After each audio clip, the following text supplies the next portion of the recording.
on the bonnet carrying spillway. We don't know if it's related to this or not, but Cassie, what's the information you have? That's right, guys. We are currently on the spillway right now. We're heading towards the area of where we believe a man jumped into the water.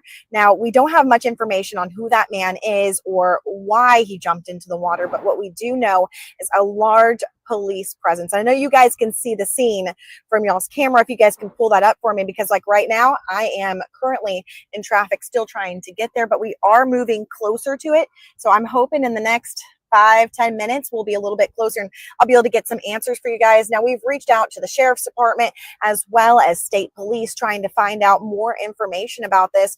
We were driving back towards New Orleans from the Baton Rouge area when we saw this scene, and there was just something where we felt it doesn't feel like a coincidence. Now, it could have been another stop for a warrant or anything like that, or it could be connected to this inmate search. As you know, state police are on high alert, and it's not just state police across the state, but also the local parishes surrounding New Orleans, because as we know, the escape could have happened in the middle of the night, and by this time they could be just about anywhere, leaving New Orleans after being found out that people are searching for him. So we're going to continue to keep looking and keep you guys up to date, but we should be there soon. So for now, guys, I'm going to send it back to y'all.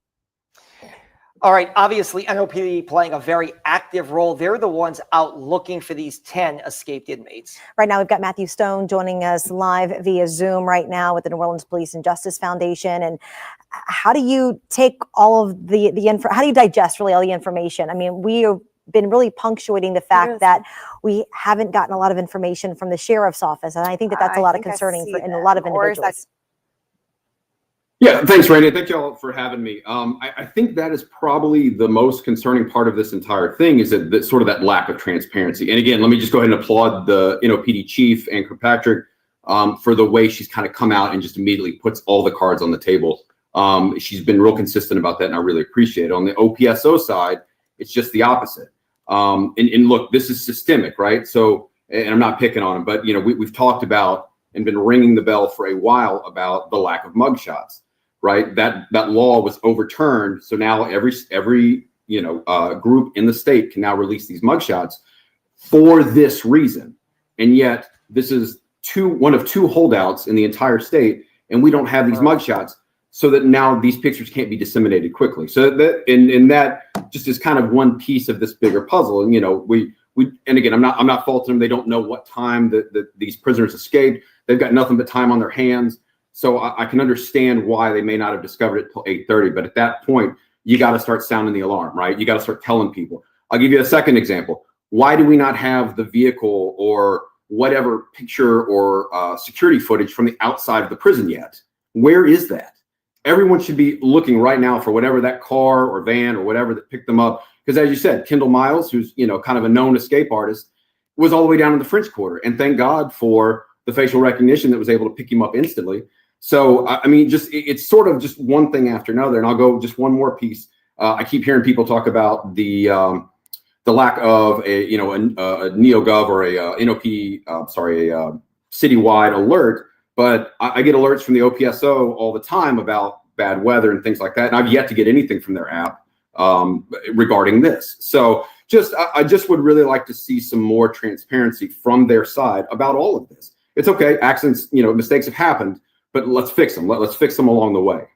So. And again, they're not an arresting body. So the New Orleans Police Department would be one of the individuals or in one of the agencies that would be charged with trying to track these individuals down, along with state police. And both of those agencies didn't learn for roughly 2 hours after the fact that they might be tasked with trying to track down some pretty dangerous individuals.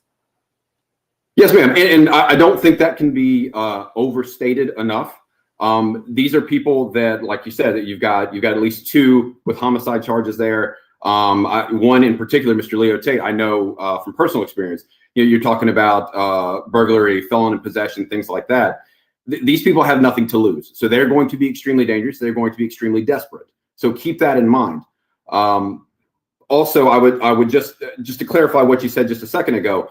OPSO deputies have the exact same arresting powers as NOPD officers. So I don't know. Maybe they sent teams out. Maybe they were following a lead. I don't know. I don't have any of those details yet. But they have these same powers as a New Orleans Police Department police officer. So most likely they're probably out sending some of their team out there as well, and hopefully they're communicating all of this information simultaneously. All right, yeah, Matthew, we greatly appreciate it, because obviously this is something that the NOPD is going to be busy with today. Yes, sir. I really appreciate it. And then again, everyone has kind of reiterated about, if you see them, say something, call it in, call Crime Stoppers, call your local police district. It's going to be 658 6010 if you're in the first district, 20 if you're in the second district, so on and so forth. It's going to be really important. Again, I can't emphasize enough just how probably desperate these people are. They do have an incredible head start on us right now, on the police officers and FBI and all the contributing agencies. So big thank you to all of them that are chipping in right now, Troop NOLA. But I would also say that there's still a great deal of sentiment that is very complacent when it comes to people that have committed crimes. And these people are dangerous. They need to be locked back up. They were put there for a reason. And real quickly, Matt, you mentioned this and you kind of alluded to this. They've had a lot of time. Do we think that they're in Mid-City anymore, or do you think that they're in the areas where they were known to frequent maybe prior to their convictions or arrests? It's very possible. That's always the first place that officers look, is because you go where you're going to go wherever you have resources. But they've had a lot of time. There's a lot of communication. The Orleans Parish Sheriff has instituted these sort of tablets with a bit of an unlimited screen and FaceTime for people, and it's meant to calm inmates, but it also allows for a great deal of time to organize something like this.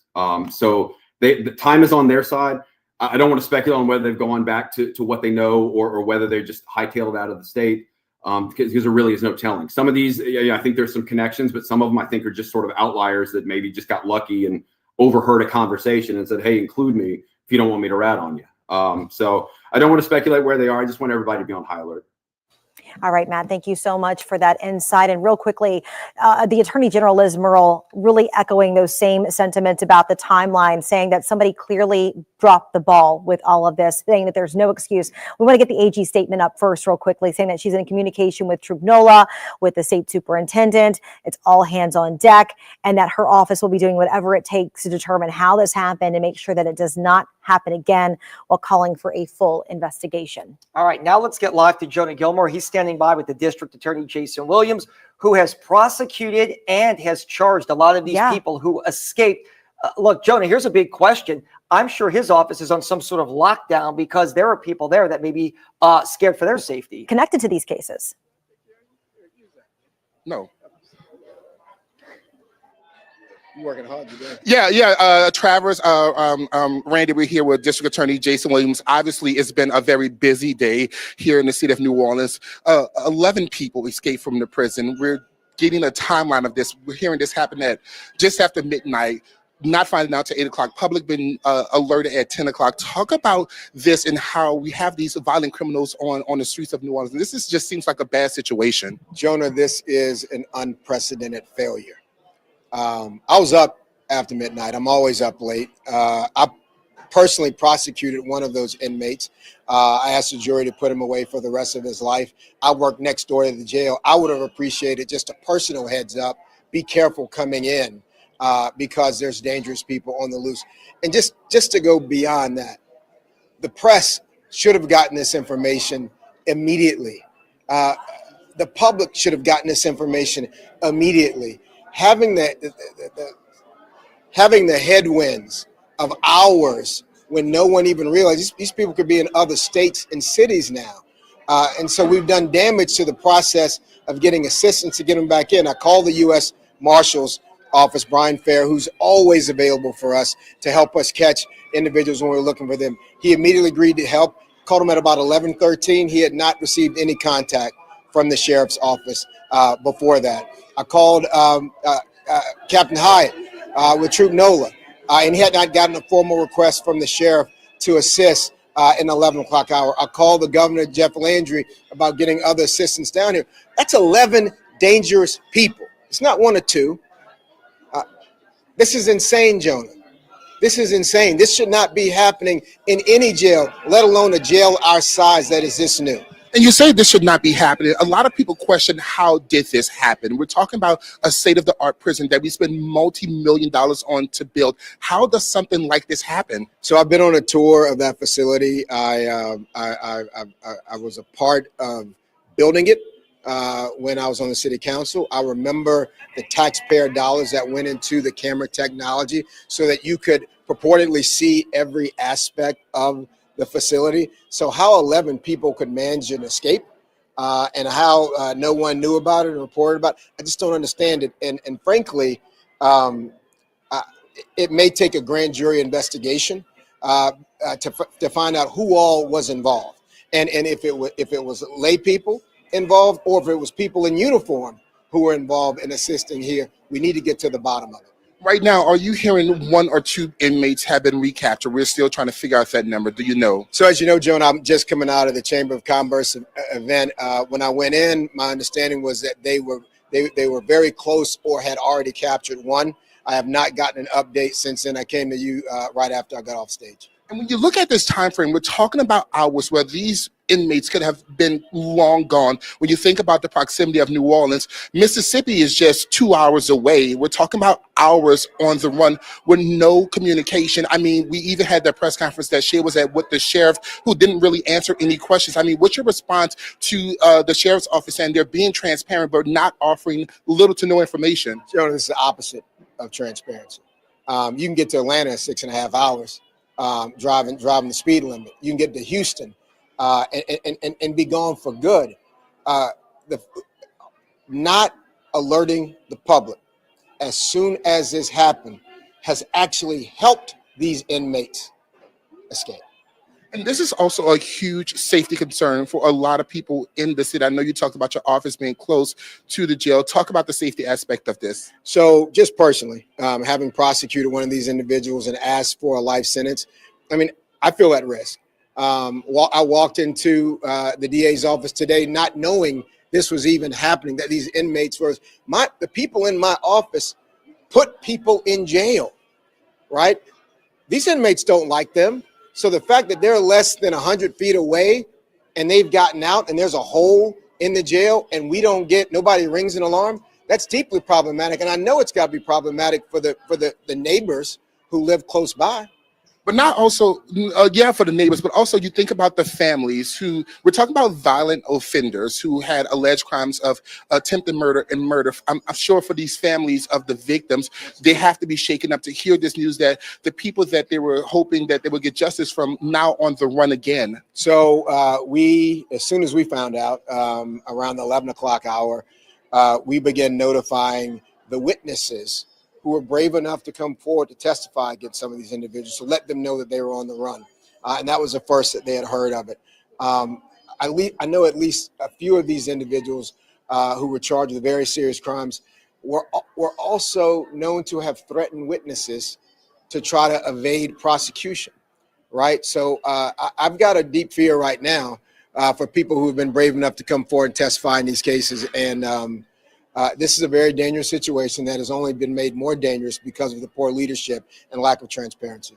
And when you think about this, how do you prevent something like this from happening? I don't know if it's a situation of some guards not doing their due diligence by checking these facilities or these pods overnight. How do you prevent something like this from happening again? Jonah, I've never heard in my lifetime of 11 people escaping from any facility in America. That is a lot of people to get out of a place at one time. Top to bottom, there has to be a review of everything going on in that jail from top to bottom for 11 people to have been able to get out of a facility that size that is that new. My office is going to be looking into, and whether it's a grand jury inquiry or whether we work with other law enforcement agencies, at any person that participated in this, because I don't see how 11 inmates could have done this on their own. And your office obviously is going to be very busy because you're going to be tasked with prosecuting these individuals once they're recaptured. There's going to be new charges, obviously, but if anybody's assisted them, they're going to be charged as well, just as the chief said earlier today. All right, thank you so much, DA Jason Williams. And you heard it there, District Attorney Jason Williams here. And Travis and Randy, we also want to bring in another person. We have former interim superintendent Michelle Woodfork, who's also here. You heard a lot of these developments. You were also here. I mean, what's your response to hearing something like this? We're talking about 11 inmates escaped. Again, since I have started my campaign, I said that what goes on inside the jail impacts safety on the outside in our communities.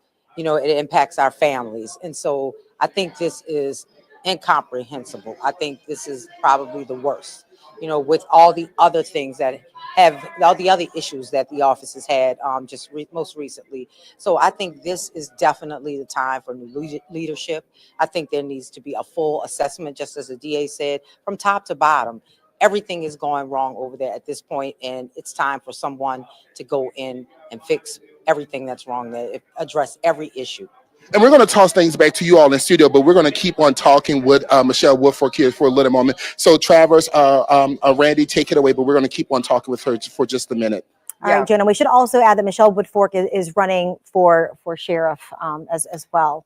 So Ed Shorty as well. He issued a statement too. Obviously, it's going to be a contested election this fall, and Susan Hudson is seeking re-election. We have a new statement coming in from the governor. Let's take a live look at that, and then we'll go back and unpack what Jason Williams says. It says, "Thank you to Troop NOLA, that state police, for their diligence and speed in apprehending the first escapee. To the other 10, you are next." Obviously, the governor, very pro-law enforcement, a former cop himself.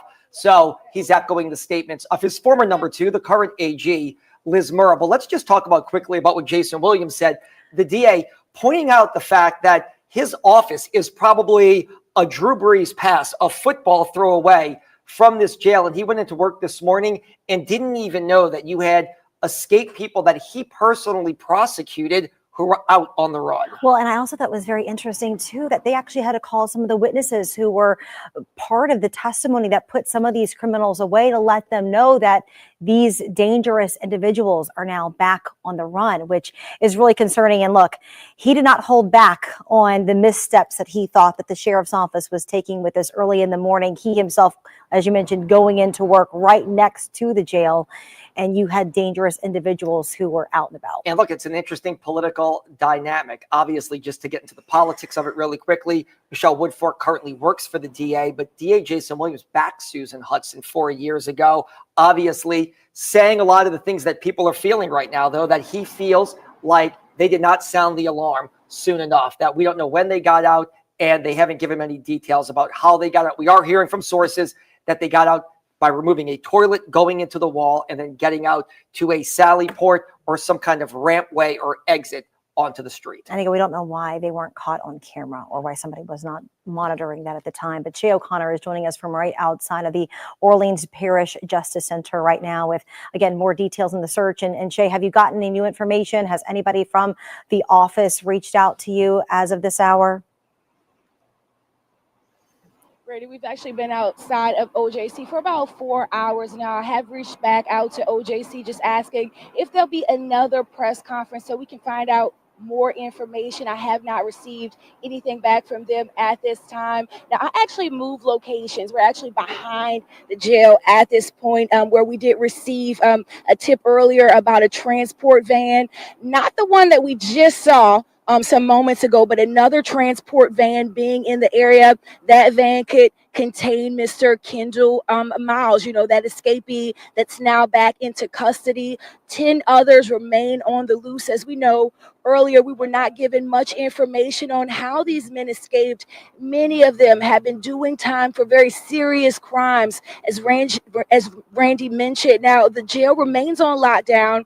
That's what we just heard. We've been seeing some police presence in the area. Again, 10 others still on the loose. We don't know at this time if they're in plain clothes, where they could be located. We still don't know how long these escapees have actually been on the run. Now, it was during a head count, as we mentioned earlier, around 8:30 this morning, when this was revealed. I have since asked officials if they have camera footage of the escape. I also asked why we, the press, were not alerted earlier. Now, if our sources are correct, inmates potentially went through a wall, as Travers just mentioned, a toilet being taken off the wall, a hole potentially dug in that area, which could mean that this could have been planned for a long time. We are even being told that by sources that this could have been an inside job. Now, as state, local, and federal partners work to get the escapees back into custody, the public is told to be mindful and do not engage if you see one of them, just to call police. We're also told that if you aid these escapees in any way, you could also face jail time. That is a message for the public. And of course, we're going to continue to keep you updated on what we see. Again, we have moved to the back of the facility, and we will, of course, continue to let you know what we hear back. Back All to right, you. yeah, Shay, and look, one lawmaker in Baton Rouge who's watching our coverage. There is a new state law that says you have to notify the public, the media, and all law enforcement entities within 10 minutes. It only pertains to juvenile escapees, but we're talking to a lawmaker who literally texted us, that lawmaker saying they are now working to put an immediate notification in when adult escapes happen. As they said, they shouldn't have to. It should be automatic, but nonetheless, in Baton Rouge, they are looking to add this now to make sure that whoever escapes from an adult prison, the public and media are notified immediately. And it should just really be common sense. Right. Anytime, I mean, and this technically is an emergency for some. I mean, as we heard from the DA earlier, you know, there are people who've tried some of these cases, who've participated on some of these cases in court, who now may fear for their own lives. So you would think it was common sense, and it's sad that we have to put it into legislation to make that What happen. about the people that live in mid-city that may just be going to their car to go to Not work? even mid-city. What if you, I mean, right. Honestly, if I were them, I would be going to somewhere to somebody's house that I know who's going to hide me out for you know the next few days until everything dies down. So I don't even truly think that they might even still be in mid-city. We saw Kendall Miles in the French Quarter, so I mean you don't really know. But we did get this new photo, possibly showing how these inmates made their escape. Actually, here's a live look from the jail right now as some of these vans that are moving through. We've seen some of the constant jail vans go back into the office. We do know that many of these officers are scouring the area looking for those inmates in mid-city, but a lot of these vans going back into the building as well. Yeah, look, that's the main Sally Port right there. We don't know if that's where they got out because the sheriff's office has not said and has not shared any video. But here's a look at a picture that we've obtained through a source that is making the rounds right now on social media. We have been talking about the fact that sources have told us that they believe a toilet was removed and that the inmates may have escaped into a wall and then out of some kind of exit point or doorway or ramp area. We are being told that this is from inside that facility and that you can see where a toilet looks to be removed with some profanity. We blurted out on the wall. At my heaviest weight, I was 341 pounds. I've just made it. And the Inmate matters worse. I mean, it looks like they're just trying to berate those officers with the comments that were written there saying that this was just too easy. I mean, the fact that they even have a pen to be able to write, you know, you could use that as a weapon. So, you know, I think a lot of it is pretty concerning. This is some new drone video showing you the facility. Part of it, like part of the footprint is still being constructed. I know that they're still trying to put together that mental health wing as part of the consent decree that the jail has been under for several years now. This is a relatively new facility. I think it was built in 2015 is whenever it got up and running. It opened right in 2015. It took a couple of years to build. I mean, it's a beautiful facility. But again, and I mean, Travers and I have been here at WDSU for quite some time. And, you know, we've never seen an inmate escape to this kind of magnitude, especially at what's supposed to be a new, secure facility. Again, they're building that extra wing to it right now. But this, again, new video showing you the jail. Yeah, and look, people should take this seriously. Law enforcement does, obviously. We are hearing from another source just to bring you all the information that we have. Somebody close to this is telling us that they believe they're hearing that they may have had clothes waiting for them outside, that there may have been clothes waiting for them outside. Also, I'm getting a statement. I'm just going to read it in real time. Debbie Villio, the Metairie-based state representative who put forward the bill that became law for juveniles, is telling us not alerting the public, the media, and all law enforcement agencies is outrageous, deeply problematic, and unacceptable. This is a very dangerous situation, and there is no excuse. We will do whatever we can at the state level to address the lapse in communication and to hold those responsible accountable for their actions. Once again, lawmakers looking to make it state law that you have to alert the media and public when you have an escape. You probably shouldn't have to make it a state law. Respectfully, it should probably be something that's on the common sense line. But nonetheless, it seems like a lot of people are upset that that wasn't the case this morning. I mean, this has nothing to do with it, but I think it needs to be across the board. If you've got a school lockdown, if you've got, some kind of threat, it needs to be across the board where people and parents and neighbors can actually feel a little sense of security. And look, we heard this from Chief Ann Kirkpatrick a little earlier. Things are going to change. The facts of the case are going to change. There's going to be something that you know now that maybe you didn't know 3 hours ago, and that's okay. It's just the fact that you don't say anything initially is, I think, what many people are taking to heart here and are really upset about. Yeah, we are trying to catch up with a lot of people we know in law enforcement. While we do, let's turn things over to Elizabeth Kubel. She heard from Ann Kirkpatrick, and she didn't mince words either. I think that she felt like she wants to get her officers out there looking for these people, but also dealt with a significant delay, Elizabeth. And Elizabeth, you're also hearing from Tulane University as well, some of the other agencies who are, again, taking extra precautions. Yes, they are. As you mentioned, Travers, the superintendent did not want to waste any time at all. She wanted to address us with the information that she had as quickly and immediately as she could. And Randy, you brought up a good point from her that she said, kind of like, please just have a little grace with me. If the facts do change, please know that this is a developing fluid situation. But she did just want to come out with full transparency and let us know exactly what it is that her office knows. Obviously, this is not her jail, but now her officers are responding in a huge capacity. Every single NOPD officer, she said, has been made aware of this. And Randy, as you just mentioned, it is not only NOPD now. We know that Troop NOLA, the FBI, the governor, they have all been involved. So has Tulane Police now. I did obtain a memo that was sent to Tulane, and they wanted to let their students know just about this situation in general, that it is something that they are keeping a very close eye on it. And Tulane Police said that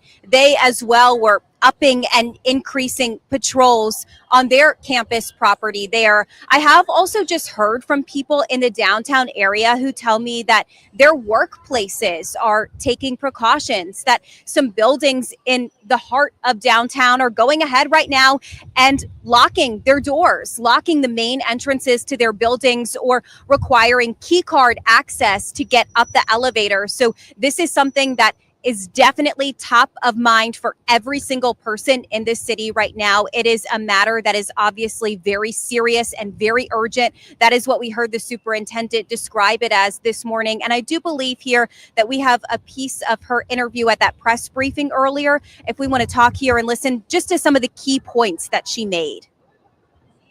If you were a victim, if you were a witness in any of their trials, please let us know so we can help you. If you are concerned, we can help you get to safe locations. So absolutely, we're being proactive on that already, and we've already removed a family.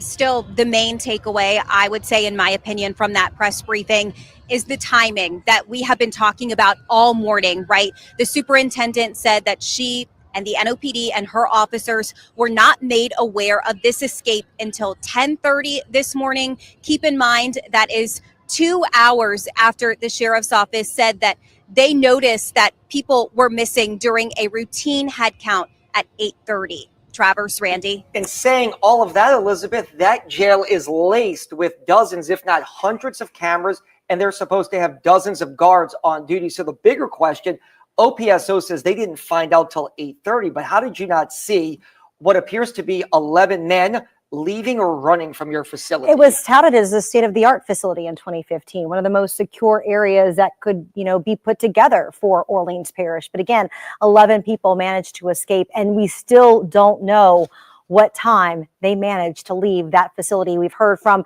several city leaders. Let's go to Jonah Gilmore now with another one of those city leaders for us and their reaction to the news on this.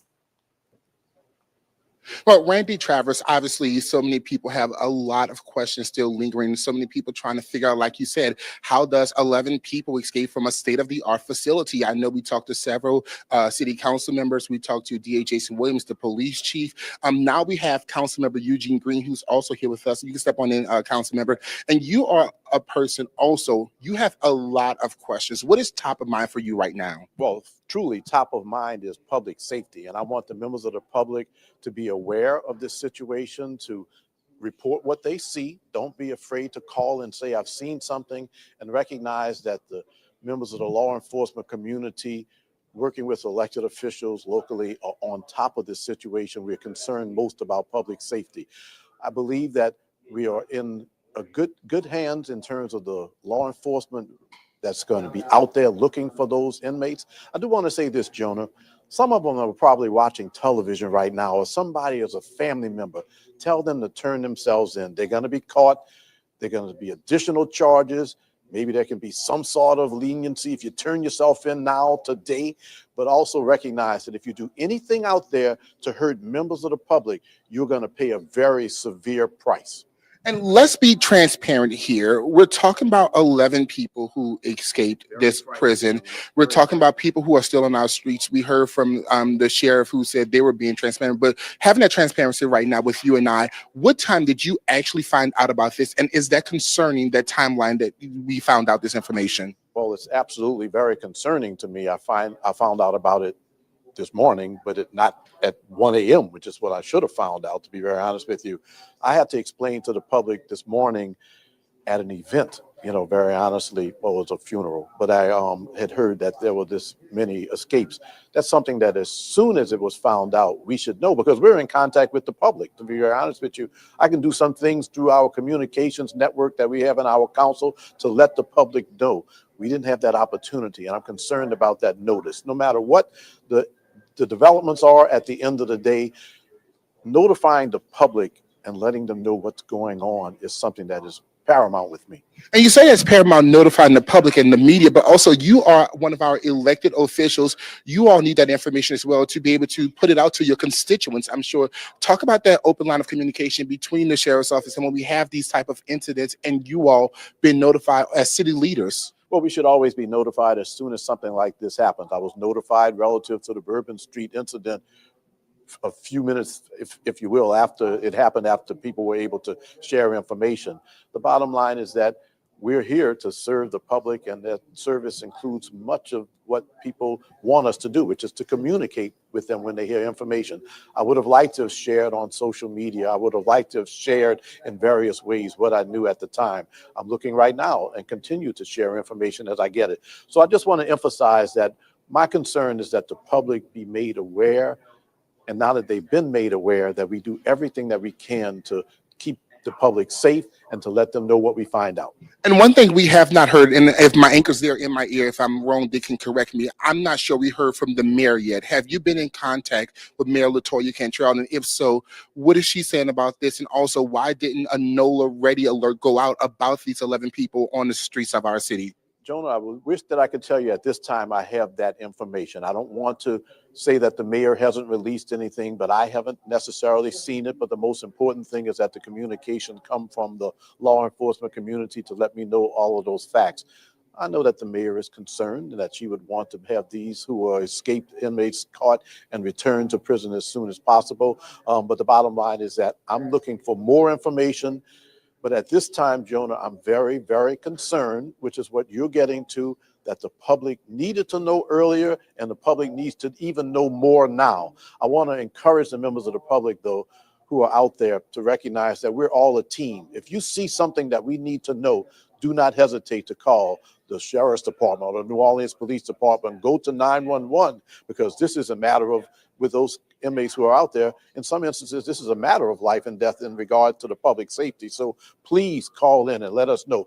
Don't be ashamed to say, I think that I see something, because that's how many times the best leads are gotten. I think that I see something. Can you help me with it? The members of our law enforcement community want to address this issue today.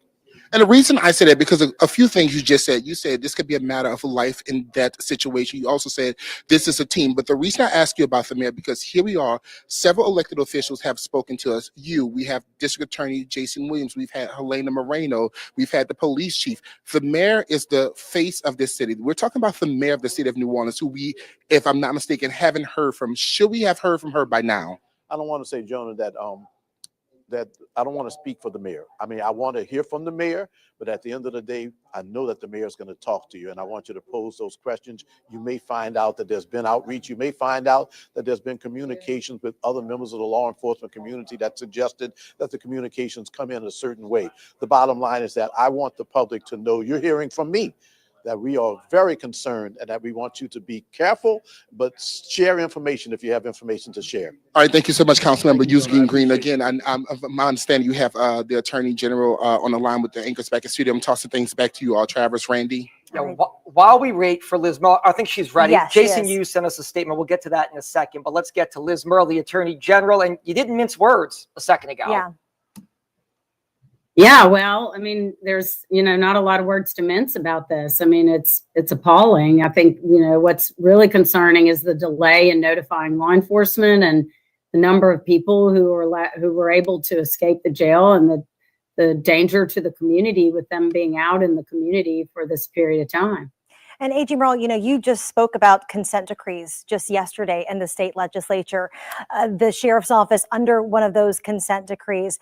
Talk about maybe some of the extra measures that need to be taken to secure that facility, as, I mean, we've never seen an escape to this magnitude since being here at WDSU. Yeah, look, there's a couple of different things at play here. I mean, first of all, I think we're going to need to take a long, hard look at what happened, why it happened, and everything that contributed to it happening.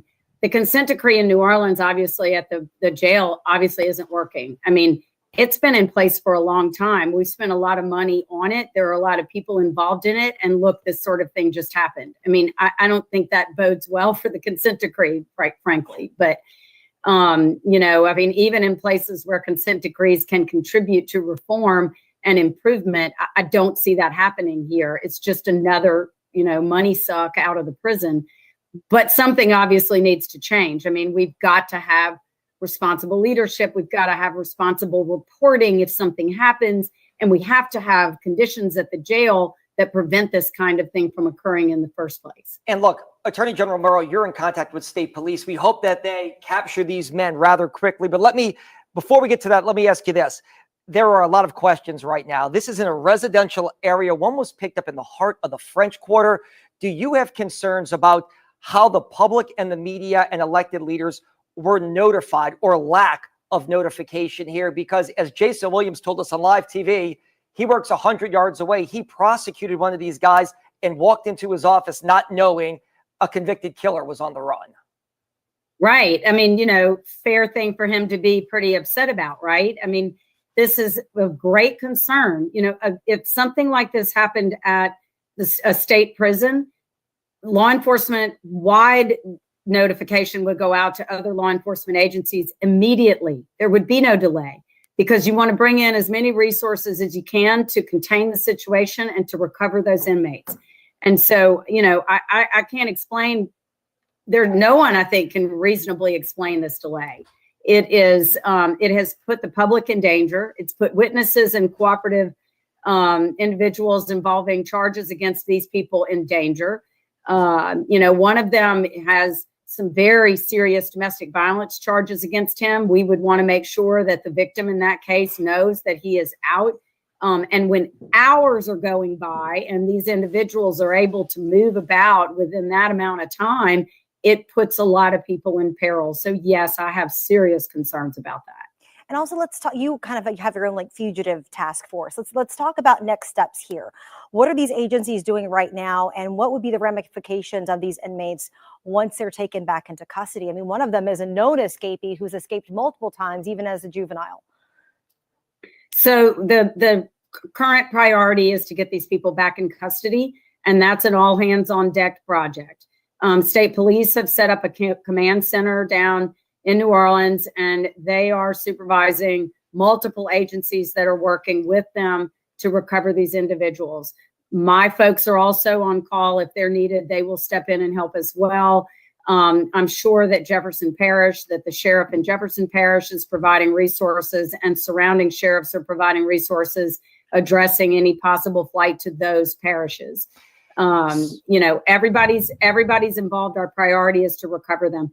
Your second question about what happens after we recover them is that there will be additional charges brought against them, and they will be prosecuted for this escape and everything associated with it. So that would be the next step after we recovered them. So, Attorney General, we're getting information in real time. We ran a photo on social media and on TV here. You probably saw it already, where it looks like these men removed a toilet and sink and then went through what looks to be a wall. I think we're going to show the picture as we talk to you, because the sheriff's office just sent us more photos, in fact, confirming what our sources told us, that is the spot where they went through the wall, Attorney General, and they escaped into a back wall and then fled the facility. Is it hard to believe? This is something you see out of a movie, it appears.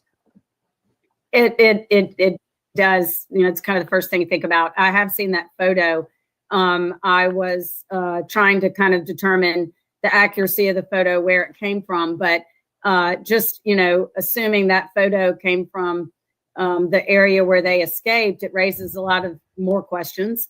The whole thing is going to take some time to sort out. Our priority is recovering the inmates, but there is an investigation that's ongoing into all of this. I mean, you'll review calls to the jail and from the jail. We'll try to recover any other communications that we can find. If anyone is helping them, and anyone did help them on the outside with this escape, then they too will be prosecuted. All right, Attorney General Liz Merrill, we appreciate you jumping on live with us here at WDSU. We're going to have those pictures up momentarily. If you or your team get any information, just please pass it along, because I think the public wants to know when these people, most of whom are charged with violent crimes, get apprehended. Yes.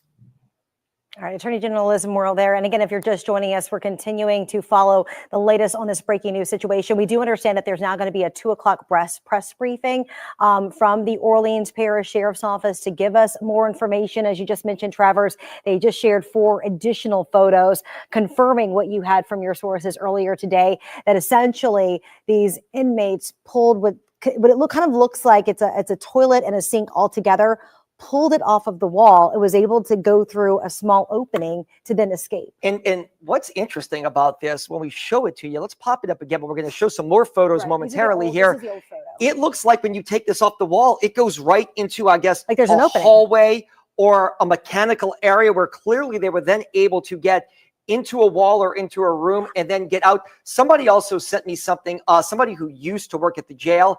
These inmates would be what you consider high risk or maximum security, because most of them are charged with violent crimes. It's our understanding they could have been housed on the 1st floor. This person told me that's very odd. They used to house them on the 2nd or 3rd floor just in case anybody did something and tried to escape. It would be more difficult for them to get out. So this, in fact, is all real, and we're going to have more photos up. It does, I'm not trying to make light of it, but it does look like the scene out of a movie that you would see on Netflix. I don't even think that they even cut the sheetrock. It no, just looks like they pulled it off the wall. They were able to pull it back. And just real quickly, the Orleans Parish Sheriff's Office also said that they found that suspect Kendall Miles hiding beneath a vehicle at the Hotel Montleon parking garage. So hiding under a vehicle inside the parking garage of a very popular hotel in the French Quarter. And he is now going to be facing additional charges of simple escape. All right, let's get live to Aubrey Killian. He's been in the neighborhood. This is a residential area where that prison is. It's got that jail is, I should say. It's not a prison. It is a jail that mainly houses pretrial detainees. But Aubrey, a lot of businesses and residents around there, many whom are concerned. Very concerned. Yeah, we've been out here at this facility. This appears to be a location where OPSO employees have been kind of centering part of their investigation. We've got Robert joining us live. You live in the area. Talk about what you've seen. I mean, there's cars flying by as far as Yeah, I have never seen this many sheriff's cars at this location, and I've been staying here over 30 years. So, yeah, this is very concerning, but, hopefully they're getting the situation rectified. So, for our concern. Robert, we met you while you were visiting your mom to make sure she's okay. You live even closer to the jail, right by it, and you had no idea that this number of inmates escaped. Not till this morning. Not till this morning when I watched the news and checked the news and found out about everything. So I didn't even know until this morning about all of the escapees. And at this facility behind me, you can see employees kind of coming in and out with bags, potential evidence. We're still working to determine exactly what it is. I mean, did you ever think, in this year, 11 inmates escaping from a jail right in our city? Never. I've been staying in my apartment the one that's right here next to the jail for about 5 years, and we've never had a situation like this. So it's kind of concerning. So we get texts, when it's time to move our cars to a neutral ground. Do you think it's time for change? Yes, of course, definitely, most certainly time for change. What would you like to see implemented to feel safe in the city? We need maybe the sheriffs need more help on the inside or anything, because we shouldn't have things like this happening. It's unacceptable, really, to be honest. So, what would be your message to the sheriff if she was watching right now that you would like to address? Just please get this under control for the rest of the citizens, because we got a lot of citizens concerned. I mainly was worried about my mom, so that's why you even see me walking. I was just going to let my mom know, and just for her safety, just for the citizens of New Orleans, I just want to feel safe. So hopefully the sheriff can get this under control. And here we are on a Friday afternoon, and you're worrying about, you're having to walk to your mom's house a couple blocks down after there's been a mass escape from a jail in our city. How do you wrap your mind around that? It's scary. It's scary, but I know our city we'll get it taken care of. We're very resilient, so we should have it taken care of. I trust in the sheriff, even though this is a very unfortunate situation. Hopefully we can get it. Hopefully they can get it situated, because this is very, very scary. And the way you found out was on the news. On the news, which is like I wanted to know a little bit beforehand, but that's just how I got it. So Yeah. I'm gonna let you go. You've been patiently waiting, and I really hope your mom's, I hope she's doing all right. Yes, sir. I'm going to check right now. So y'all have a good one, man. All right. And wrapping up message to the men on the loose right now what would you tell them if they were watching you right now, watching this story? What would you tell them? Oh my God, just please turn yourself in. Just please. We got a lot of citizens concerned. I mean, please, I'll just respect them if they turn themselves in. Yes, sir. That's all I can say. Thank you, Robert. All right, you're quite welcome. It's a pleasure meeting you. Thank you. My pleasure. So again, we are out here. We've been speaking to people all across New Orleans, many concerned. Several businesses have shut down. Robert, who we just met, lives right by the jail. He's walking to go check on his mom. We've been at this spot. This is the Human Development Center on Rendon Street. This is a sheriff's office location. We've been out here for about an hour or so, and there were many more. Many more cars here. Dozens of cars out here, and they've kind of left the area. A lot of them had papers on their hands, so they could potentially be going to, execute a search warrant or arrest a suspect. But as soon as we do know more details, guys, I will keep you posted. I am told through sources that this is one location where they are gathering intel, developing exactly what happened. But I'll keep you posted on any new developments on this major developing and breaking story. Guys, back to you. And look, we just talked on the phone here to one of these several judges at Criminal District Court. There were 12 judges and a magistrate. According to one of them, they have not notified the judges yet that any of these escapes happened. So they're a little upset, needless to say, that a lot of them sentenced some of these people or will hear cases before these people. So at least according to one of the many judges down there, none of the judges have been notified. Which again is scary, because if this is the judge that put you away, I mean, there's a lot of things that is wrong there. You also got more details about one of the inmates who is on the run. Van Buren, the last name, may have some serious charges as well, too, possibly even a charge of murder or attempted murder, just to give you the gravity of this. And again, we are waiting in 7 minutes, if it starts on time, for Sheriff Susan Hudson. I'm hearing it might be more like 2:15. Okay, 2:15. Yeah. This is all fluid, but she is expected to address the media. Do we have these photos? Because I feel like we can't show this to you enough. All morning long, I know it's almost 2 o'clock here, and we do appreciate you sticking with us on what's a major breaking story in New Orleans. But if we can show you the picture of how they escaped. We reported all morning. That sources told us it was a toilet that they removed from the wall. It was, in fact, according to the sheriff's office now, a toilet sink. We're going to get some more photos to show you here too, but it's a silver toilet sink that looks like it was either, Randy, unscrewed or wedged off the wall. It looks like it was just pulled off the wall. I mean, like, because even part of the piping, the plumbing that was there was pulled off with it as well. We do have those. I know that they are working to doctor it a little bit, because even if you see in this photo, there's a lot of profanity that was written on the walls as the inmates used this hole to escape in. As you mentioned, we're getting the more details about the charges. We've also learned that Boyd, who is one of the individuals who was arrested, it's our understanding that he was wanted on a shooting that happened in the Marigny back last April. Here are the new photos, the ones that you were just talking about, Travers. Again, they basically just pulled what appears to, this toilet sink, like all in one. That's the most telling one right there. It's a sink in the toilet that looks like it was yanked or pried off the wall. And I mean, I guess they could figure out like it was loose enough to be able to pull it. I mean, some of the words there on the wall were saying things like, this is too easy, and catch us if you can, and things of that nature, making fun of the situation that I guess they felt like they were able to escape far too easily. And here's a big question. A lot of these pretrial detainees are there for months, if not years, waiting for their charges as we leave these up. But how would they know that if they remove that, it got into a back room or a back hallway that then led to an escape route out of the facility? Look, 10 years ago, there was a huge national story in Dannemora, New York, when they had a prison break when 2 convicted killers escaped. And I went to go help one of our sister stations back then. And I'll never forget, a lot of people in that small town who were employed by the prison said no chance they had help from the inside. Well, it turns out that they did. They had information, and they knew if they got through a certain way how they could get out. We don't know if that's the case. We certainly hope it's not with OPSO deputies, but all these questions will be asked. As Jason Williams has said on live TV, and Liz Merle, they plan to get to the bottom of this, because this is not acceptable to have 11 people break out of a jail in the city of New Orleans, about 5 minutes from downtown, a relatively new jail in the heart of a neighborhood. A relatively new jail at that. This jail, became an operation in 2015, and it was supposed to be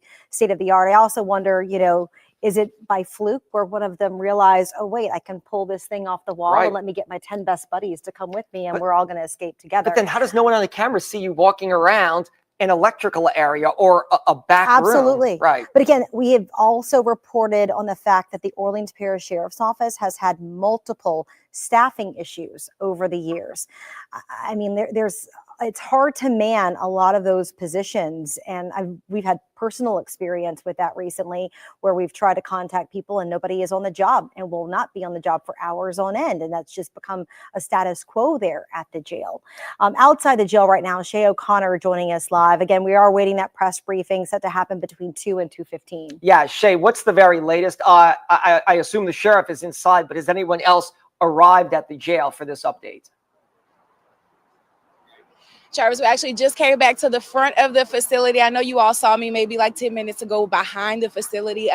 We saw some people coming out and pretty much setting up this podium. They tell us that that event, that other press conference will begin at 2:15. Now, as you know, we've been here at OJC for about 4.5 hours now, just kind of watching and waiting. We have been receiving reports about, that transport van possibly being in the area, the van containing Kendall Miles, that escapee recently taken back into custody. I'm told that he's going to be booked again here and also charged with simple escape. Now, 10 others are still on the loose. Earlier, we were not given much information on how these men escaped. So that's why we're hoping to find out that information from officials here at OJC when they come back down. Many of them have been doing time for serious crimes. As we mentioned, the jail remains on lockdown. This is what I've been told. We've also been seeing a lot more police presence in the area. Again, 10 others on the loose. We do not know if they're in plain clothes at this time. We still don't know how long they've been gone. We're going to pitch to some sound from a press conference earlier today from Sheriff Susan Hudson. Take a listen.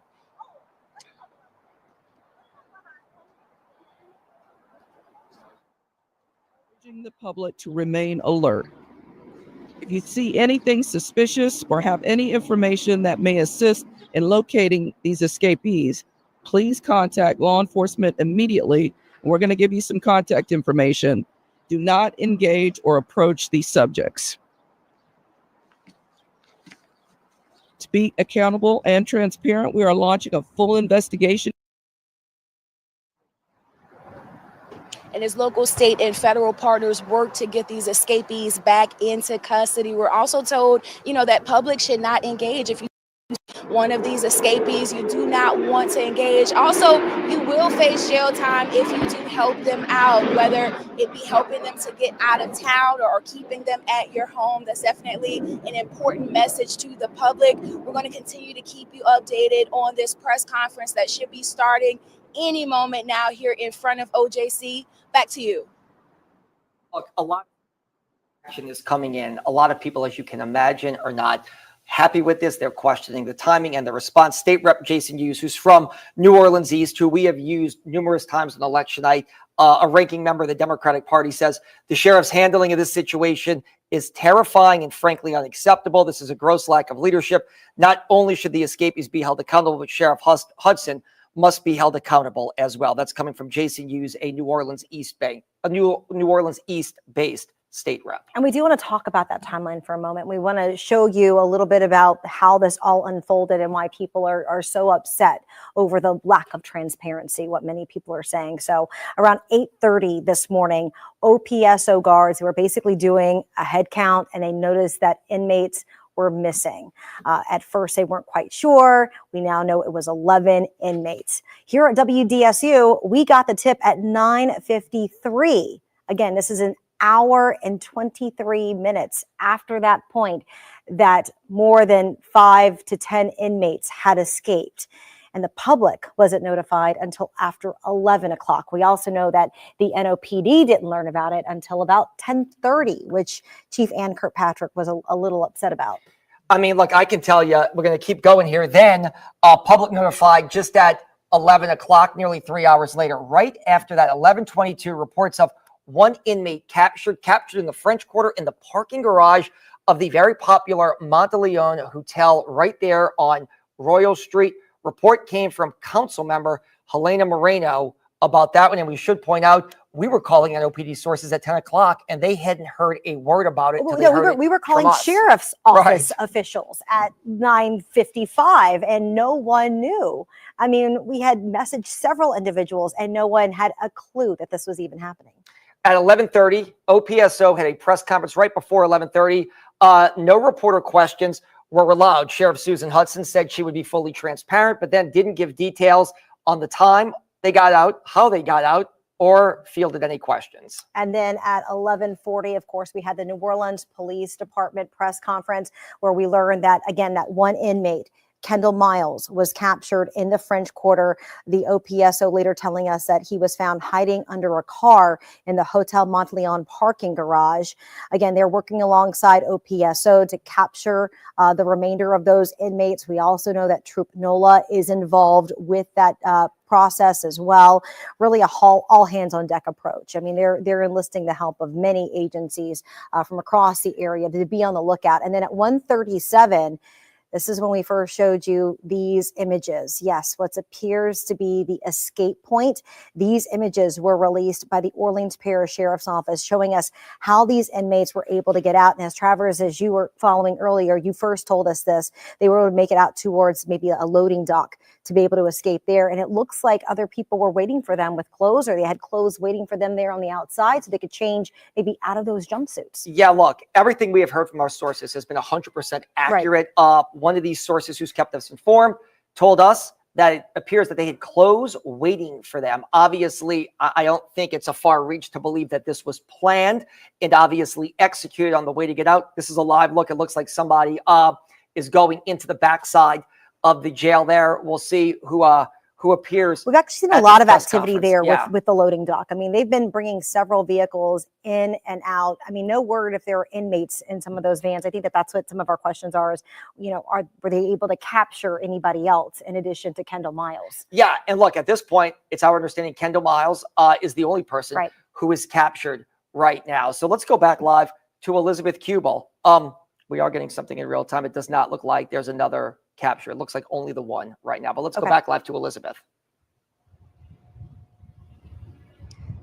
Yeah, guys, we have been here for the NOPD's press briefing, as you all mentioned, that was held earlier today. We have gotten an email within the last, I would say, 20 minutes from the NOPD that I just want to read out to you, because remember now as the afternoon goes on that we are getting close here to school dismissal time. So the NOPD sent out an email, the timestamp on it, 1:35. So again, 30 minutes ago there. They say that as schools dismiss this afternoon, there is no known threat to students or the public. However, we urge residents to remain aware of their surroundings and report any suspicious activity to 911. That continues really to be the main message from law enforcement that we continue to hear right now, that if you see anything at all, say something. These men are considered armed and dangerous. The NOPD is obviously high on alert, responding to this situation in full force right now. The superintendent said that every single officer is made aware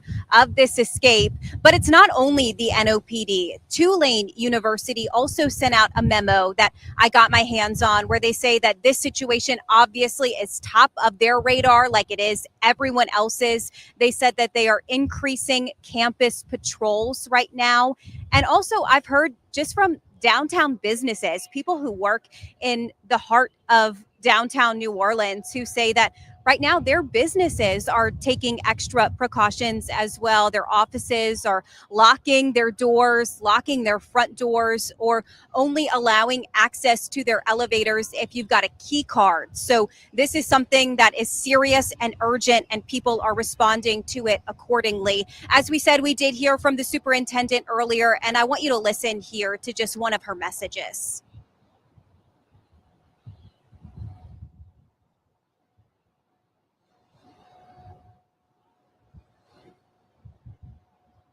We wanted to give her that opportunity to do so. And I understand that she has, but we were not going to wait. So when we learned about it, we knew the immediacy to at least inform the public. Even if we didn't have pictures ready and all of the names ready, we didn't have that either. But we need to let our public know.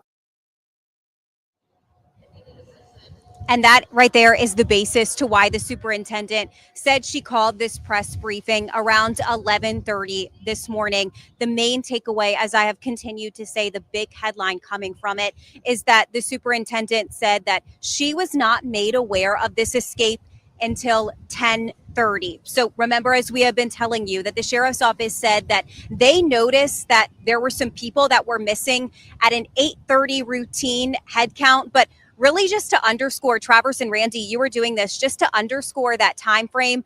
Travers got a call in our morning meeting this morning about this escape before the superintendent of the New Orleans Police Department did at 10:30. Travers, Randy. Yeah, look, we want to be transparent, Elizabeth, for everybody watching. That's in fact what did happen. We all have sources and people that we rely on information for, and that's exactly what happened. Somebody close to this called and said there was a huge jailbreak. It's going to be a big news story. So we immediately started calling people. We called somebody who's a high-ranking NOPD official, almost as high as the superintendent, and that person said, have no clue what you're talking about at 10 o'clock in the morning. Even many city leaders had no clue. I mean, we were asking several individuals, do you know anything about this? And it was almost like crickets. And even some members within the Orleans Parish Sheriff's Office who we looked to for information, they even had to find out what was going on, because no one was alerted even at 9:53 in the morning, more than almost an hour and a half after it was discovered that these guys were missing. And again, that could have happened hours prior. We heard Eugene Green mention 1 a.m. I'm not sure if it happened around 1 a.m., but it could have happened anytime between them locking them down for the night and then waking up in the morning. And Travers, what are you getting? I'm looking at my phone only because we're getting information from people in real time. It's not, I thought it was somebody who's going to be captured. So my apologies for looking at my phone. But if they were going to let us know that they caught somebody, I wanted to get it to you immediately. It was not. It was just somebody updating us saying only one in custody so far. We're still looking. And we're also getting more videos and pictures showing where they broke out of. So this is one of the first pictures that we got. Again, a lot of that area is blurred because of the profanity, but you can see that opening there. That is where a toilet and sink, it was a combination toilet sink, almost like a little steel entity. You can see it here, appears to have been pulled away from that entryway, and they were able to escape through that point. Rather small, but that's, again, where we believe that they were able to break free from. Yeah, somebody involved in the manhunt. I guess we can call it that now because that's what it is. Yeah. Texting me, this is somebody who's very involved. We're following multiple leads. Nothing new so far. Hopefully shortly. So that's coming in real time here. But you can see the bigger questions to ask. And I go back to this. There's going to be, if you will, a part one and a part two. Part one is trying to get these people back in custody and get them off the streets of New Orleans. Part two is going to be the investigation and the possible fallout about how does this happen? How does that happen? It looks like it's out of a movie. And then how did these people, some of them convicted of murder, know that when they pulled that toilet sink off the wall, it would lead to a back room and then out to a ramp or a sally port or some kind of cargo loading area where they could, in fact, escape the jail? Yeah, we do understand it now appears to be somewhat orchestrated. And I know we've got a lot of questions as to, were there 11 people in one particular cell? Like, how does 11 people escape that way? We went back into our archives. This is video from when the jail was first opening. We got a tour inside, kind of showing how this new facility was going to look, Travis. Yeah, look, this is the commissary area that we talked about right in the middle. And all the jail cells, look, most of them have electronic doors. So you can see this is probably 10 years ago. Good job for Randy finding this. But this was the tour that former Sheriff Marlon Gusman gave the media when they were opening what at the time, and really still is, a state-of-the-art facility. So you saw that room. They'll have probably anywhere from 18 to 24 inmates in what's called a tier and a main room in the middle. That's kind of what we're looking at here. And they put two in a room, and then the middle area is where the inmates go in the day to hang out, play cards, visit their lawyers in rooms like that, watch TV, and try to go through their day, and then they go back in their cells at night. So how did 11 people get into one cell? I mean, did they do night checks? They're Were these supposed to. guys I believe able so. to escape prior to those doors being locked? Because again, it does Great beg question. a lot of questions, because you're not going to put 11 men into one of those cells. And they were able to escape sometime before night lights out, at night, versus them waking up for the head count at 8:30 in the morning. So, and I'll go a step further, not to cut you off. They have cameras on every tier, not just a camera. That video, that tier that you just looked at, probably has a half dozen cameras on it. So you can see every nook and cranny. I don't think any are looking into the cell, but if you saw 11 guys come out of their cells and pack into another, maybe the red flag goes up. or again, did someone not do their job and not watch these guys go into their rooms like they were supposed to? Maybe All they questions. escaped before lights out. Maybe they all, again, a lot of questions that hopefully we will learn in just a matter of moments. We do know that the Orleans Parish Sheriff's Office is set to hold a press conference. This is a live look at what appears to be one of those oversized load trucks coming through. Not quite sure what it's carrying right now, but you saw the escort there from the Sheriff's Office. We are awaiting that press conference at this hour to try and learn more details. At this point, we do know 10 people are still believed to be on the run. One of those detainees back in custody facing additional charges after being caught earlier today in the French Quarter. So this is why we appreciate people watching and passing on information. Somebody watching this in real time told me that roll call is done usually at 6:30. Roll call at Inmates 6:30. Why did they just discover it at 8:30? Great question. We will try to get that answered by the sheriff. 6:30 a.m. If is when roll they're supposed to do call roll call. is 6:30 for the inmates. So I'm that's wondering according if to they did somebody roll who call used and to then work. they realized people were missing, and then that's when Right. they did the head count. But again, if that's the case, if you're doing roll call at 6:30 and Kendall Miles is missing, and why are you waiting until 8:30 to sound the alarm at that point to even do the head count? And this person used to work for Sheriff Gusman, so don't know if policies have changed under Susan Hudson, but they used to do it at 6:30. Let's ask Mike Kahn some of those questions. Yeah. He's joining us now via Zoom. And Mike, we're getting some of these new details in. Just learned that they do a roll call at 6:30, or they used to do a roll call at 6:30. According to people who used to work at the jail, that they would do inmate roll call at 6:30. So his question is, why did they wait till 8:30 to not realize they were there? Right, exactly. And that's, we don't know right now. And that's part of the issue, is trying to figure out what the protocols were, what was in place, and what was adhered to, making sure that things were done correctly as per what their policy and protocols were. And hopefully the sheriff will also acknowledge what those policies and the protocols were for those times. And if they work 12-hour shifts, that would probably make sense for the 6:30 roll call. And look, Mike, let's get back to the manhunt. That's kind of your expertise here. You used to be on a SWAT team in a tactical unit. Are they out trying to call people's relatives, last known contacts? How do they go about? It's hard enough to find one person when they're on the run. How do you go about 10. finding 10 who were escaped right now?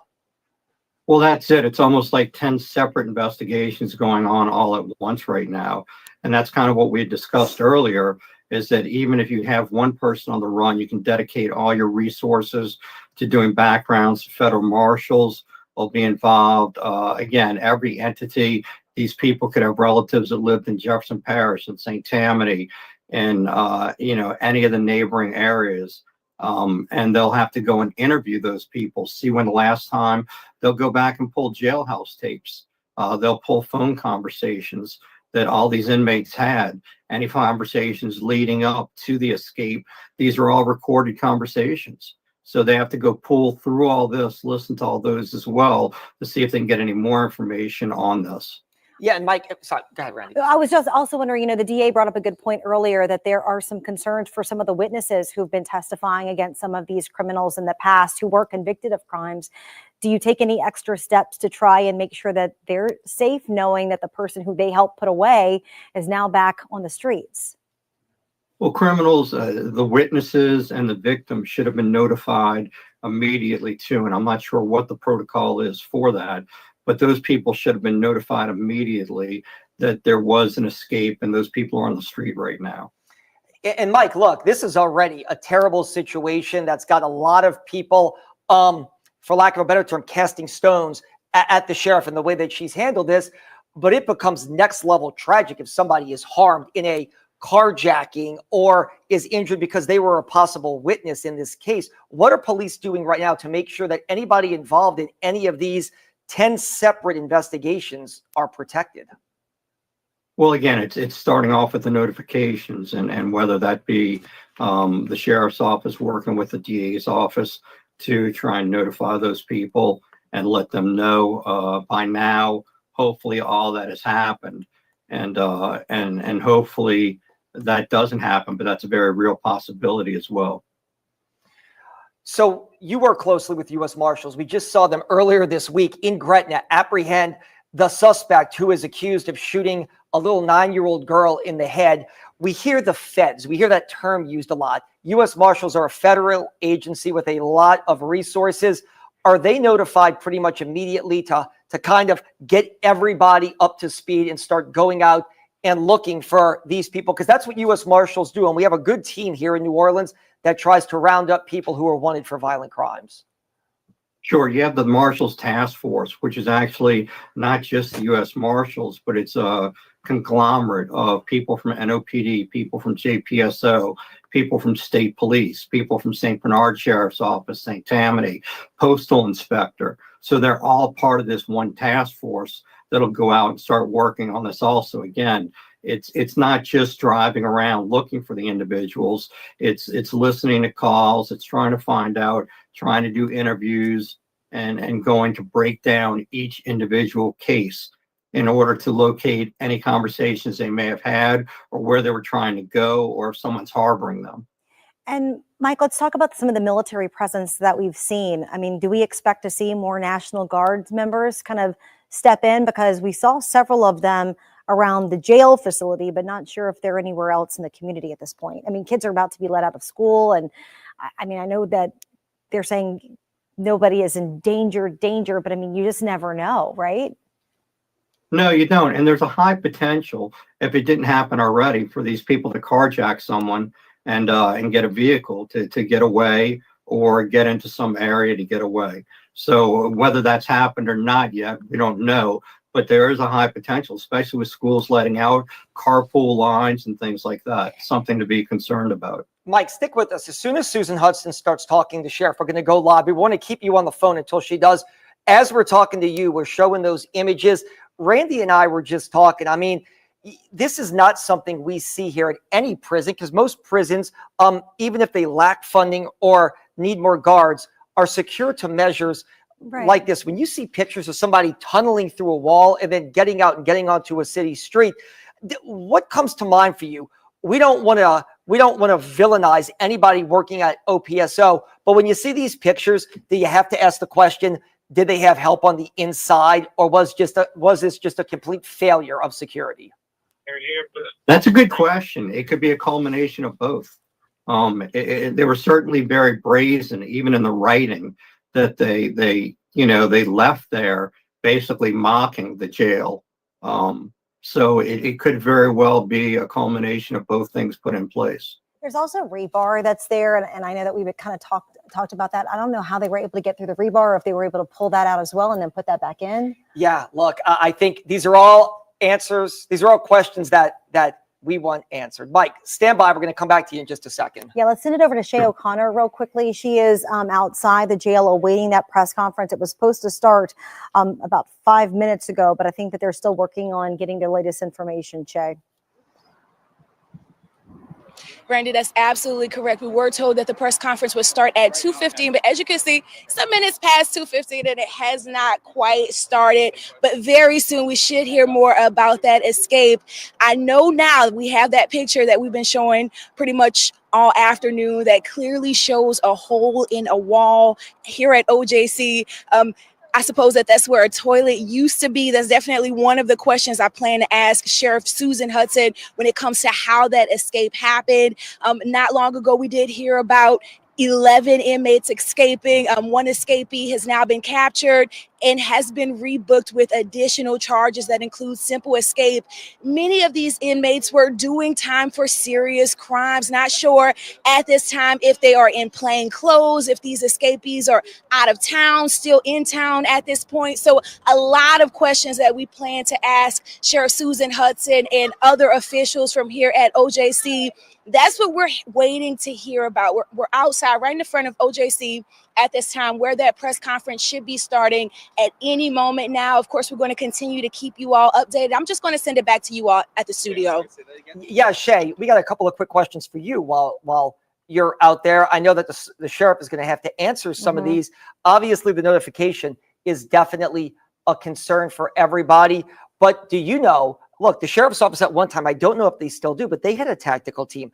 Have they called in any tactical officers? And are people still locked down? Because we had talked to people who are staffers there who couldn't use their phone and were locked down because the investigation is still ongoing. Are they still under a lockdown, if you will, while this investigation's ongoing, to make sure to see if they had help on the inside?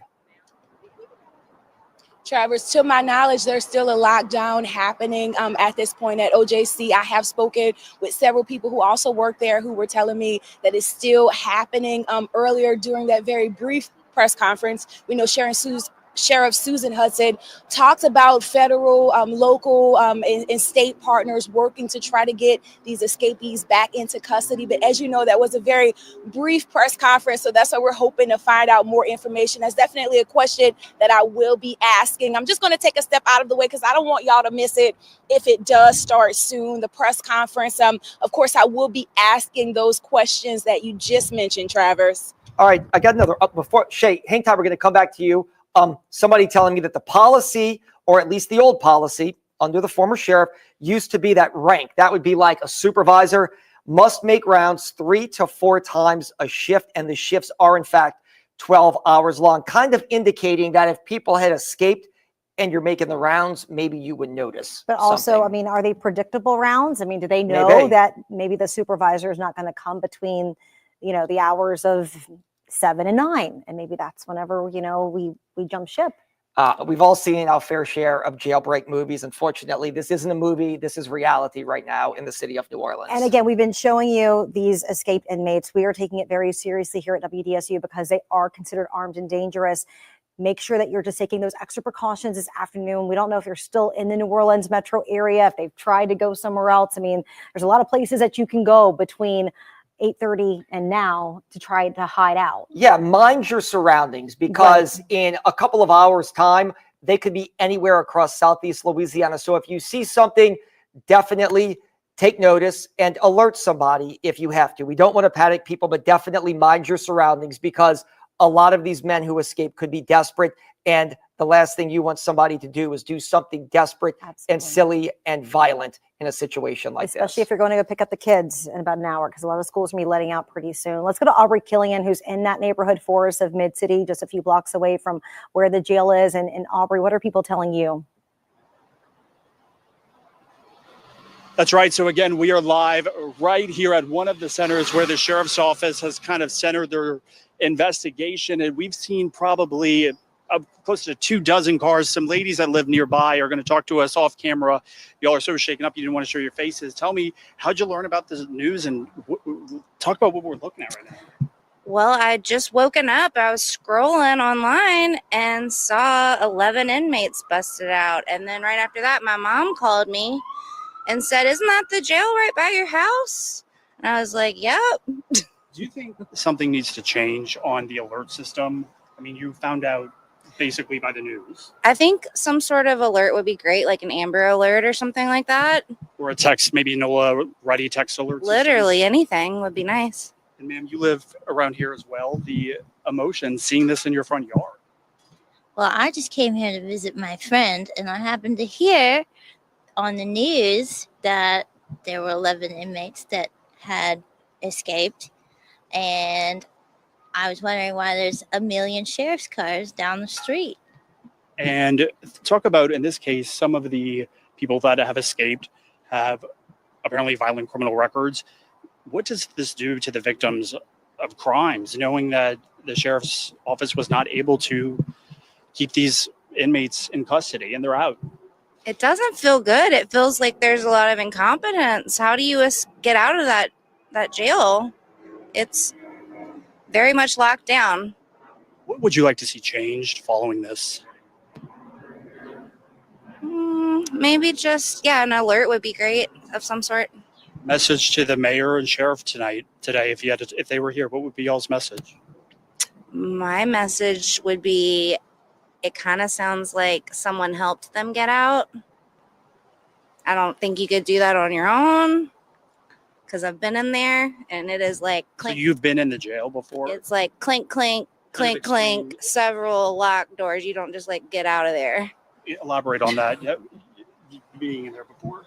I have been in there for I was in there for a misdemeanor several years ago. How easy would it have been to have gotten out robbing up? Impossible. It seems impossible. Like I said, when they are letting you out, there's multiple doors you have to go out of. You don't just like, I'm wondering, they're still in there somehow, maybe. Well, it appears they're out, but I can't thank you enough, guys, for taking the time to talk to us. Thank you. And guys, so again, we are out here at one of the locations. It does appear that this is kind of a spot where OPSO is gathering information, staff meeting as we speak. We are staying on top of this story. I will keep you posted on the latest developments all throughout the day. Guys, back to you.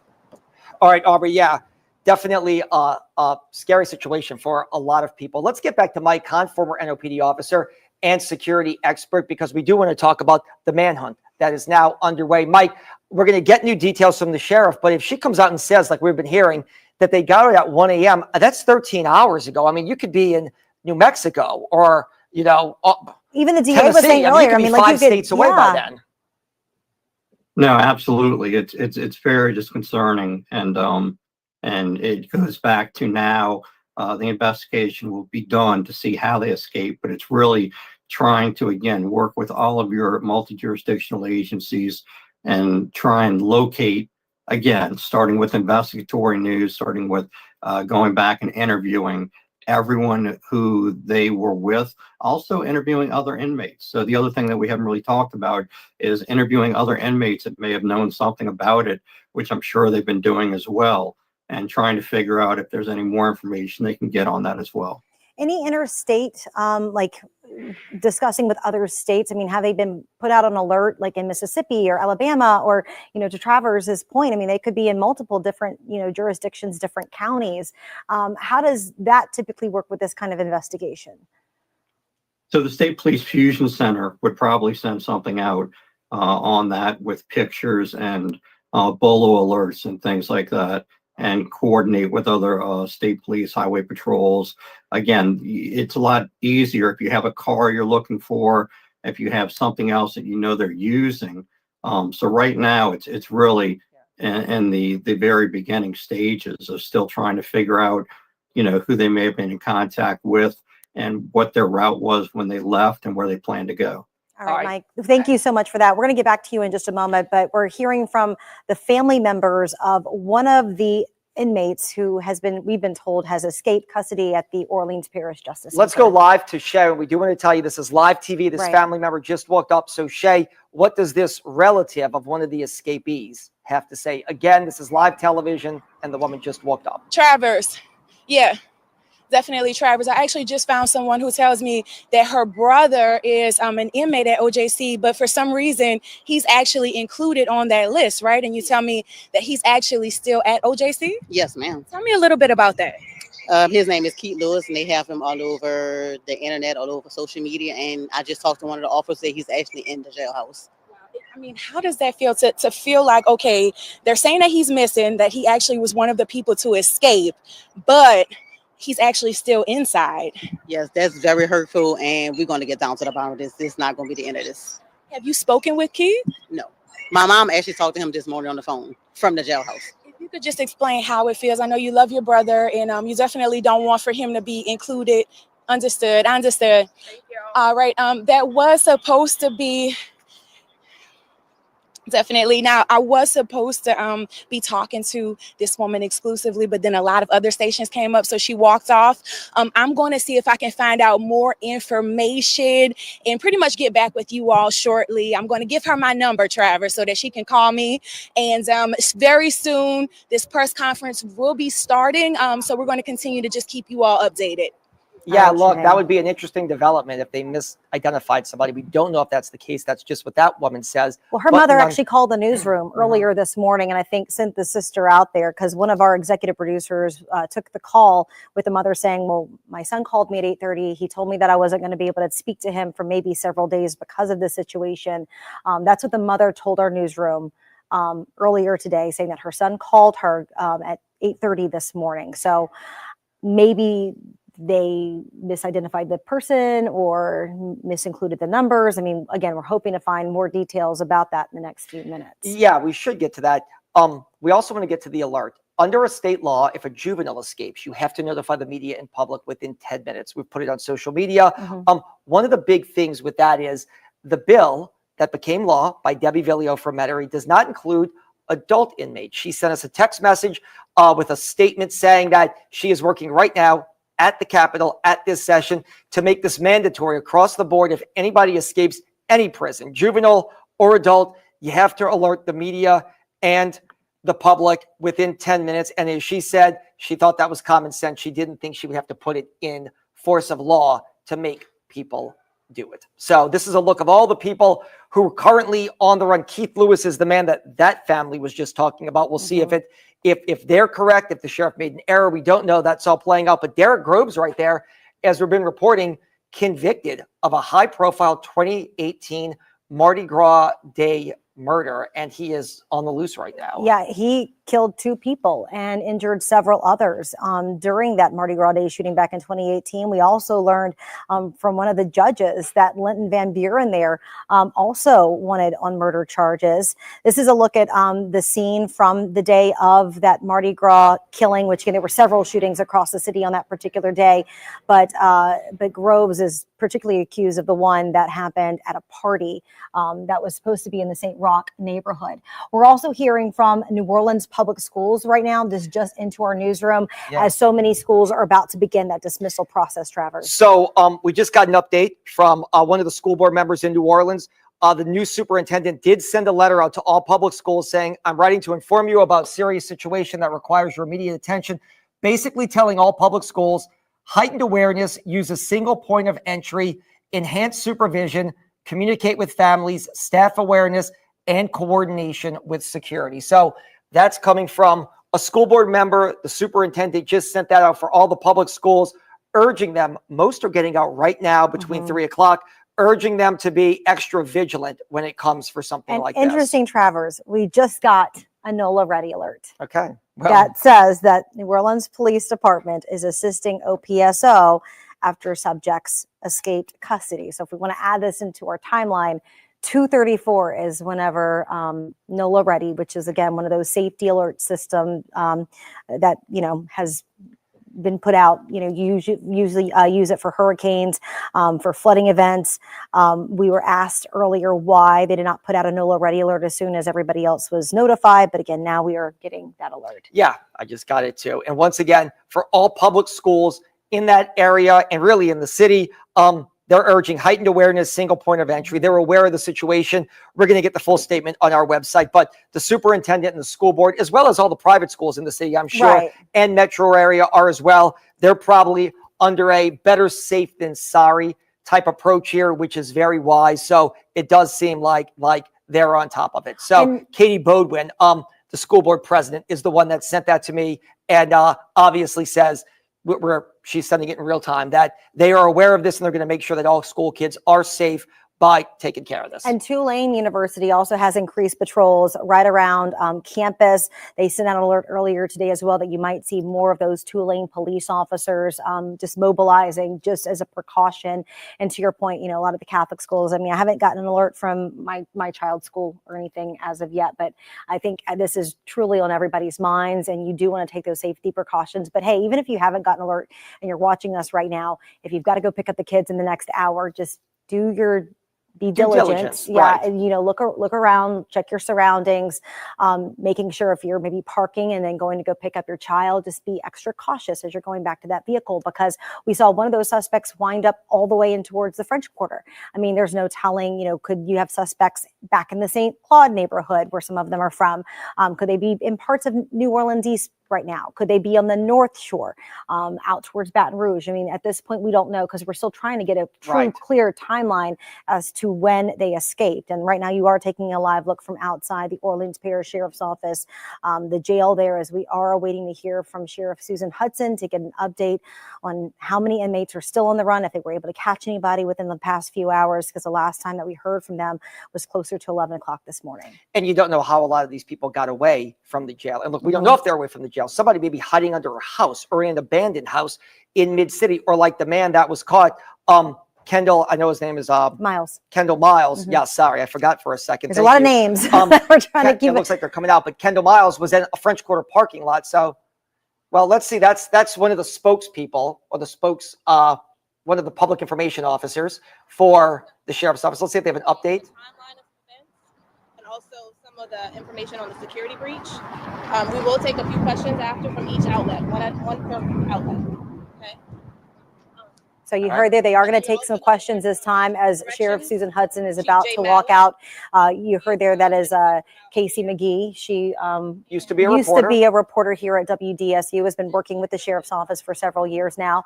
But there you see Sheriff Susan Hudson walking out. They did tell us that they would take one question per outlet that is out there. Again, we've got several here, so hopefully she'll be able to shine some light on what we're learning now. All right. We ready to go? Y'all ready? So we've been following the news coverage out here, and it is being made into a political issue. Political people are making this a political issue.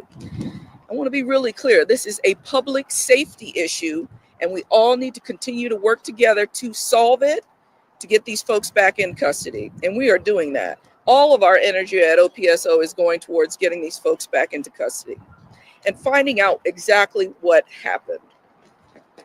It's a fluid situation. When we're aiming to respond to all media inquiries as quickly as we can possibly do that, but I still have to investigate it, and the integrity of the investigation has to stand. We do acknowledge there is no way people can get out of this facility without there being some type of lapse in security. There's no way. It's almost impossible, not completely, but almost impossible for anybody to get out of this facility without help from the outside. We intend to find out exactly what happened. We know that, I want to say that we know that folks are normally locked down in this facility at 10:30 p.m., but these folks that were able to get out did so because of defective locks on the cells. I've talked about those locks since I got into office. I wrote a letter to the consent decree judge, to the city council, and everybody else who would listen. And every time I go to budget, I say the exact same thing. When you all covered our millage, I said the exact same thing. There are deficiencies in these facilities that cause public safety concerns. That's why the millage was so important. We'll get into that a little bit more as we move forward. I need to confirm that Kendall Miles is in custody. He is being rebooked for simple escape as well. OPSO deputies found him hiding beneath the car and at the Hotel Monteleone parking garage, and he was transported to OJC by the Louisiana State Police. We also need to acknowledge that Keith Lewis was previously reported as an escaped detainee, was in a different cell. So he had been moved, but it had not been updated. So he is not on the run. There were 10, not 11, and he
So I found out about 9. So, So the why first, wasn't the so the public first let thing know? we have to find out is what happened. So you got to go inside the facility to be able to see. They could have been anywhere. We have to make sure that's exactly what happened. We have to pull all the video and find out what happened. That takes a little bit of time. Then we had to first prioritize talking to victims to make sure they were safe and making sure law enforcement could respond to them if they needed something. I know the superintendent. You said that they inked on the cell and they were able to get out and they ran across the interstate, but how were they able to get out of the jail property? And also, have you lost trust in your deputies? You believe this is an inside job? Some of them. We have really hardworking deputies, but we're not going to tar and feather everybody with the same brush. We're going to find out exactly what happened, who's responsible, hold them accountable both administratively and criminally. And how did they get off the jail property? That was my first question. Get off the jail property. They went out a loading bay door where we bring in supplies, and then they got over a wall. I'm not sure if they used Chief Mallow can tell you more about how they actually got it. What we saw was they left, went through an exit door that's in between the actual cell block and the pipe chases. And this is a large facility, so the pipe chase, the exit door, for some reason or another, was designed to lead directly outside. The individuals left out the door, went down the stairs, went to the perimeter wall, and scaled the wall. We did some looking today and realized that it's some razor wire that we need to put up, some issues, but they scaled the wall, jumped down, and then you have a clear path to the railroad track and or the interstate. Sheriff Hudson, will you be releasing the surveillance video that shows the escape? I think we're going to, right now we're part of the investigation going on, but I think eventually, we'll be able to release that. We just have to make sure nothing doesn't give out any security risks for us. For the rest of the folks here still in custody. Sheriff, do you believe that you need to revise? Do you believe that you need to revise your policies? Go ahead. Thank you. CBS News, I'm Kate McGuire's pleasure. I wanted to ask you a little bit. I can't help but notice all the construction that's going on in your backyard. Yeah. Does that have anything to do with this? We just saw a police escort bringing in a bunch of concrete. What's going on? I don't believe it does. That's the new mental health jail, and there's a deputy on duty right there for the gates being open to bring in trucks or whatever needs to come in. And you said you've been asking for money for a long time. How much money do you need at this point? The locks alone, I believe, are 5.2 million. Yeah, Just for the locks. just the locks. I mean, 5.2 million. Still on the loose, just to clarify. So it's 9 people, 10 escapes. 9 people are still. Sheriff, do you feel like you need to revise your policies on notification to the public as well as other law enforcement? You've already asked and answered that question, Sheriff. Thank you for your Sheriff didn't really answer that question. Well, let me tell you this. We're going to debrief on everything that went right and went wrong, and we will move accordingly to make sure that for every incident that occurs that we do the best that we can. We'll look at it. What about getting the photos out, though? I mean, to get the public aware of who is out there, there was another delay before that was released to the media so we could put it out there. We have to confirm who it is and pull their information. That's what the delay is. And there was also a delay with getting the photos to other law enforcement. We'll have NOPD another also said that briefing. as well. I've answered the question. Yeah, we'll have another I've answered the briefing question. at about 5:30. So if you have any more questions, you can call me directly. Y'all have my email, so you can call or email me directly. And if you have any more off-topic questions, I can ask. So I'm just curious about just like logistics. All right, so we got a lot more detail right there. Sheriff Hudson saying that they believe this could have been an inside job, that they believe strongly that these escapees did have help on the inside. So they also amended the numbers. One man who they thought escaped was in a different cell. That person, obviously not on the run, his name is Keith Lewis. So here's what we know. 10 people escaped. 1 captured, 9 still on the run. It all happened at 1:01 a.m. They say that they saw people pulling on a cell door, trying to break a back door open at 12:23. The big question the sheriff did not address is, why didn't someone go stop them or try to stop them from getting out if they are looking at them on surveillance video doing that? Something she didn't even address, but the inmates have been on the run since 1 a.m. That means now about 14 hours they have been on the run. They got out through pulling that sink off the wall, going through a back area, getting onto a dock, scaling a wall, and this is really interesting, crossing Interstate 10 in Mid-City. They believe they had help from the outside. And once again, according to the sheriff and her number 2, the head of security there, it looks like they had help on the inside as well. Now, on top of that, she did say that this is, of course, a fluid situation, but there's been that timeline about the notification process. She said that she and her team notified the U.S. Marshals Task Force, who she believed was notifying other individuals. However, that was at 9:30. We've now learned that these inmates have been on the run since 1 o'clock in the morning, scaling over that fence, going across the interstate, which would have put them in Central City, essentially. Yeah. And at that point, I mean, you can steal a vehicle, you can do whatever, you can find somebody to go hide out at. But again, it's been a while. They And also she said that says- supervisors were also on duty at the time. But my big question, and I don't think that we got this answered, is that there was a technician that was in a module that was supposed to be monitoring these cameras. It appears they were. If they know, look, there's a lot of inconsistencies, not to poke holes in everything, but our job is to ask questions. If they had somebody in a module watching it, and they know at 12:23 people were pulling on a door, and they know at 1:01 they were running from the facility, how do you not sound the alarm? Well, not at just that, but I 1:01 mean, were they a.m.? Again, like, did you really see them, though? Is my question. I mean, they said somebody was in that room. They were supposed to be doing that. No one knew anything until 8:30 this morning, whenever they did that head count. So there's that. Even the sheriff said she didn't know until 9 o'clock this morning. She Right. herself didn't know until 9 o'clock this morning. We, as the media, didn't get official confirmation until after 10 o'clock. We got our tip at 9:53, but we didn't even know till closer to 9:30 that there were actually inmates on the run. And now we know that there were 10, not 11, as previously told to us, that one of those inmates was in a different cell and had been moved, and they didn't know that that inmate had been moved. But again, that they could have gone back and looked over that surveillance footage to Maybe. find out the timeline, and that somebody maybe wasn't actually watching at the time. But it is interesting that they say that they had help from the inside. Yeah, let's get live to Aubrey Killian. Aubrey, look, we got a lot more details here that just came out, and a lot of these questions still go unanswered at this time. But Aubrey is live in Mid-City with the very latest. Yeah. Aubrey.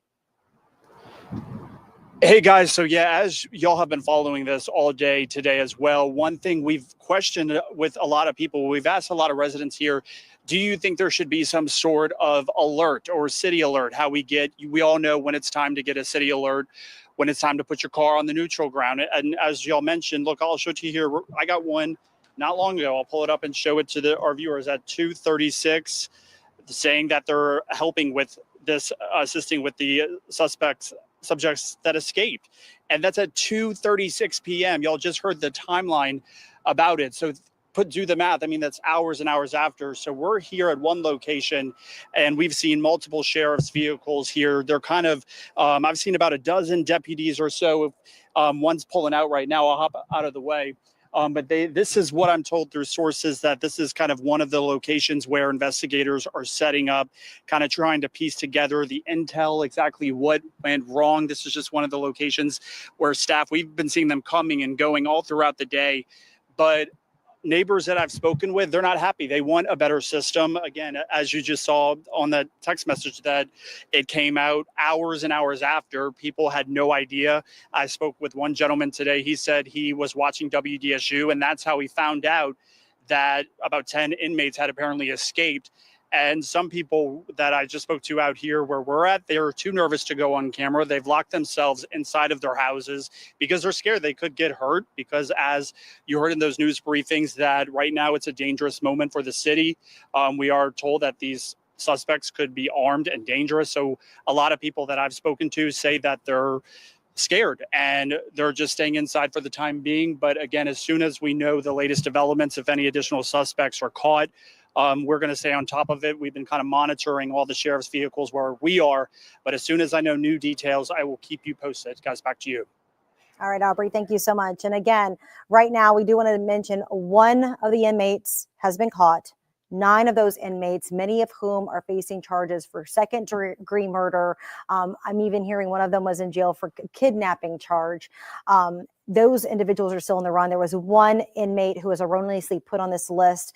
They thought that he was part of the escapee troop here, but he was actually in another part of the jail. We had a chance to speak with his sister a little earlier today as well, after they were like, no, we spoke with him this morning at like 8:30, and he said that he's being on lockdown with the rest of the inmates that are still at the jail. Yeah, no, take a listen to what she said, because she was absolutely right. Her loved one was actually in jail. They said he was in a different cell, a wrong cell, and that's why they accidentally or inadvertently listed him as an escapee. His name is Keith Lewis, and they have him all over the internet, all over social media. And I just talked to one of the officers. He's actually in the jailhouse.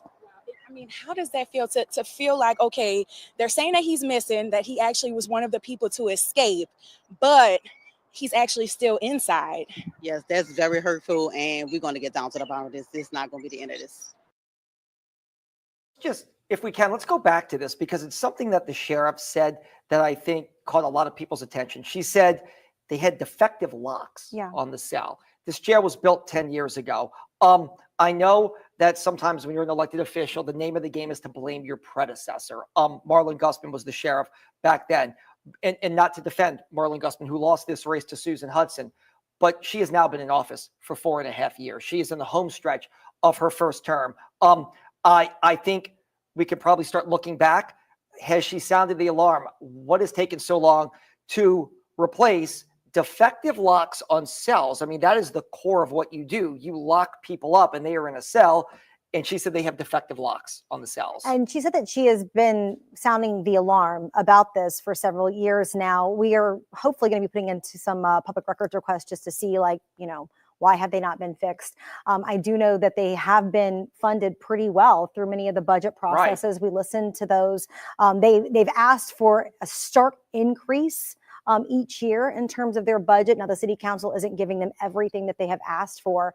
But again, as you just heard, they need 200 more deputies, positions that are already funded within their budget that they're not paying for at this point.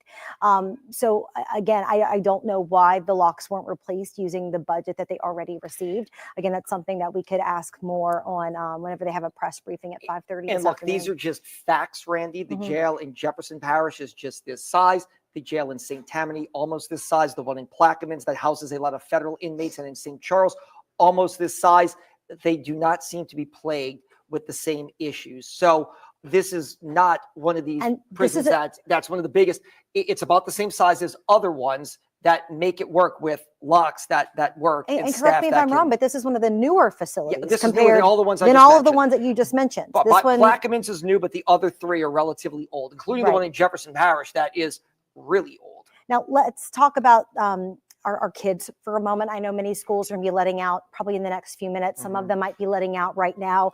There's a concern for many parents about picking up my child, going through that carpool line, especially if maybe you were in the neighborhood where some of these inmates could be hiding out. Yeah, and somebody just texted me, the sheriff actually was elected in 21. She took office in the summer of 22. So she's been in for almost 3 years, but clearly blaming her predecessor for having defective locks at the jail. So now to get back to the education, let's get back to Katie Bodwin, the school board president. Katie, you sent us a press release. It seems like you all are buttoned up and telling parents and staff to really just keep their eyes open for anything that looks suspicious.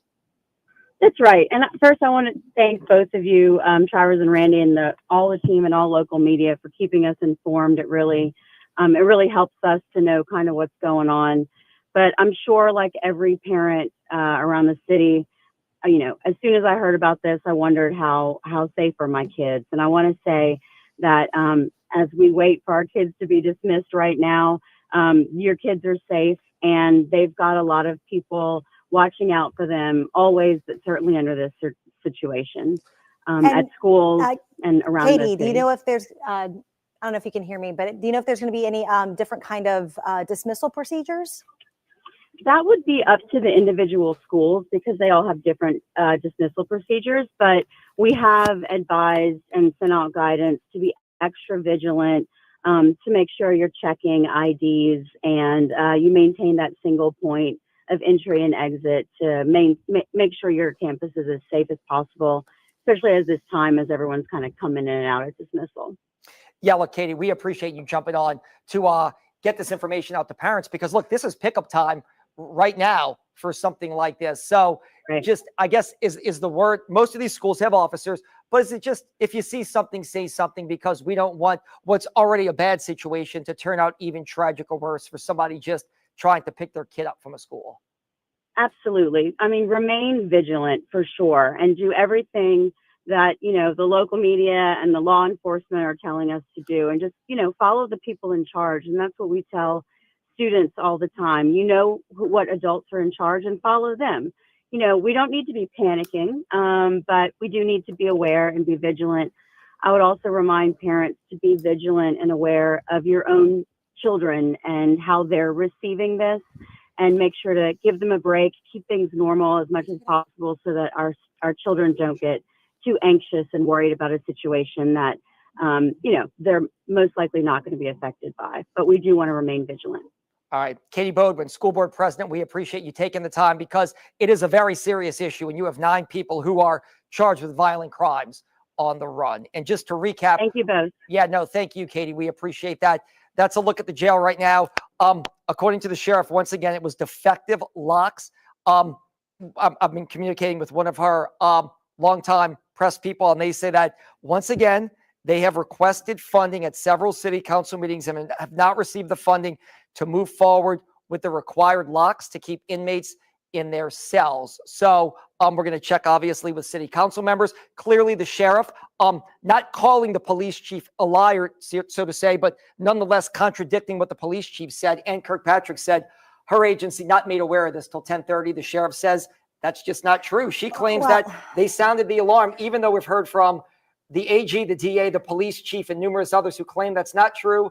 The sheriff claims that they alerted everybody they had to at. Well, she said that they alerted the U.S. Marshals Task Force, not to say that that was the proper agency or the right kind of protocol to go through. But what it sounds like is that they told one particular agency, and that message never got distributed to the rest of the masses, which included some of the judges right next door, the DA's office right next door, some of the ADAs who are working on many of these cases involving some of these suspects who did escape. So again, I do think that, yes, she did say that she alerted people, but there is a communication breakdown. And I think that that started way before 8:30 a.m. That communication breakdown started at 1 a.m. when these inmates escaped, and she wasn't even alerted until 9 a.m. And look, I think our reporter, Shay O'Connor, who has been out there all day, asked this question. I don't think they gave her an answer, but one could maybe make the argument that if they have video, maybe release it. This whole, it's part of an ongoing investigation. I understand that. And I understand you don't want to compromise security. It has been compromised. 11 people have or 10 just broke out of your facility. I think one could easily make the argument that it's wise to probably start releasing every piece of surveillance video that you have, so people can recognize this. And when people say, look, we do a lot of these debates, and since the sheriff said this is political, every politician says, I want to be transparent. You have a chance to. You can release every piece of video and be transparent as you possibly can. And again, I mean, my big question is, who was watching at the time, I guess? And they weren't really able to answer that for us, because if this did happen at 1 o'clock, why did no one know until 7.5, 8 hours later? You know, I mean, if somebody, and I know that they're looking at some of the internal measures, some of the people who work within the jail, they may have had help within the inside. They even mentioned that there's no way that they could have been able to remove some of those pieces of equipment without machinery or tools needed. But again, I would imagine that your video, as you mentioned, would showcase that, and that you could provide some of those answers. And I understand that, look, you know, we don't want to compromise any kind of investigation. I mean, us more than anybody. I mean, we're working with homicide detectives all the time. There's a reason why they don't paint the full picture for you out in front. But I think that this does come down to a bit of public safety. And, you know, whenever you're talking about giving people a 7.5 hour head start, I think it's important to let people know as soon as possible. Because again, if you were alerted at 9 and you didn't officially tell even the news stations didn't even know until after 10:30, you know, that's a big lapse that nobody can be alerted. Look, it's a 7-hour lapse. I mean, like Jason Williams said on live TV, you could be in Atlanta in 7 hours if you had a vehicle or if you stole a vehicle to get away. Let's go to Elizabeth Kubel live. You're looking at these pictures that we obtained and the sheriff's office released of how they got out. Just to bring you up to speed at 3 o'clock as we go back to Elizabeth, they removed what looked to be a sink or a toilet. and then went through a back wall, got onto a dock, and then scaled a fence, which is pretty high, and got up Ran to the across interstate and ran. So Elizabeth, you could probably take it from there. Yeah, well, we are here, Travers and Randy, as you all know, right outside of NOPD Police Headquarters. This is where we have heard from Superintendent Ann Kirkpatrick today. And I know that you guys are wrapping up as well that briefing from the Orleans Parish Sheriff. And really, as we have been highlighting all day long, really the key in all of this throughout all of these hours and hours of coverage seems to be the time frame, right? And the notifications and alerting. And I was listening to that press conference as well. So I did hear the sheriff say that she notified this task force. I think she called it the U.S. Marshals Task Force. But that still doesn't take away from the fact that Superintendent Ann Kirkpatrick said that she and her officers were notified around 10:30 a.m. this morning, as we have continued to highlight with our timelines that was 2 hours after they did that routine head count in the morning around 8:30 and realized that, as we know now, these 10 inmates had escaped. So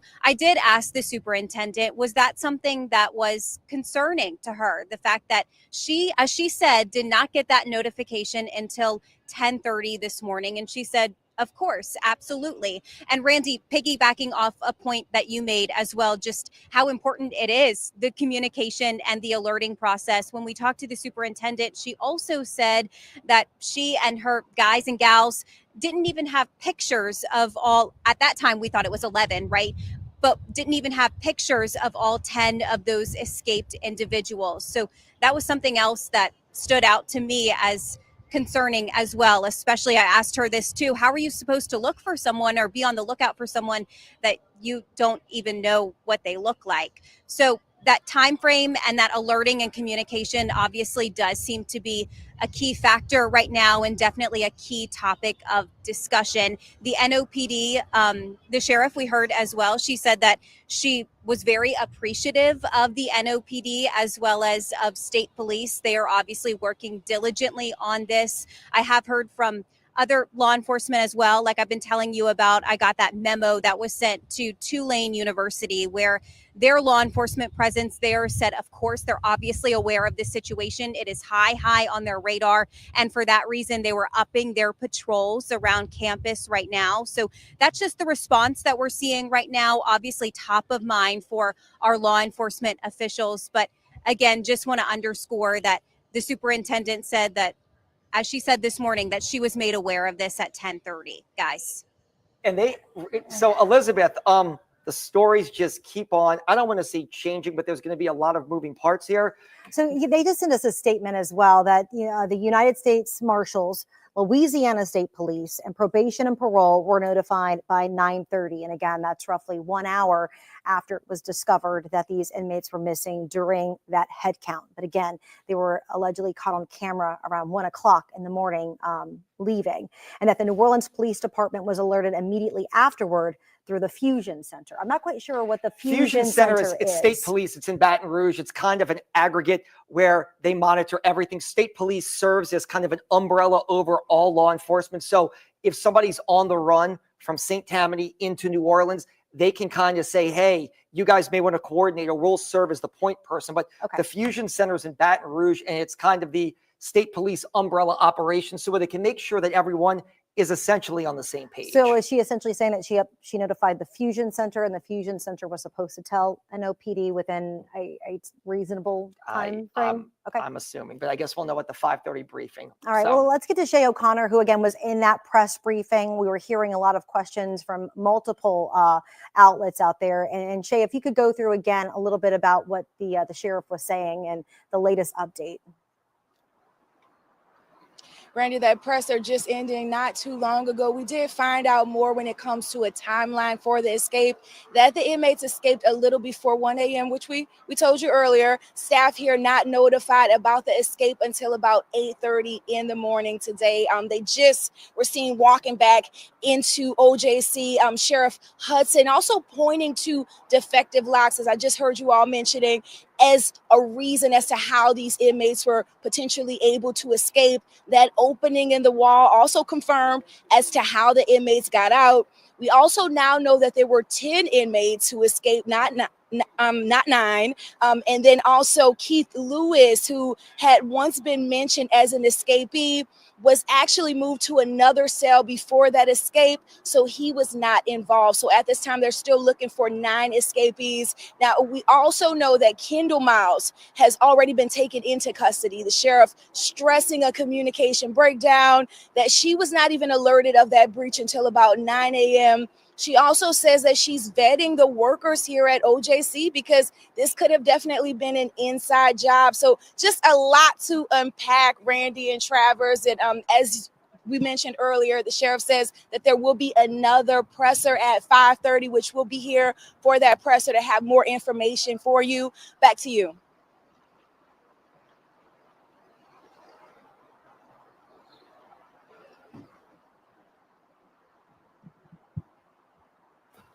And Shay, real quickly, when it came to that technician, I know that we've been asking a lot of questions about that.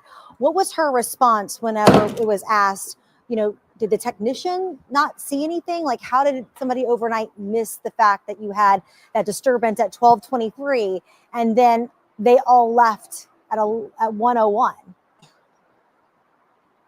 Definitely. I actually asked that question about the technician, and they pretty much said that they would be looking into it. That is still an ongoing investigation as to how this happened. I did hear something about a technician being in a pod and the inmates potentially able to get around that pod. So it's very maybe that technician did not see them at the time, but again, them not finding out about this until 9 in the morning. That's very pivotal time for the sheriff to not have found out until about 9 a.m. That is a lot of time. As we know, these inmates could be dressed in regular clothes. They could be out of town. We just don't know at this time, especially given that they escaped before 1, and a lot of people didn't find out until about 8:30 or 9 a.m. Randy? All right, Shay, thank you so much. Yeah, I think that there's a lot to this timeline that we're still, again, working to unpack. And I think that is one of the bigger questions is if somebody truly was watching at 1 o'clock in the morning, why were people not notified at that point? And look, Shay, I know you're going to be there for this 5:30 press, so we hope to get some more information. I do understand that this is all happening in real time, and they do have to really try to piece it together, and it does take time, but it does seem like the underlying question that a lot of, not just us in the media, but elected officials and the public is asking is, what did take so long to alert everybody? Why didn't you realize that 10 people charged with violent crimes are essentially running out of your jail, hopping a fence, and getting out at 1 o'clock in the morning? Why did it take until 9 a.m.? I'll do you one better. If you know that the locks are dysfunctional, why do you have the violent criminals on the first floor of your building and you don't put them up on the third floor where the locks are working? Right. No, these are all questions that hopefully we can. And Mike Kahn might be able to chime in a little bit. Mike, you've been listening to all of this. You've been, checking through these press briefings. What are your thoughts on what the sheriff just had to say?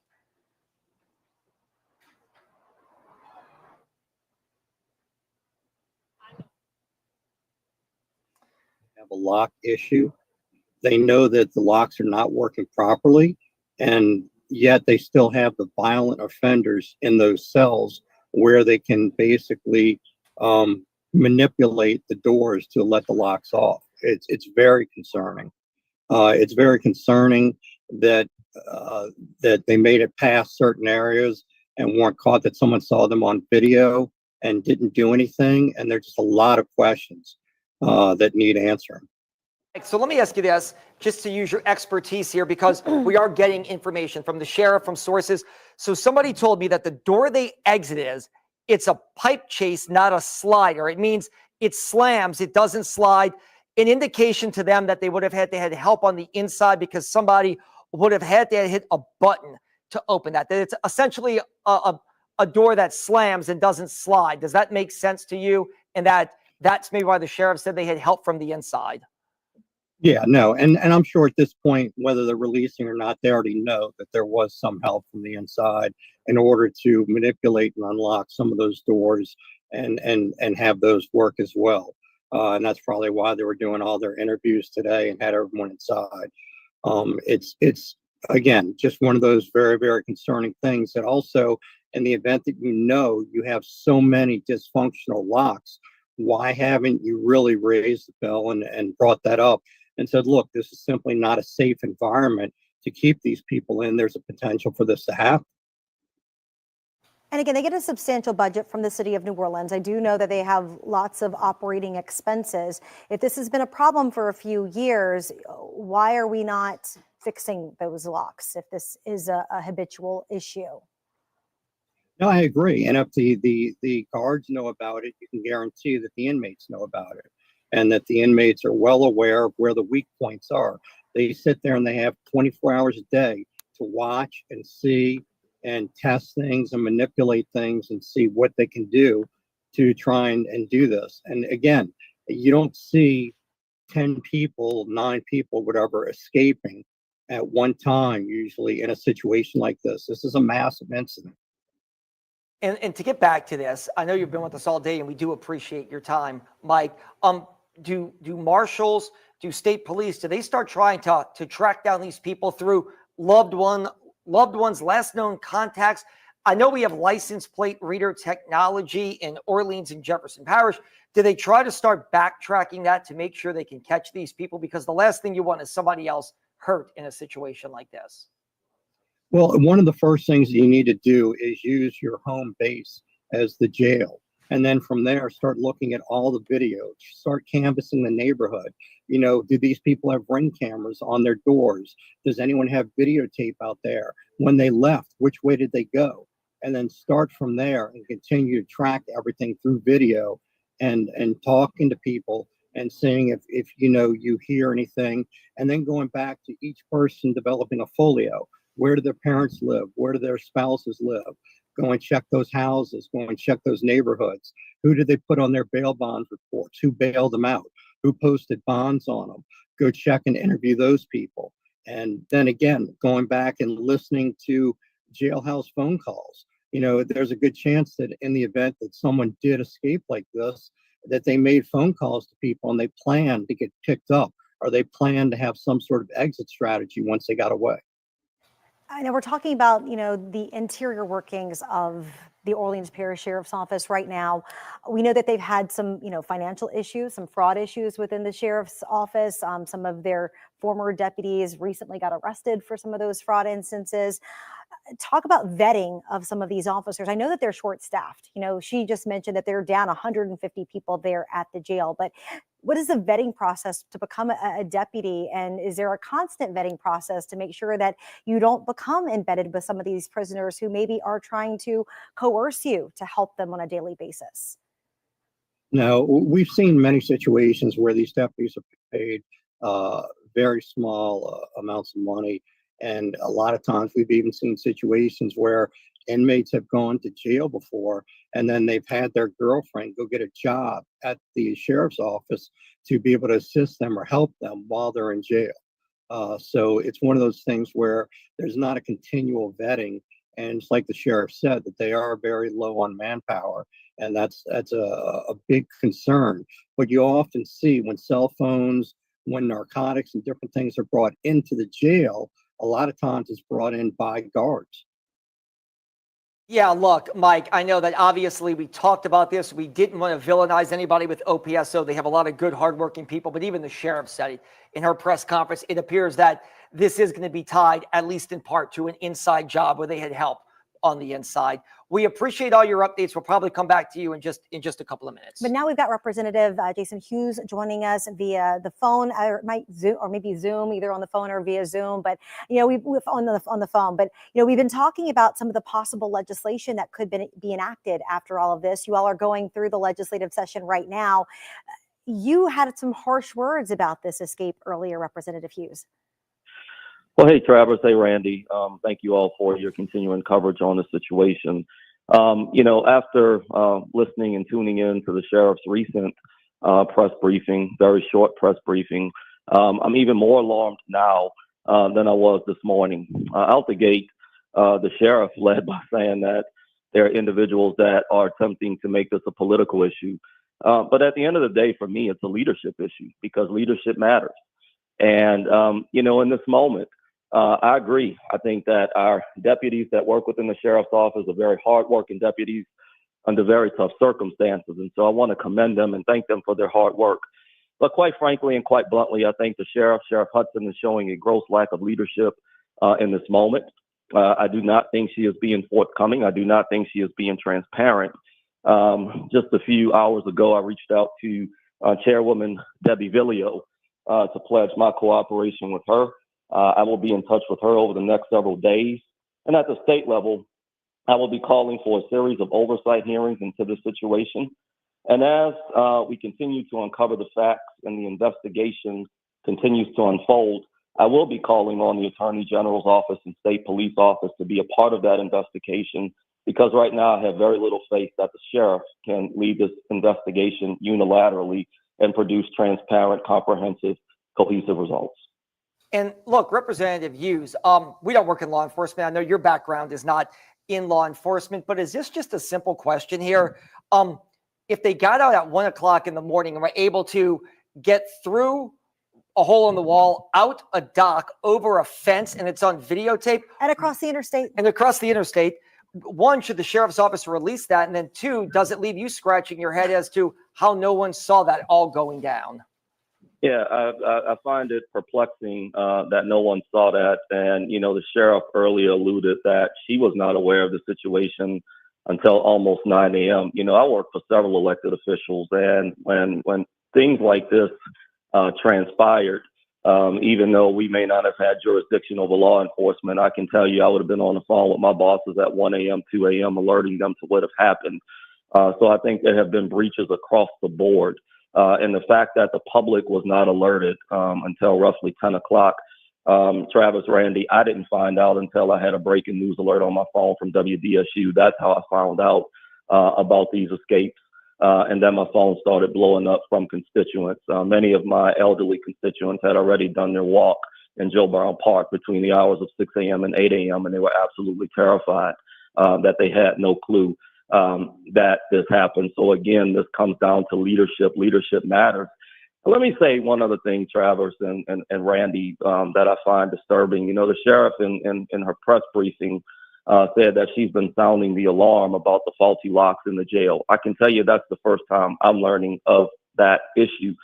I'm the vice chairman of the Appropriations Committee. It's a pretty significant role. Have co-oversight of a $40 billion budget and several other budget bills. On March 18th, I had a Zoom meeting with Sheriff Hudson and her leadership team, and the conversation was the millage. Not one time did she mention faulty locks. Not one time did she mention the need or request for a special appropriation or capital outlay dollars from the state. I would think that if you know you had a situation where you had faulty locks, that could be a public safety issue, that you would not just be sounding the alarm at the local level, but that you would be sounding the alarm at every level possible. The Sheriff's Association has a very robust presence at the Capitol. Unfortunately, Sheriff Hudson has not really been a part of that robust presence. And I find that deeply disturbing and very unfortunate.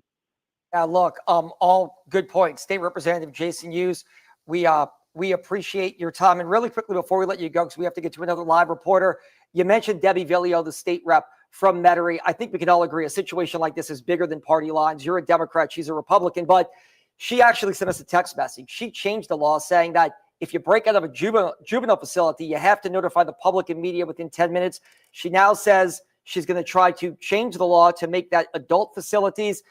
Is it unfortunate that you have to give it force of law to make people call the media and public when they break out of a jail? Yeah, let me say this really quickly about Debbie Villio. Our politics are very different, but she will tell you this, we're absolutely very dear friends. We work closely on the lot.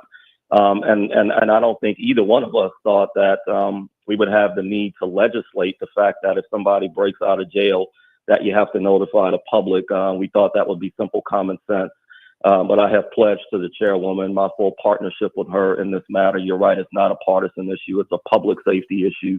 And we all want our constituents to be safe regardless of party. All right, Representative Jason Hughes, we echo those same sentiments. And again, thank you so much for joining us on the phone to kind of give us your perspective. As again, we are still waiting to get an update on those 9 inmates who are still on the run. All right, let's get live to Aubrey Killian. He is in Mid-City. It's a neighborhood, a lot of businesses, and a lot of people very concerned. Aubrey, not to panic people, but you have 9 escaped inmates still on the run. And Travers, when you say concerned, I've spoken to so many people. A lot of people that I've spoken to, they're outraged. Lynn Rivers is joining us live. This is your daycare. We can see the jail from where we're at now. What is going through your head? I mean, the sheriff just gave a news update revealing details showing there was a major lapse when it comes to the time from the escape until the public was notified. To be honest with you, I was a bit upset that it wasn't notified to us immediately. We are here with children as well as myself coming to work at the wee hours of the morning, and knowing that this happened earlier this morning, that should have been brought to the public's attention, especially when we're dealing with children not that far from the jail where it happened. Ms. Lynn, walk me through your morning. How did you find out, and with the protocols you took?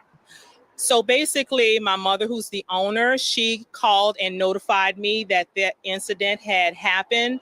And then right after, I have a parent who works over there. She called to make sure that we were okay. And immediately we went on full lockdown for the safety of our children and everyone in the building.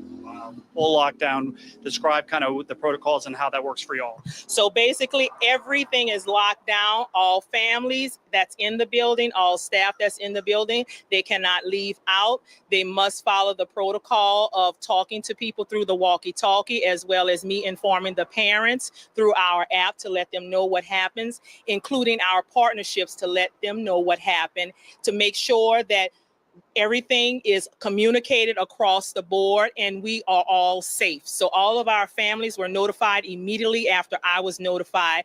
And some families who came and picked up their children because they were scared. And it is a scary thing. It was scary for us as well. But I trust in God for what it is, that he keeps us covered.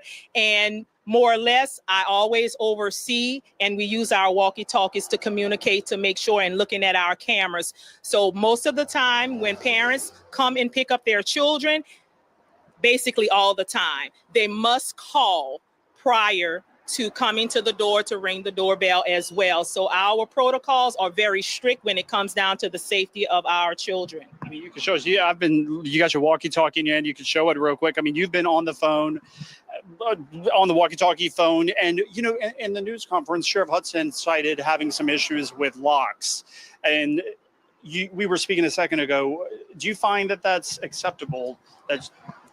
I don't think it's acceptable. If there was faulty locks that they were aware of way ahead of time, they should have immediately made sure that that was fixed, because look what happened.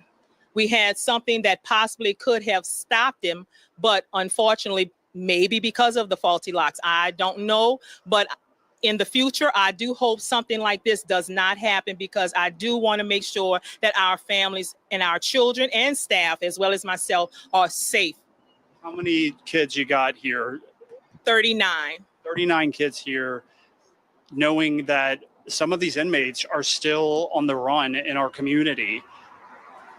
How do you wrap your mind around that? I mean, that's scary to know you are protecting children and there are criminals that escaped out of a high security jail, apparently high security jail, that your tax dollars fund.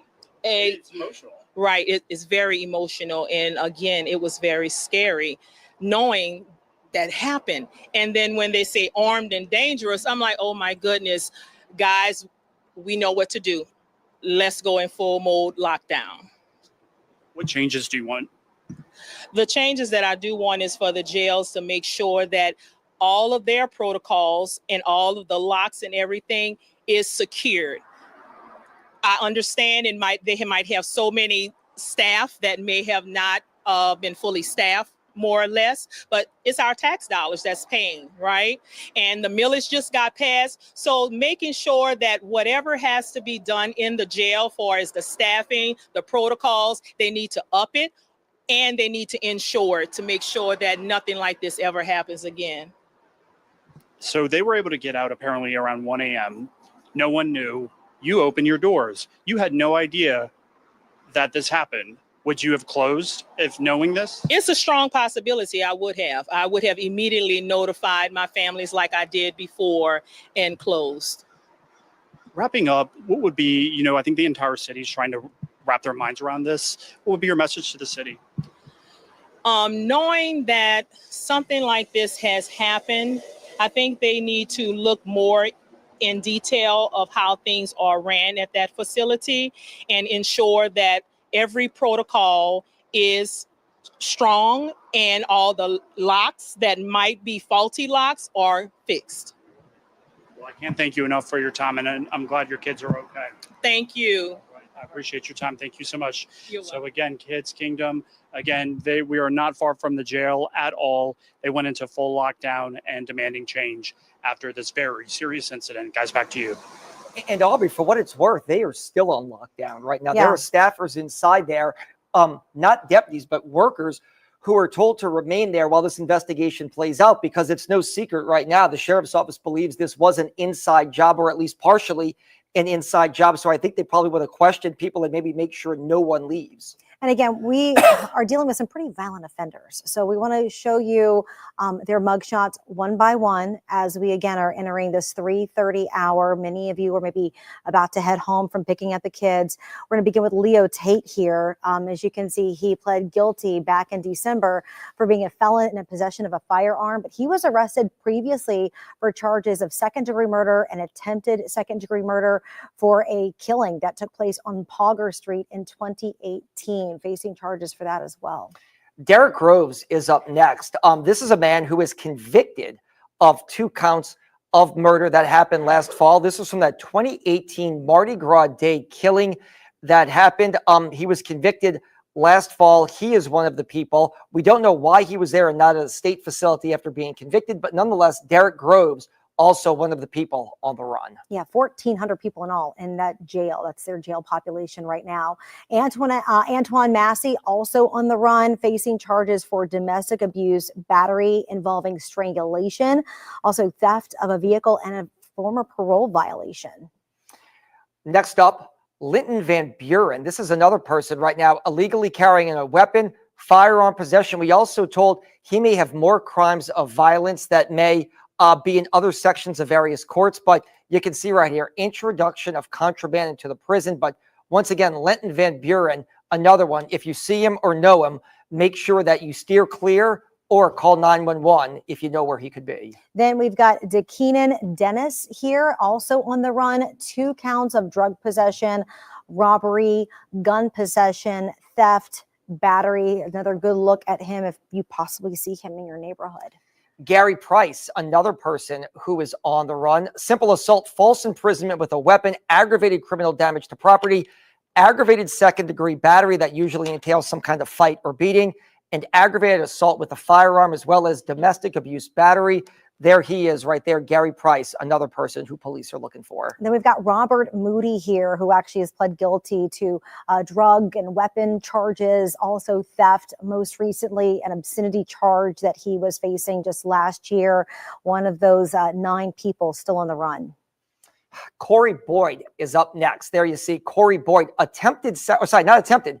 He is behind bars for second-degree murder and attempted second-degree murder, theft, possession of a firearm, as well as drug possession. This is why the police chief said all of these people should be considered armed and dangerous. Yeah, and we were even talking to the DA earlier, who was concerned for many of the witnesses who had to testify in some of these convictions.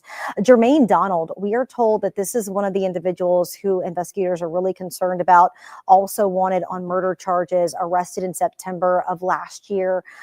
Again, the people that I've spoken to say that he has been arrested on a series of crimes. He's got a very long rap sheet, most recently with, again, a second-degree murder charge. Those are the 9 on the run. Here is the one captured, Kendall Miles. And we believe this is the same Kendall Miles who also escaped the juvenile facility, I think about 3 years ago in 2022, it was my understanding. But Kendall Miles captured in the parking lot of the historic Monteleone Hotel right in the heart of the French Quarter. If that just gives you an indication of how a lot of these escaped inmates can fan out, that's about probably a mile away from the prison. But he was there hiding in a parking lot, which is an indoor parking lot. For those of you who have gone to the Monteleone, it's right behind the building, and they have that walkway into the hotel. Well, and it's a ramp, and then he was actually hiding underneath one of the vehicles, according to the Orleans Parish Sheriff's Office.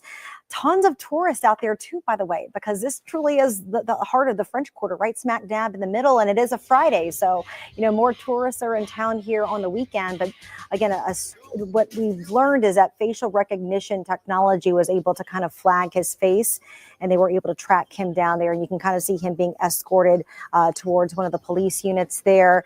But what's interesting, you can see he's in plain clothes, right? So what we're hearing is that there were clothes waiting for many of these individuals to change into, so they weren't seen running around with their jumpsuits. Or if they didn't have clothes, they did have time. I mean, you got to think, nobody knew that they were missing from 1 o'clock until 8:30 in the morning. You have time to go to a friend's house, knock on a door, and say, hey, let me get a change of shoes and another outfit real quick, because nobody knows that you're missing yet. No, and 1 o'clock in the morning, that is now almost 15 hours ago. Elizabeth Kubel was at the NOPD press conference. Let's go back live to her. She's been monitoring this situation from the police side, who are probably taking the lead on this manhunt.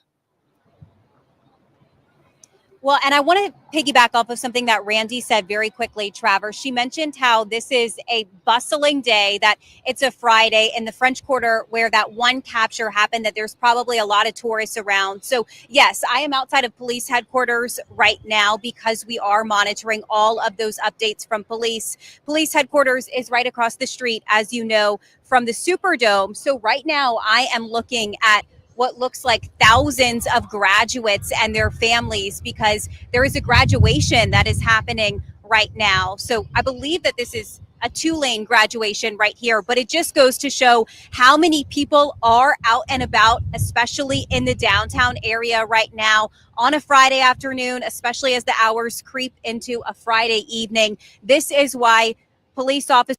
Achieving real results for your business starts with asking the right people the right questions. Target the exact audience.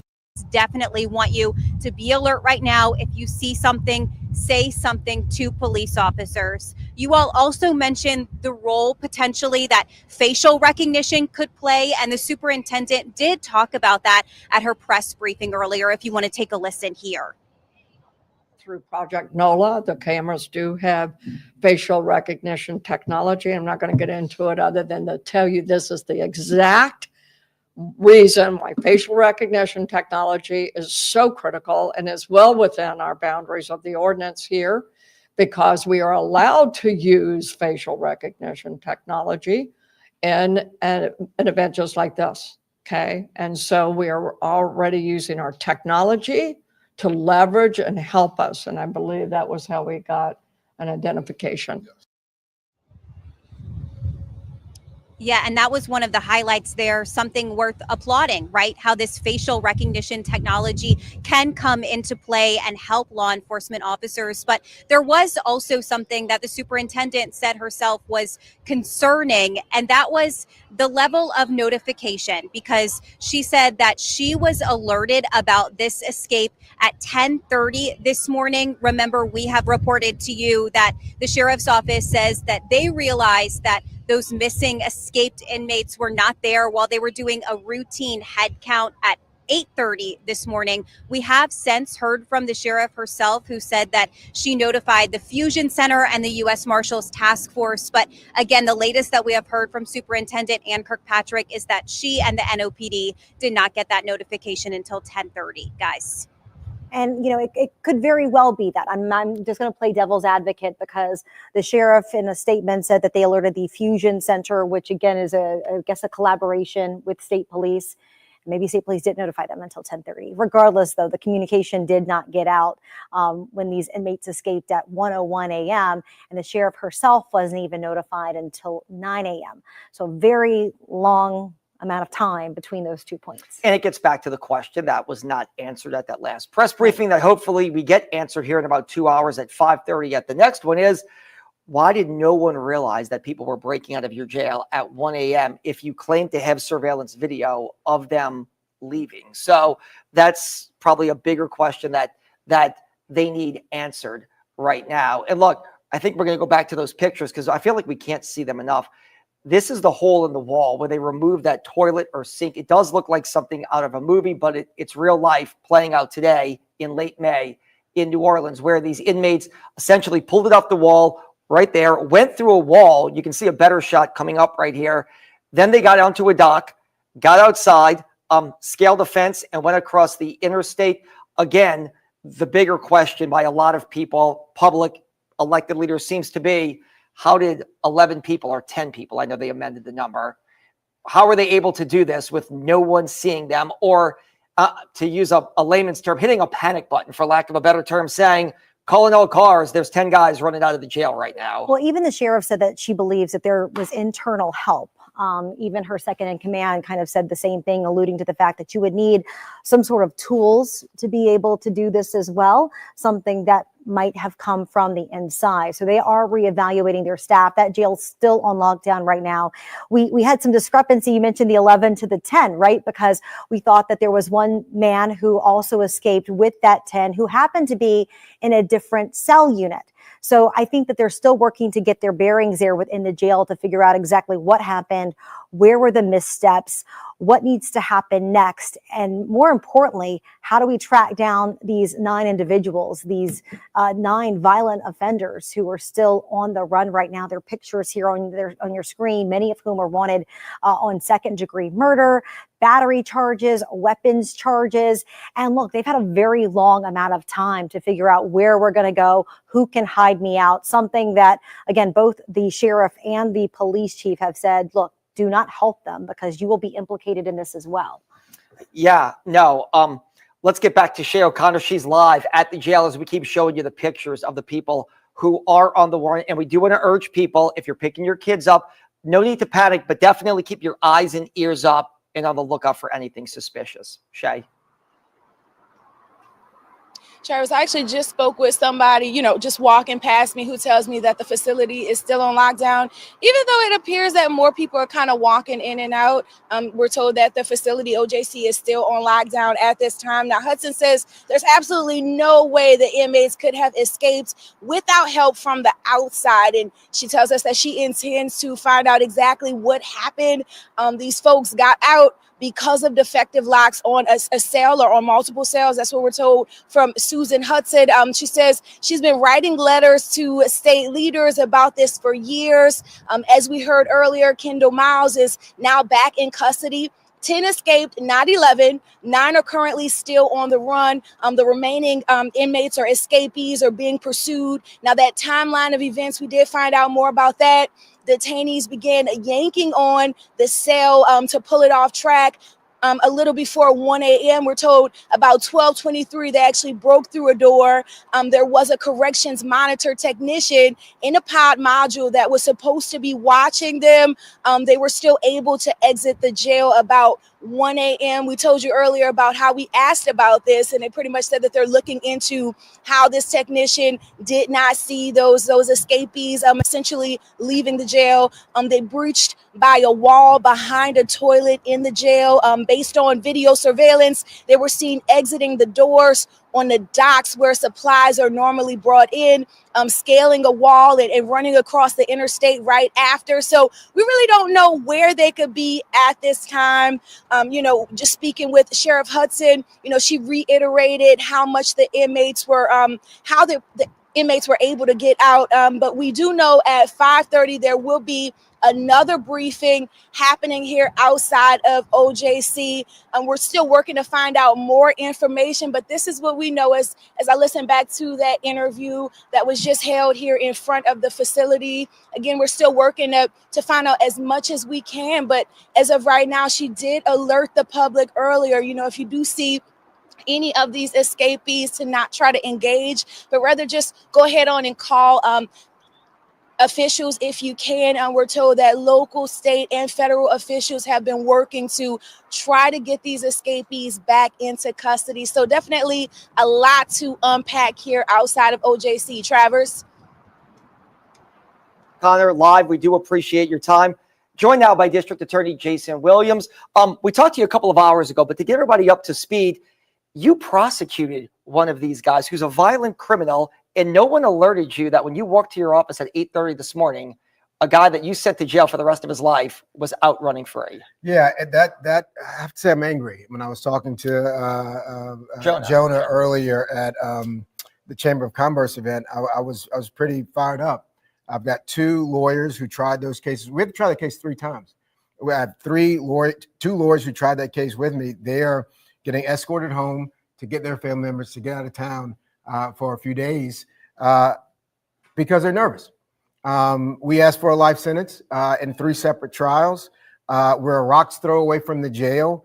Just a professional courtesy, just a heads up. Maybe keep your head on a swivel when you're walking from your car to the office this morning. We didn't get that. Not just that, but you were also talking about some of these witnesses who put their necks on the line thinking, okay, we're putting these guys away for life. You know, they killed our loved ones. We were witnesses to a crime. And you had to make those calls to those individuals this morning. Yeah, absolutely. And there was witness intimidation by Mr. Groves and his co-defendant throughout those 3 trials. And we had to immediately start when I found out from reporters. I didn't find out from my law enforcement partner across the street. That's a problem. And so we got on the phone with witnesses and victims, next of kin, to let them know that these people were now on the lam and to be on the lookout. Can you explain to us? I know the sheriff mentioned that she contacted the U.S. Marshals Task Force and then the Fusion Center. Can you talk about, are we reliant on them to be able to disseminate that information and to dole that out? Or I'm not confident in anything I'm getting from OPSO at this moment, based on what I've seen and what I've heard and what I've not heard, and the lack of contact. I still haven't had any communication with the sheriff to date. I don't know what time it is right now. I can tell you, I called the U.S. Marshal Service at 11:13 after I found out to formally ask for their help. 11:13? 11:13. When I found out, I contacted the U.S. Marshal Service, and they had not received a formal request from the sheriff at that point. I then contacted the head of Troop NOLA and asked for his assistance formally. He had not been called by the sheriff. That is a problem. I call the governor because I believe this is bigger than the city of New Orleans right now. I've never heard of 11 inmates getting out of a jail or prison in my 52 years on this planet. So here are a lot of questions that we have, and we hope to get answers from the sheriff at 5:30 here. But it happened at 1 o'clock in the morning. And look, I understand, and I think the public can sympathize with this. They are understaffed. It's a job that doesn't pay a lot of money, and you're dealing with people accused of violent crimes. But I think we all want to believe that somebody's watching a camera or paying attention, that if you have 10 people running out of your facility at 1 in the morning, somebody's going to sound the alarm and say, hey, we need some help here. Let's call all cars here. Travis, you're absolutely right. I mean, let's just put all of this in perspective and kind of slow it down for a moment. Number one, I've been in that jail.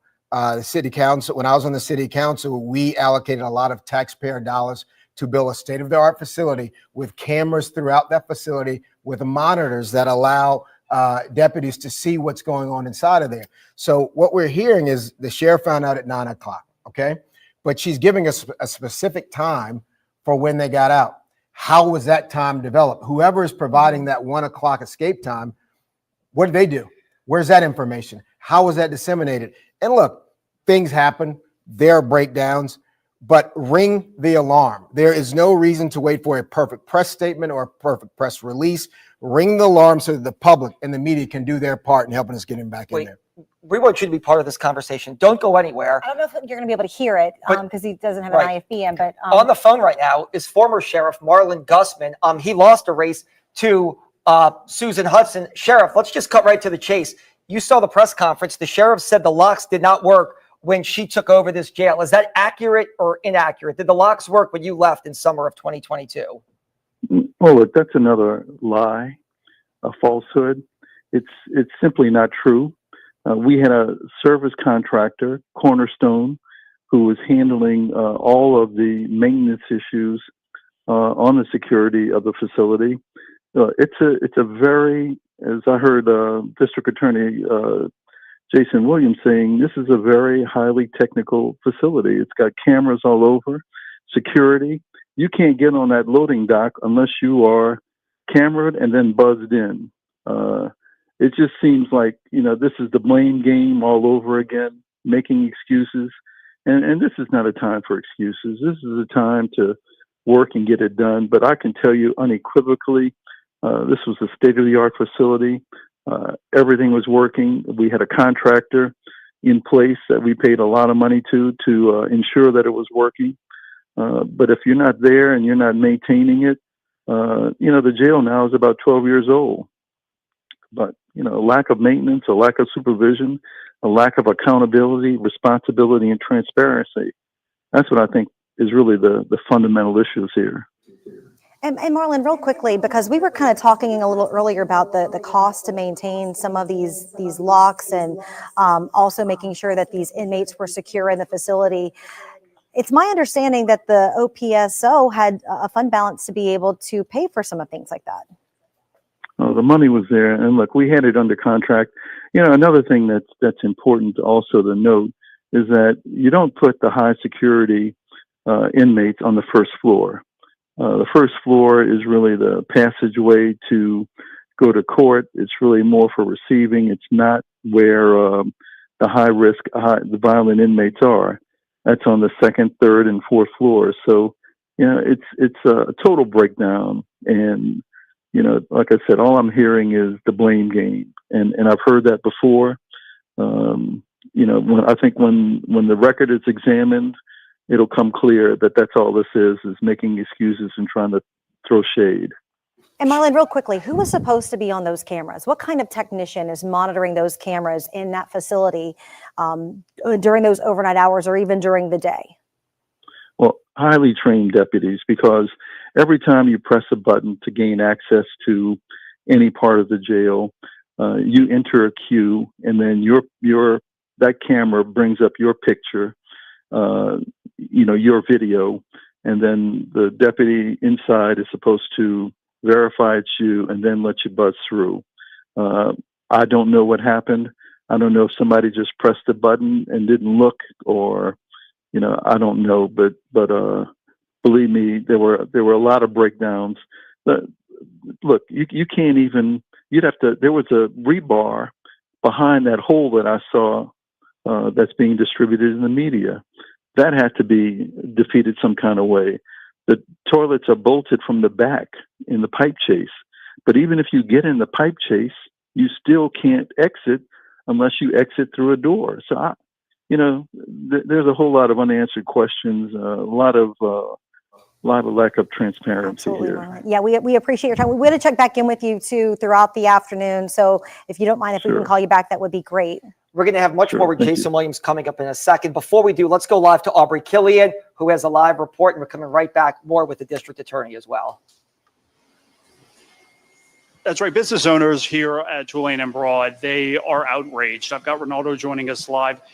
You were open last night at around 1 is when you were closing up. That's the same time these inmates escaped. Right. It's just kind of scary, just to know that they were roaming when my female employees were getting ready to get off. And some nights they walk to their cars, they park along Tulane and all down the street on Dupree. It's just by being so close to home. What needs to change after this? I'm not sure. Would you like maybe a better alert system? Yeah, definitely a better alert system for the businesses, the residents. It's just by being centrally located in the middle of the neighborhood, you have so many people who can be affected by that. Could one of your customers have been killed or hurt? These are armed and dangerous. Anything could happen. It's a criminal. So, We've got a lot of people watching. What would be your message to our city right now as they're trying to understand how this happened in New Orleans, this many inmates escaping? Accountability, man. I feel like us as a city, as a people, we have to start holding everybody accountable. Would you say this was a failure? Definitely. Somebody definitely dropped the ball. But because of this, are you going to be keeping a closer eye? You mentioned your staff. As far as what we do, we run a pretty tight ship. So, I wouldn't change anything, but I feel like somewhere there needs to be changes implicated. But as far as us, we're pretty good.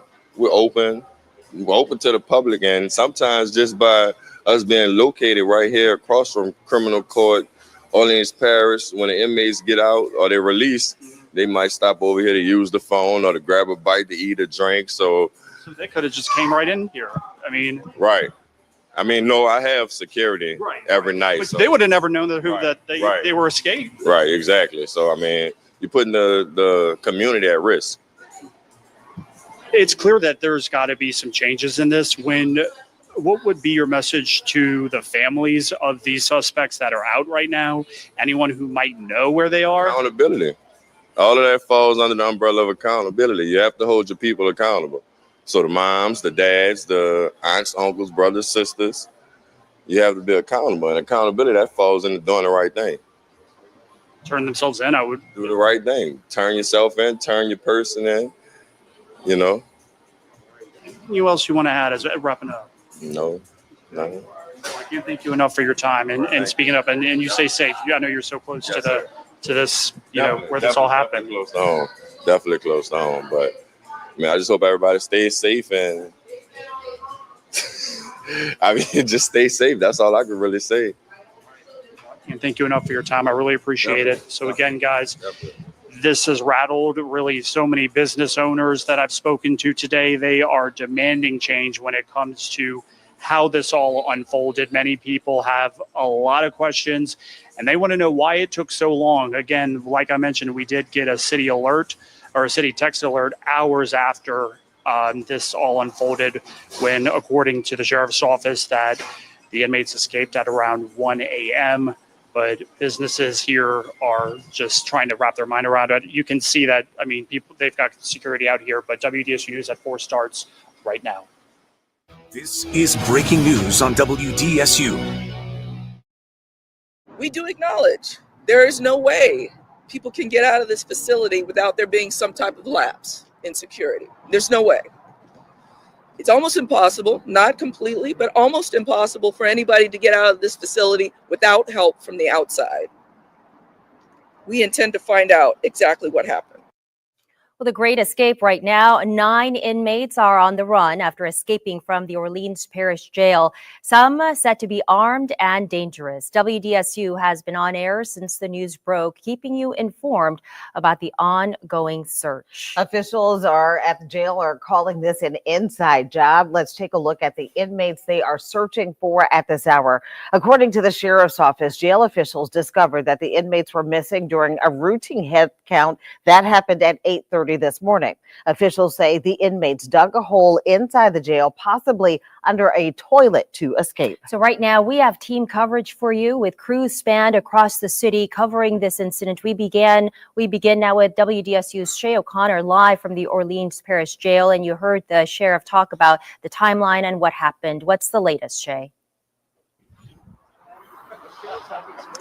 So the Sheriff Susan Hudson says that she intends to get to the bottom of exactly what happened to cause this breach. That press conference actually just ended not too long ago. There's another one that's coming up at 5:30, but I just wanted to go through some of the information that we were able to get for you. Now, Hudson says the inmates got out because of a defective lock on the cell. Apparently there's been defective locks on the cells inside of OJC for a while now. Something Hudson says that she's been writing letters to state leaders about for years.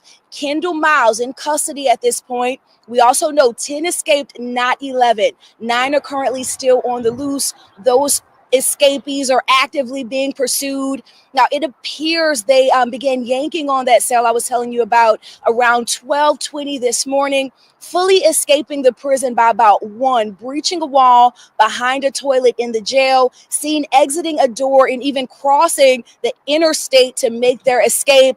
The sheriff also talks about how she feels this situation is being politicized when it's really a public safety matter that needs to be addressed. Here's a word from Hudson on how inmates were able to escape. We know that folks are normally locked down in this facility at 10:30 p.m., but these folks that were able to get out did so because of defective locks on the cells. I have talked about those locks since I got into office. Sheriff Hudson also talks about there being a technician in a pod that for some reason did not see this happening. She also appears to have evidence that workers definitely inside had helped these escapees. Of course, we're going to continue to keep you updated on this situation. Reporting live from OJC, Shay O'Connor, WDSU News. All right, Shay, thank you so much for that. And again, the sheriff did talk about how the bolts and the infrastructure, the fixture that came loose, and you saw some video there of the toilet that was pulled apart, and that's how they escaped through that wall, breached that wall, was able to scale a wall outside and exit through a dock door and dock exit where they usually bring in supplies, scale up the wall, and was able to escape running across the highway. But this is video now you are looking at of that hole, that toilet wall where they were able to pull out of the wall, and you can see the security lapse right there. I heard Sheriff Hudson talk about just the difficulty that they have experienced in the jail with the locks and all those things. She has mentioned that before. I've heard her talk about that in budget hearings, but no matter the case, this is still, it all amounts to a catastrophic failure when you have this level of escape, as you can see. And as she implied, that there may have been some outside help. I don't know if that means outside of the jail or another jail employee, but again, this is part of the escape that those inmates, the part of the path that they use to get out. Yeah, and one of those inmates, Kendall Miles, was arrested by state police near the French Quarter near Hotel Monteleone early this morning. He has been booked on a new charge of simple escape. OPSO deputies found him hiding beneath a car. They were able to chase him down. We spoke today with some witnesses who saw that and who saw him run away from officers. They chased him to the parking lot across Hotel Monteleone on the Bienville side. It's across the street from the hotel. They say the officers had their tasers drawn but did not use it on him.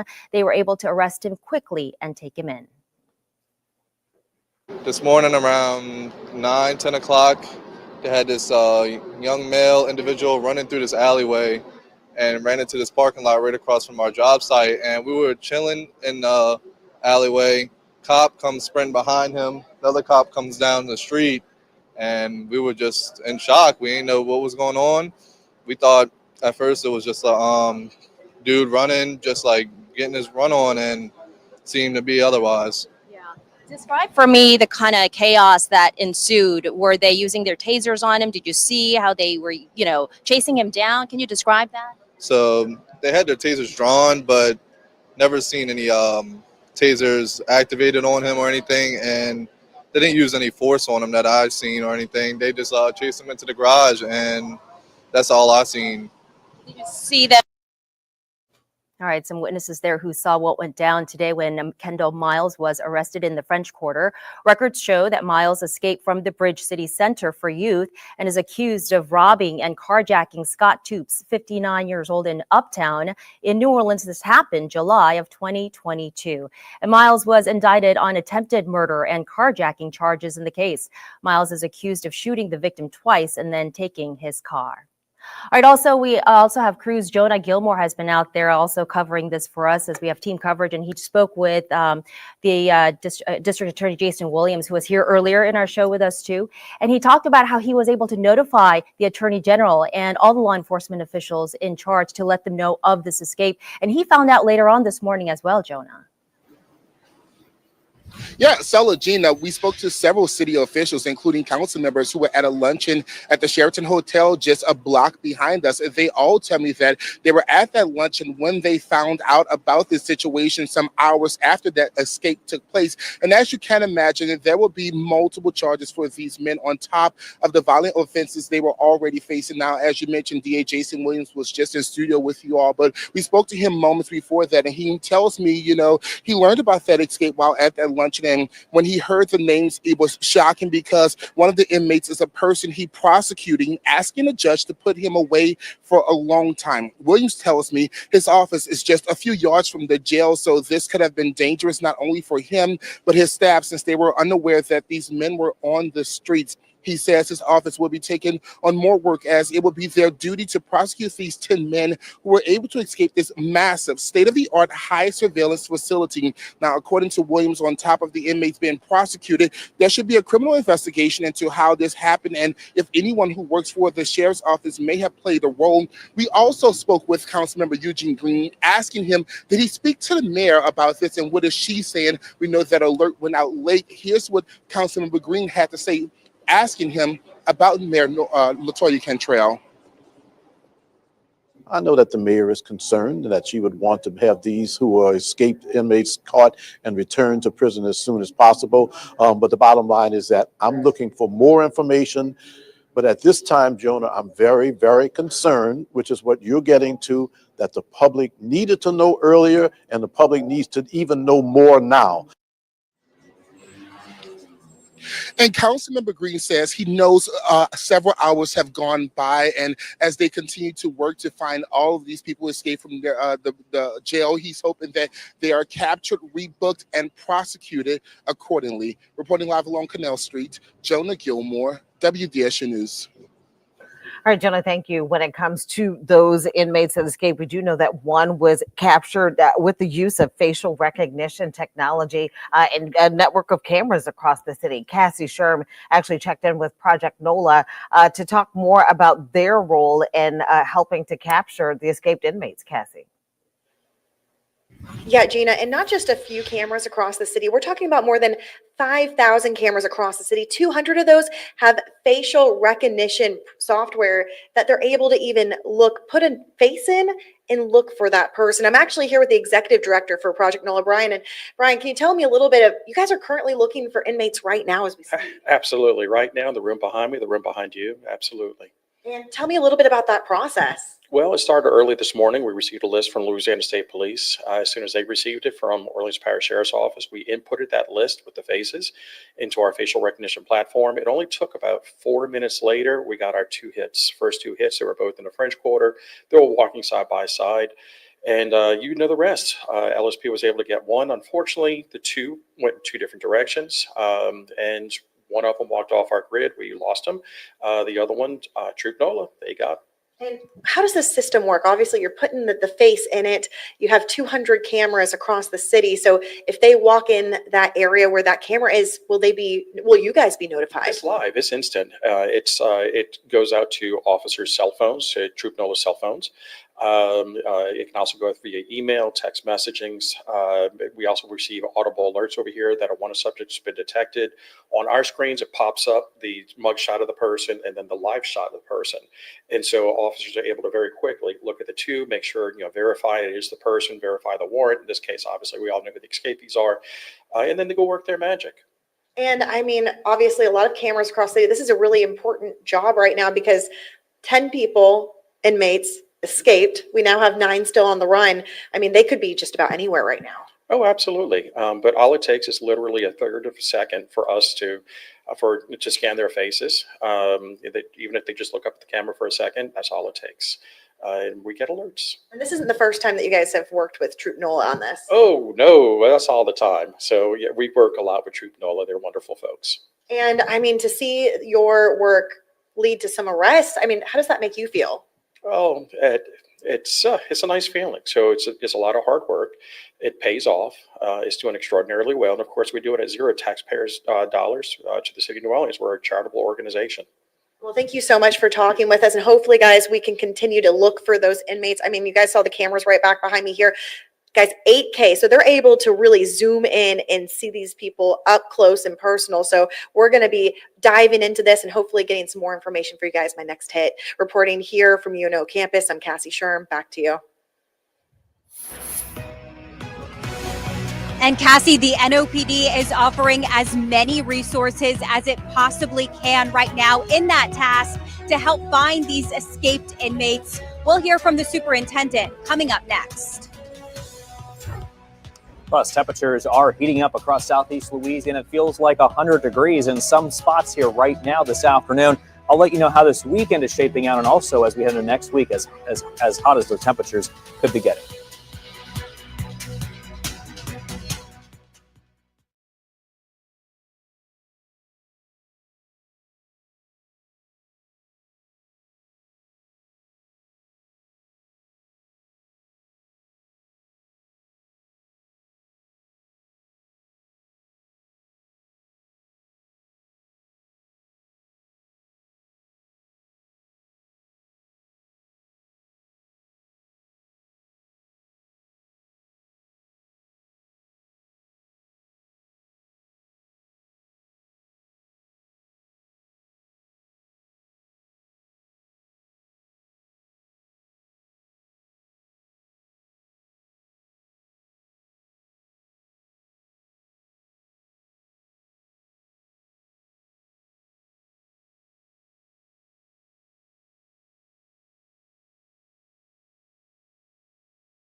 All right, welcome back. We are continuing to follow breaking news here. 10 inmates escaped from OPSO early this morning. One inmate was found and captured in the French Quarter around 10 o'clock this morning. We talked to witnesses there. It happened right across the street from Hotel Monteleone. So now that leaves 9 inmates still on the run right now, an active investigation. And you see the pictures of the inmates here on your screen. Here are the inmates that authorities are actively looking for right now, wanted on a variety of crimes. Some of them violent, some of them should be considered dangerous individuals, authorities do say.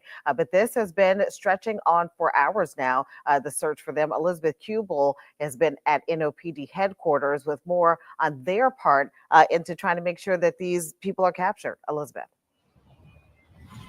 Yeah, it is an all hands on deck situation here at the NOPD, Gina. The superintendent said that she was offering any and all resources that she could to the Orleans Parish Sheriff's Office, that she had informed every single NOPD officer of this. I do want to mention that I can't really ignore what is happening behind us right now. So you are seeing crowds of graduates and families here at the Superdome, which again is right across the street from NOPD headquarters. So we've seen lots of people here for Tulane's graduation ceremonies that are happening right now.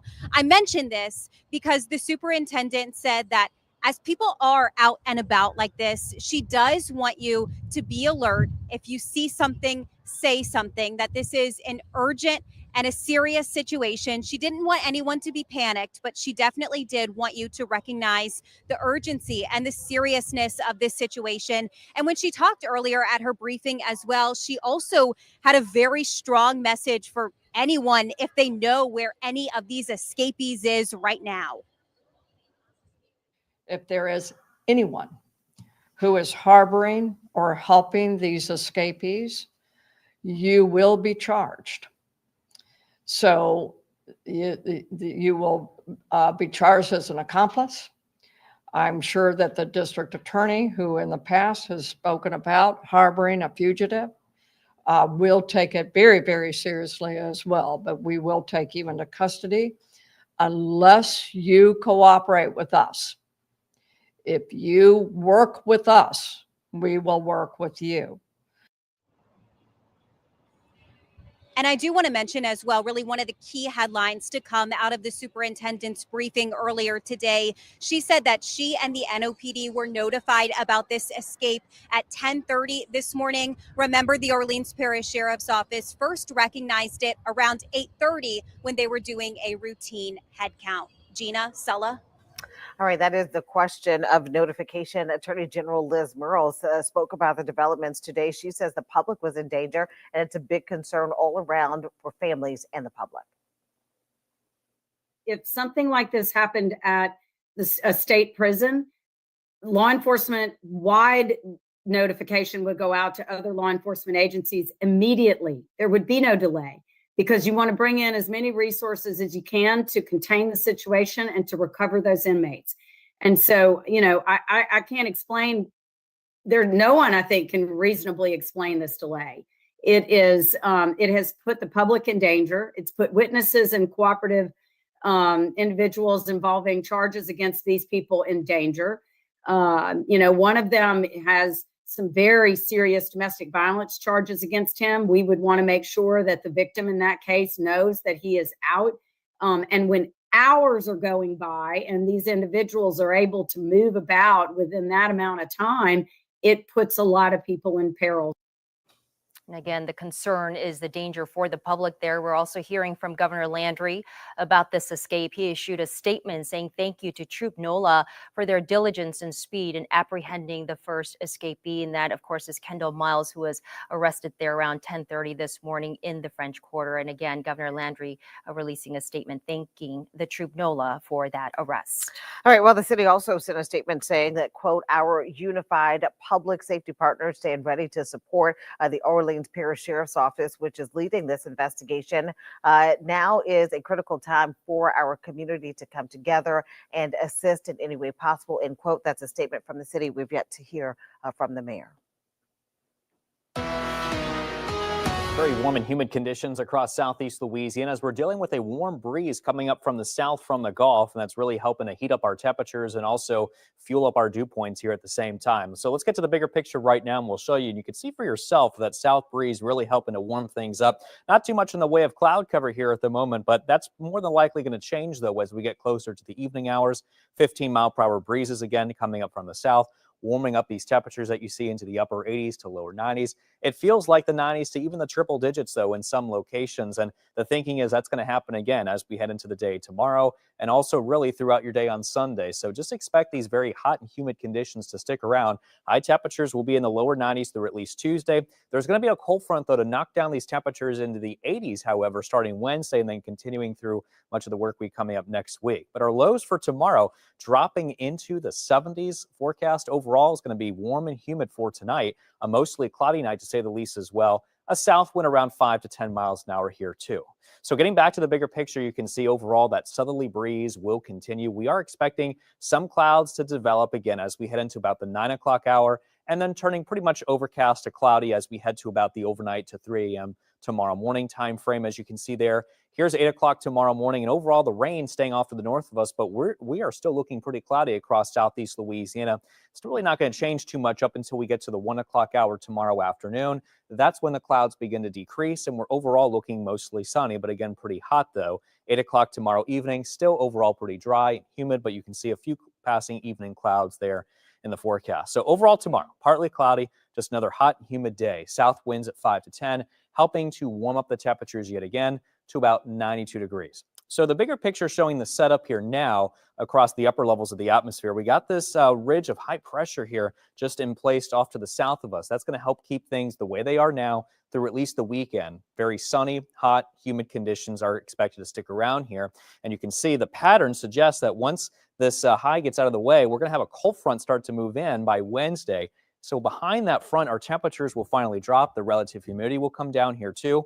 And you actually see it on the WDSU first morning 7-day forecast. But with that front, there's also a chance of showers and storms as we head into Wednesday. Thursday and Friday were much cooler as highs will drop into the low to mid 80s with mixed clouds and sunshine. Stay tuned. We're back after the break.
Do we see some sort of reform happening in the way that they handle prisoners, the way that they run the sheriff's office? Like, what do we do here?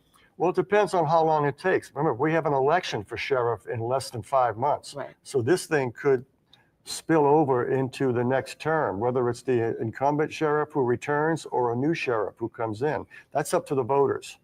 Yeah. at that point. But how long it takes, I don't know. I don't want to speculate. It's going to take months rather than weeks. Yes, it definitely. That's for sure. Yeah, it's for sure. Now, what we don't hope takes months or weeks. Rather, we want it to be in a few hours for them to capture the people that are out there, because again, you're dealing with people who have some very heavy charges. And right now, you're looking at the one person that was caught that escaped. That is Kendall Miles, who was arrested outside of the parking lot, of the Hotel Montleon.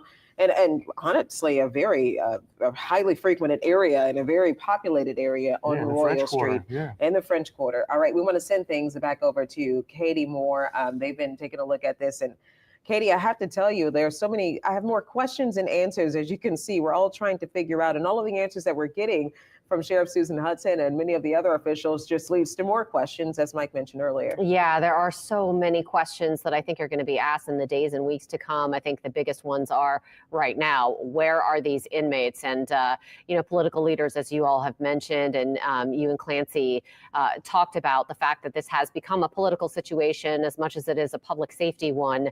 And Alyssa Curtis was at an event today. She's joining me in the studio now with the latest on what you heard from some of our elected officials about this as well. Alyssa? Yeah, Katie, I think all the elected officials in our community are asking the same questions that we are right now in the newsroom, and that people in the public are asking. How did this happen? Why did this happen? Why wasn't anyone notified? It's funny too, because we were actually at a chamber event for the New Orleans community, and DA Jason Williams and NOPD Chief Ann Kirkpatrick were actually speaking about the public safety progress that we've had over the past few years. Both Kirkpatrick and DA Williams spoke to the numbers of murders, homicides, break-ins that have all seen a significant improvement over the past few years. And then they come out and talk to us about how frustrating this is, that this breach of security and public safety happened just hours before they had this conversation.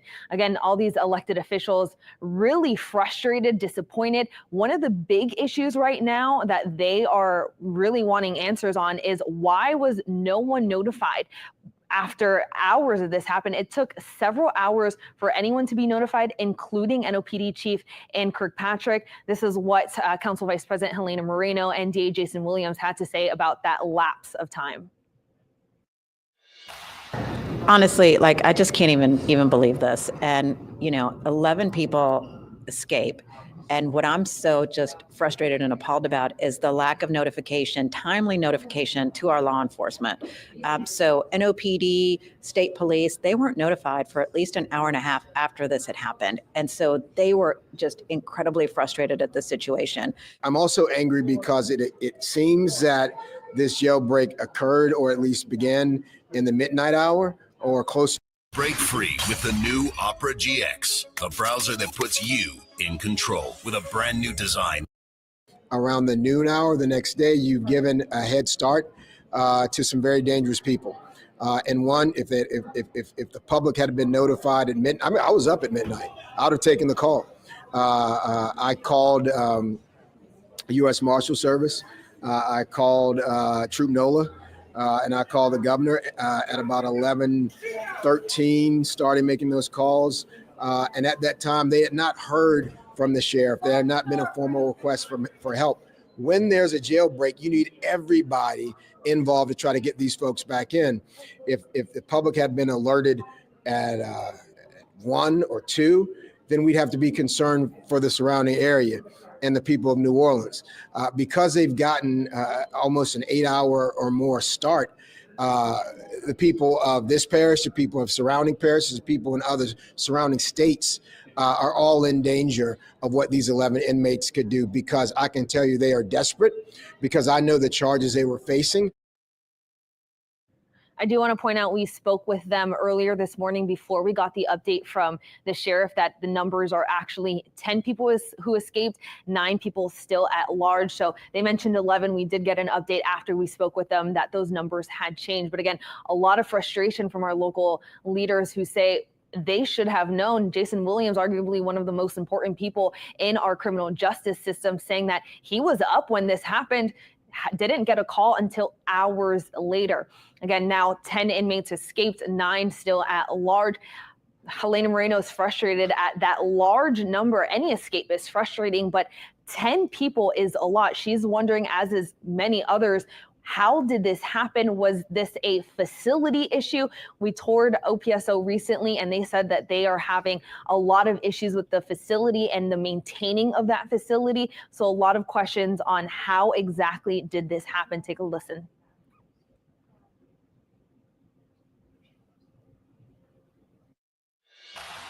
This is just unbelievably appalling. And, obviously for 11 people to be able to escape, they were able to find some kind of, security loophole or find some individuals who potentially could be on their side to help them.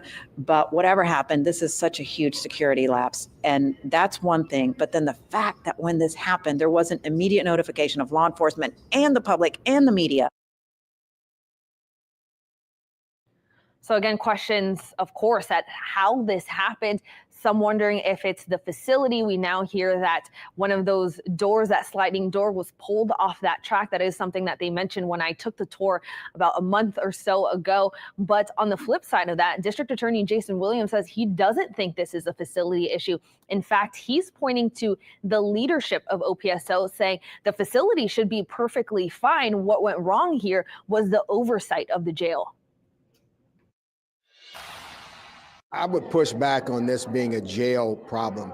I was on the city council when we allocated a lot of tax dollars to build a state-of-the-art facility, which I was able to tour, and I toured it with federal judge Lance Afric, who has been on the sheriff every day, he and Judge North, to make sure that jail was compliant and correctly staffed. And there have been a number of people who've been pushing on that. And there is no way it could have been correctly staffed and managed and having all those things happen without there being some other breakdown, failure, or corruption or assistance occurring. This is not a matter of an old jail that couldn't properly maintain individuals. This is a failure in leadership. I want to point out a very important note. This is an election year, so a lot of people are, I don't want to say using this as a political gain, but definitely pointing to that leadership issue. We know Jason Williams has endorsed Michelle Woodfork for sheriff. She is running. We spoke to her as well. I'm going to try and get some sound up in the next few minutes regarding that. But again, so many questions. Like Sharice mentioned, the more answers we get, I think the more questions we get. And we're not alone here in the newsroom or in the public. Elected leaders also saying that they have no idea or don't know what went wrong here, and they're demanding answers as well. When we spoke with Council Vice President Helena Moreno, she says that once, of course, the first thing that they need to do is get everyone back into custody. But beyond that, the council is going to be looking at what went wrong, asking a lot of questions. I'm sure we're going to see some meetings in city council chambers, not only at the city level, but at the state level too. She says that she was on the phone with people at the state capitol asking what needs to be done so that we can change laws to make sure that someone is notified right when this happens, and make changes at the state level as well. So a lot of questions need to be answered, a lot of discussions to be had too as well, Katie. Yeah, we heard from Sheriff Hudson a little while ago about the chain of notifications that took place. And basically, she just said that she has someone on the U.S. Marshals Task Force, and that task force was notified. I think there's going to be a big question for these officials about whether or not that was sufficient and whether or not they think that that was sufficient. And from what we're hearing right now, I think the answer to that is probably no. I think from what we heard from almost every elected official that we've spoken to today is that that wasn't sufficient. There was seemingly hours of lapse between when this happened, and then not only when this happened, but when OPSO was alerted. Break free with the new Opera GX, the browser that puts you in control with a brand new design that involved, invested into the criminal justice system. So I do not think that they think that system is enough. Yeah, hearing from Jason too, you talked to him earlier today, Jason Williams, the DA, like we're talking about. And one of the things that he mentioned was the personal safety risk for people involved in the justice system and the victims and witnesses associated with these cases. And you heard from him on that? Yeah, absolutely. His office has some resources regarding victims, not just for these situations, but when any witness needs to be brought to court and after anything happens, they reach out to make sure they feel safe, comfortable, they can testify, whatever needs to happen. I asked him, were those resources put in place and utilized as soon as this happened? And he says, yes, they have been in contact with some of these victims and the witnesses, including someone he says was threatened recently by one of these inmates who escaped, seemingly trying to stop whatever court date that he has or push this back, obviously not wanting to see this through. So people were being threatened before this. So now, of course, they are utilizing everything they can, any resources they have available to get in contact with these victim witnesses, their families, to make sure they are safe, they know what happened, and their next steps in this as well. All right. Thank you so much for all of that, Alyssa. You know, some very important questions, and hearing from those elected leaders today, it is clear that they are going to be asking those questions as we move forward. I think what happens at the end of this and at the end of the day, where the rubber meets the road, is where we are right now. And that is, we only have one of these 10 inmates who escaped in the early morning hours from the Orleans Justice Center back in custody. That time lapse,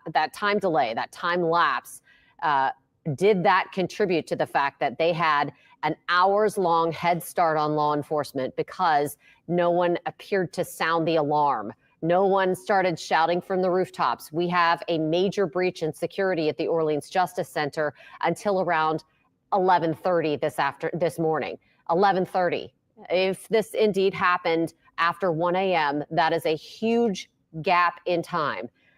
We do have some thoughts from Governor Jeff Landry. He's been chiming in on this as well. We heard, of course, from Attorney General Liz Murrill earlier today. And if you can see these on your screen right now, you know, Governor Jeff Landry saying, if you think this will fly, Louisiana, you are dead wrong. Every single one of you will be caught. And then he gave credit to Troop NOLA. Troop NOLA officers helped to bring in the only one of these suspects that has been brought back into custody was, one of these inmates. And he gave all the credit to Troop NOLA, which is great. They took him into custody outside the Hotel Monteleone. And from what we've been able to piece together, you can see his tweet there. On the fact that they have been doing a great job, basically. That's the long and short of that tweet from the governor.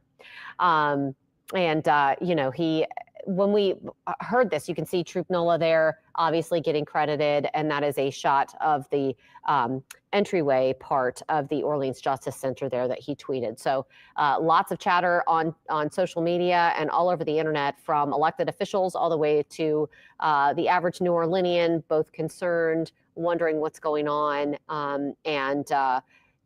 some of them expressing outrage at the fact that this was not allowed to happen, but that this did happen. And Katie, let me jump in on the one inmate who has been captured, Kendall Miles. He has a history of escape, and we covered that from the Bridge City juvenile lockup. Yes.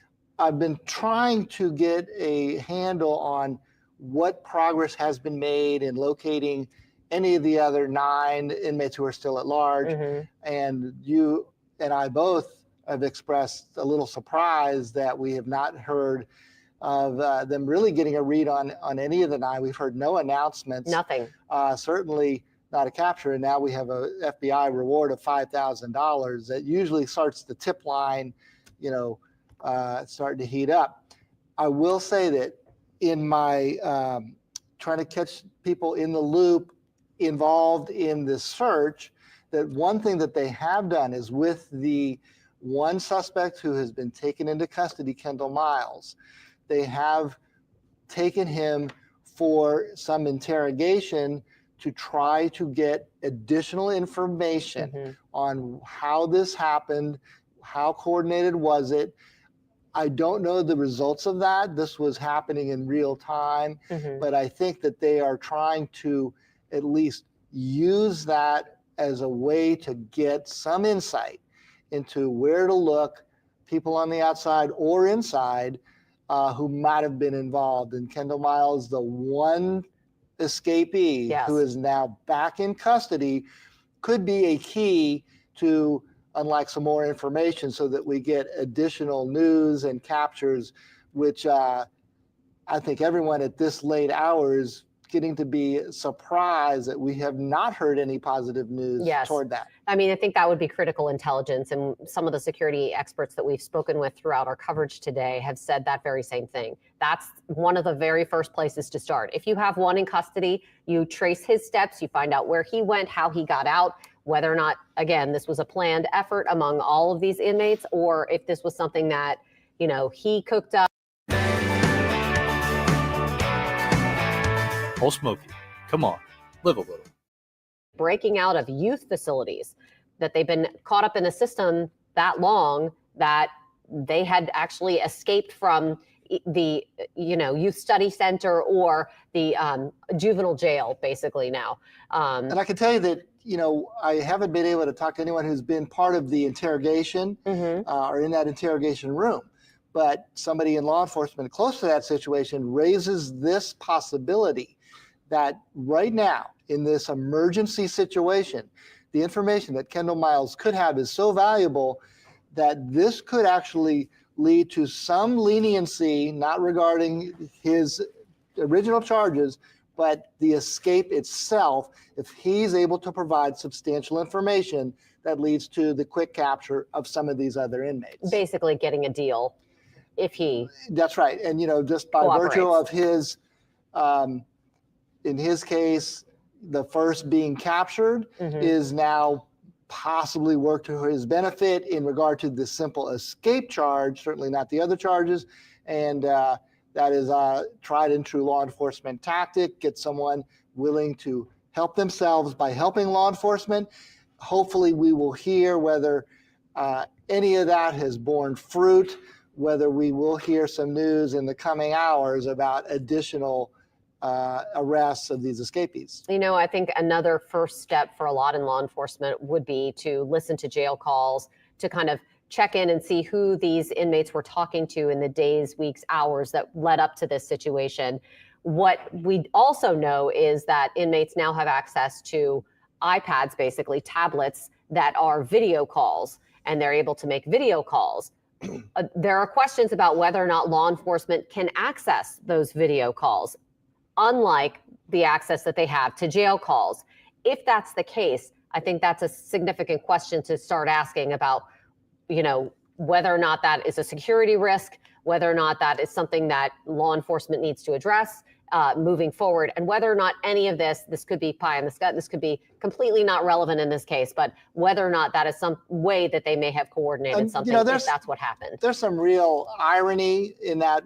Number one, those tablets, which are not connected to, you know, the World Wide Web. This is not, you know, internet access, but there is an ability to access certain both legal material, certain approved books, and some contact with their loved ones on the outside. Now, this, unfortunately, this situation could put these tablets at risk of being taken away from inmates. Yes. The coverage of those very recently distributed tablets was quite positive in that it has had a positive effect on the inmates in reducing violence, reducing there's often skirmishes over the limited telephones that are used to call. These are all collect calls made from inmates to their, you know, outside contacts, and that by each inmate having access to a tablet. Now, mind you, these tablets at a certain period, just like, you know, the lockdown when inmates return to their cell, they have to be returned to a charger, a big wall in which they're all charged overnight. They don't have, you know, unlimited access. It's only during specified hours. But it just would be ironic that a program that was being credited with diffusing some of the tensions inside the jail might now be in jeopardy, because if it in fact might have contributed to this lapse in security. Absolutely. I mean, if there's no way for law enforcement, that has been a long-standing tool that investigators all across the criminal justice spectrum have used, is listening to those jail calls, because they are recorded, they are tracked, they are, you know, the inmates are charged for them. And now if these iPads do not have any sort of monitoring capability or recording capability, or, storage of any of those conversations that are happening between the inmates and their loved ones, then that to me would sound like a pretty significant security risk. And I can tell you from one criminal court trial that I covered, one of the most chilling things that I have heard come from these jail calls was from testimony that went from one day to the next day, in which the person on trial was making threats to get a witness to change testimony when they were going to be on the witness stand the next day. So that was actually played in court and was a prosecution piece of evidence that eventually did lead to a conviction. That was very incriminating evidence. They were able to play that call for all of the jury to hear. I think it is an open question just how much access do the jail authorities have to access any of these, what I understand are sort of Zoom face-to-face, calls on these tablets. Yes. Well, what I'm hearing, we're definitely going to have to look more into this, because what I'm hearing is that there may be no recording and no access to that. That may be a direct line between the person and their loved ones at home. So if that is the case, we're going to continue to work to find out whether or not it is. I think that's a big question here, and whether or not that played a role in the coordination, if there was coordination, of this escape. Now, Susan Hudson had said at her vodka soda with Wheatley. Wheatley, so good I drink it. This song right here is for the red, white, and blue.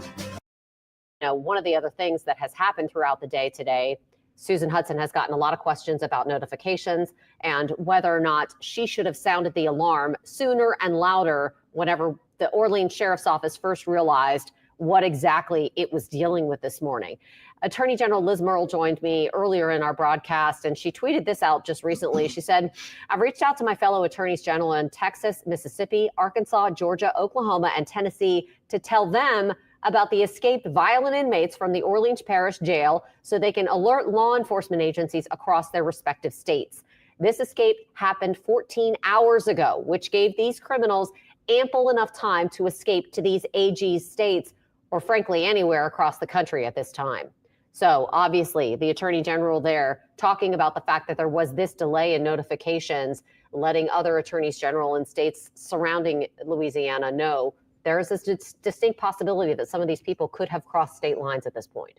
And, we've often heard about escapes in other states when there might be some connection to Louisiana. Well, now we're seeing this play in reverse where our escaped inmates are sounding some alarms in our neighboring states. Absolutely. And I imagine that they're on edge just like we are here in New Orleans and across the state of Louisiana tonight as well. But we do want to just kind of re-rack that press conference that Sheriff Susan Hudson held at around 2:30 this afternoon. She gave a real detailed accounting of what their investigation has shown so far. And even she raised some significant questions about whether or not this was an inside job. So let's take a listen.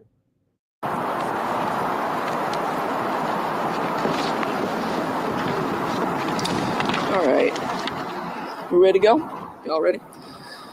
So we've been following the news coverage out here, and it is being made into a political issue. Political people are making this a political issue. I want to be really clear. This is a public safety issue, and we all need to continue to work together to solve it, to get these folks back in custody. And we are doing that. All of our energy at OPSO is going towards getting these folks back into custody and finding out exactly what happened. It's a fluid situation. When we're aiming to respond to all media inquiries as quickly as we can possibly do that, but I still have to investigate it, and the integrity of the investigation has to stand. We do acknowledge there is no way people can get out of this facility without there being some type of lapse in security. There's no way. It's almost impossible, not completely, but almost impossible for anybody to get out of this facility without help from the outside. We intend to find out exactly what happened. We know that, I want to say that we know that folks are normally locked down in this facility at 10:30 p.m., but these folks that were able to get out did so because of defective locks on the cells. I've talked about those locks since I got into office. I wrote a letter to the consent decree judge, to the city council, and everybody else who would listen. And every time I go to budget, I say the exact same thing. When you all covered our millage, I said the exact same thing. There are deficiencies in these facilities that cause public safety concerns. That's why the millage was so important. We'll get into that a little bit more as we move forward. I need to confirm that Kendall Miles is in custody. He is being rebooked for simple escape as well. OPSO deputies found him hiding beneath the car at the Hotel Monteleone parking garage, and he was transported to OJC by the Louisiana State Police. We also need to acknowledge that Keith Lewis, who was previously reported as an escaped detainee, was in a different cell. So he had been moved, but it had not been updated. So he is not on the run. There were 10, not 11, and he is in our facility and did not try to escape. The remaining individuals are being actively pursued, and our deputies, in collaboration with local and state law enforcement, are working tirelessly to locate and return them to custody. Now we're going to try and go through a little bit of the timeline of events, because what's being reported out there isn't accurate.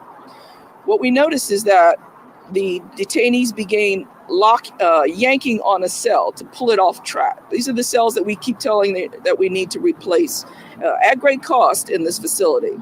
They were able to break, that was around 12:23 a.m. They were able to break open a door. There was a corrections monitoring technician in the pod module to be watching that.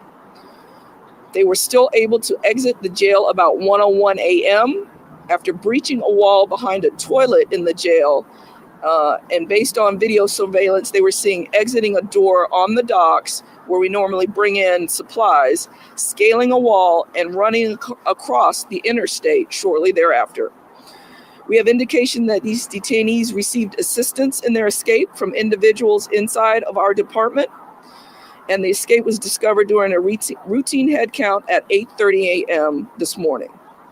The deputy who was on duty promptly notified jail leadership, and around probably before 9:30, we notified the United States Marshals Task Force, which. The future of trading is here on Robinhood. Amazon Home Finds. This is probably one of the easiest outdoor security cameras you'll ever install. It's wired. 30, I asked our personnel, have we notified NOPD? Have we notified our partners? I was told yes, the task force was notified. And then we were also able to discern that the NOPD was also notified through the Fusion Center. Now, when this went down, our first concern is to find out who these folks are, confirm, and then we've got to lock down the whole jail and find out, make sure nobody else is missing. That's the first thing we have to do. We also have people being moved out to court. We've got to confirm who those are. So this is a fluid situation as we're trying to get a handle on 1,400 people in this facility. So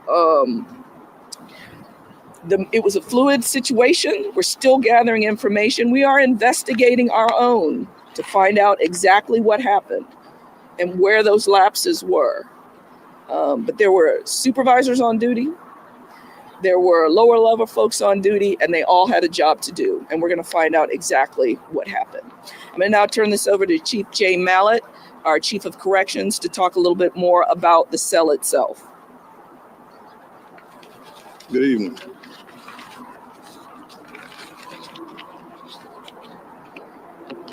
We do know that there are several security breaches. We're investigating, but the primary security breach and concern is the facility's infrastructure. We've identified that we have a large number of high security individuals in a minimum custody facility.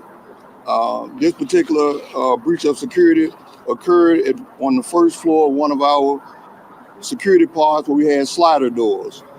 These doors are able to be manipulated by forced off the track that they're on, which allows individuals to enter and exit at will.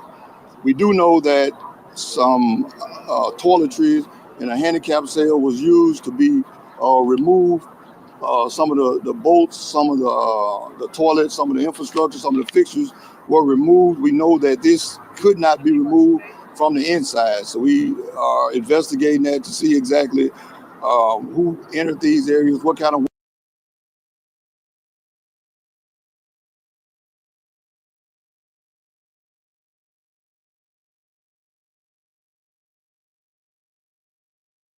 to locating the escapees. We're working with local and federal and state partners. We continue to ask the public for their vigilance.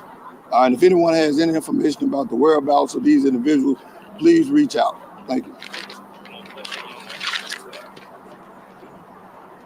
Thank you, Chief.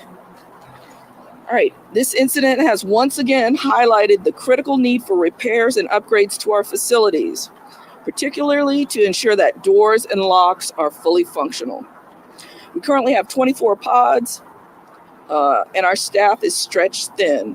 We are only at about 60% staffing. We still need 150 deputies in this jail and another 50 for the new jail about to open. So we're actively, and I have been actively advocating since I got into office for more money to fix these broken parts of the jail that make it unsecure. And just this week, we went to a capital budget hearing to lobby for more improvements to address just these issues, which would help improve security and safety for both the detainees and our deputies. Sure. How many people did you have on staff on this overnight shift that would have not reported this between 1 a.m. and 8:30 a.m.? And wouldn't they have to have known about it if there were plumbing items removed and they were able to get out and there was no notice until 8:30? So I'm going to turn that over to Chief Mallett. Good question. We actually had 4 supervisors and 36 staff here. That's a pretty, low ratio, but that's what we had on that particular part. We had a monitoring individual that was actually on site where we believe that the exit occurred was behind the cell wall. The staff that was available at that particular time of day, without going into too many security restrictions, wouldn't know that was going on behind the scene. That's more so a physical plant infrastructure deal that we do more routine daily type inspections of to make sure that these things are right. Wouldn't they need power tools or something? And that's something that we're investigating, because you're absolutely right. It's more than just a breach of security. It was some type of help. And we've been, researching, we've been looking, investigating and looking, and it would definitely be some type of tool used other than just the strength of a shared individual. Shay, you mentioned a technician earlier. Why didn't that person alert staffers earlier? I know you said somebody was also inside at the time and that they were still able to get out. You could kind of run through. We're still running through the timeline to narrow that down. That is part of the job, to do that responsibility. That's in everyone's post order. So we're still trying to narrow that down. And as we get information, we'll be sharing. And then also, have the family members of these escapees been notified? They know, if you could kind of talk a little bit about what they're saying. Yeah, some of them have reached out to us to try and help. So we're very grateful for that. We obviously don't want to identify what's going on there, but we're definitely getting some help on trying to locate them. Sheriff, you said that people are politicizing the escape here at the jail, but we talked with Superintendent Ann Kirkpatrick early this morning. She also made it very clear that her department, we talked to the U.S. Marshals, we talked to Louisiana State Police, none of them say they were notified before 10:30 a.m. And then once again, y'all said that y'all discovered this at 8:30. Why wasn't the public and partners, local, state, federal, made aware of this sooner? So I verified, so we have people on the U.S. Marshals Task Force. That's who we notified to make sure the whole task force is ready to roll. And they've been ready to roll since then. So I'm not sure how those up at the top found out. Thank you all for being here. I want to speak directly to the people of New Orleans about a very serious and unacceptable situation. Earlier today, the Orleans Parish Sheriff's Office discovered that multiple incarcerated individuals escaped from custody. What we know right now is that during a routine head count at 8:30 this morning, it was determined that several detainees were unaccounted for. Immediately upon discovery, OPSO activated emergency protocols and launched a coordinated response to locate and return these individuals to custody.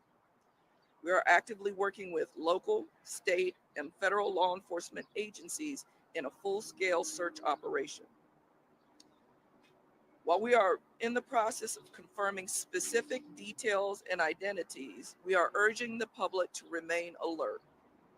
If you see anything suspicious or have any information that may assist in locating these escapees, please contact law enforcement immediately. We're going to give you some contact information. Do not engage or approach these subjects. To be accountable and transparent, we are launching a full investigation to determine how this escape occurred, including reviewing facility protocols, staff performance, and physical security measures. Any lapses or failures that contributed to this incident will be addressed swiftly and with full accountability. The next steps are that OPSO will continue to provide updates to the media and public as the investigation progresses and more facts become available. We are committed to transparency throughout this process and will not rest until all of these individuals are back in our custody. I'm going to turn this over now to Chief Christopher Goodley, who is over our Field Operations Bureau, to talk about how the hunt for these folks is going on.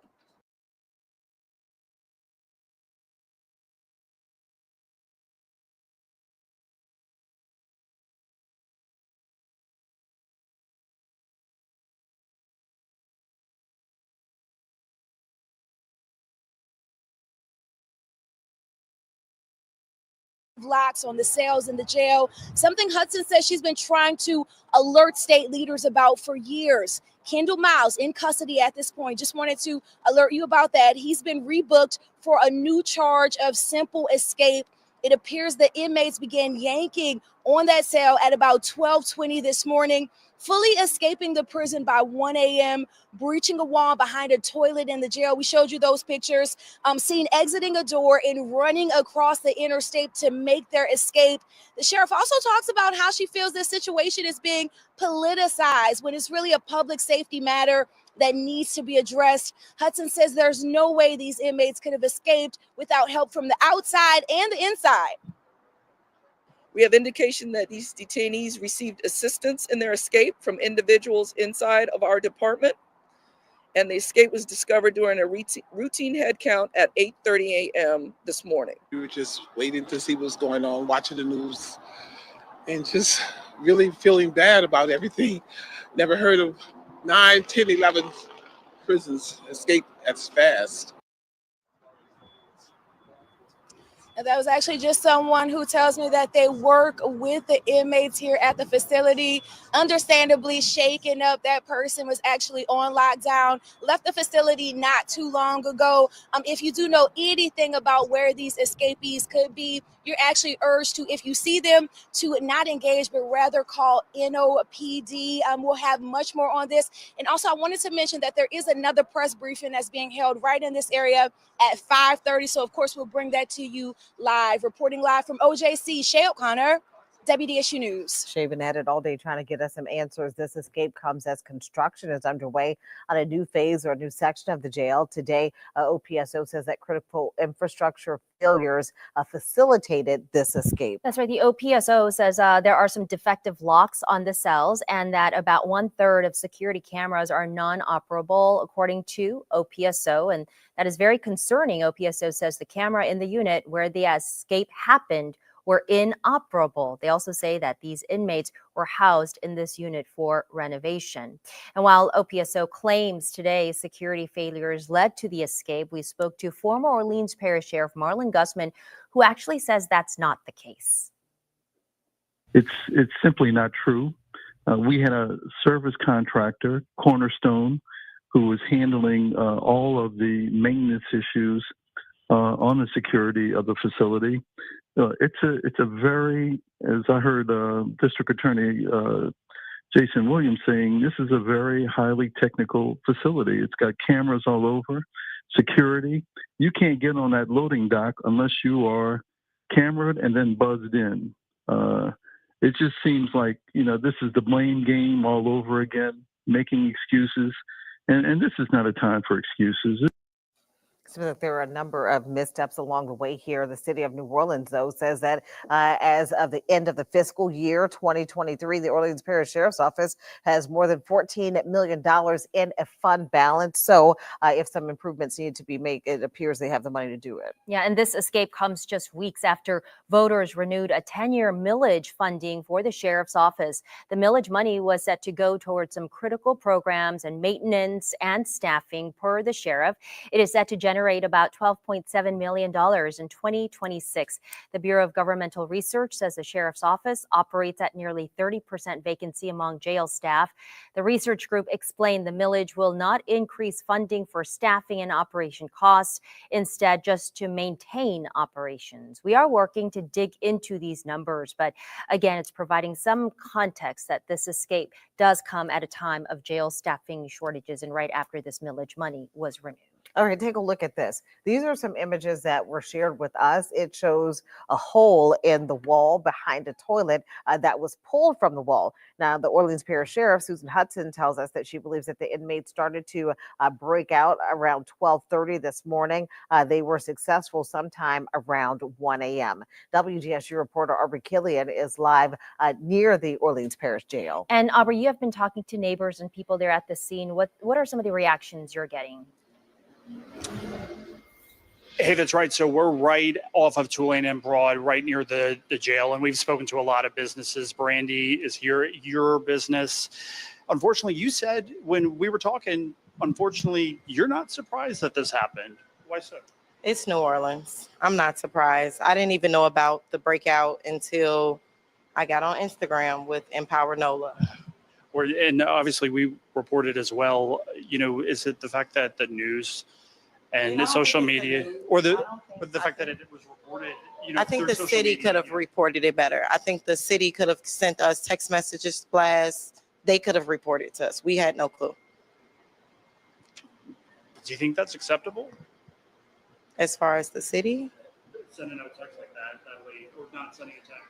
I don't think it's acceptable that we're just finding out now that you all are walking around or on Instagram. I think the city should have been more responsible and especially surrounding businesses. My brother's business is here and we had no clue. We were open until 3 a.m. So I think they should have took more precautions in the surrounding area for sure. Y'all are open at 3 a.m. and they're out. We heard nothing. We heard nothing. All right, Ms. Brandy, I can't thank you enough for your time. Thank you so much. We'll send it back to you in the studio. All right, Aubrey, thank you. Still so many questions. Aubrey, you've been talking to your sources about extra protection for the judges. What can you tell us about that? Hey, Gina, yeah, that's a good point. So I have reached out to several sources when it comes to criminal court judges. Apparently, I am told that they did inquire about extra security as a lot of these inmates that escape have violent pasts, and they did reach out to OPSO asking for additional security. According to my sources, the judges were told they don't have the security to provide them. So stay with me on that developing story, Gina.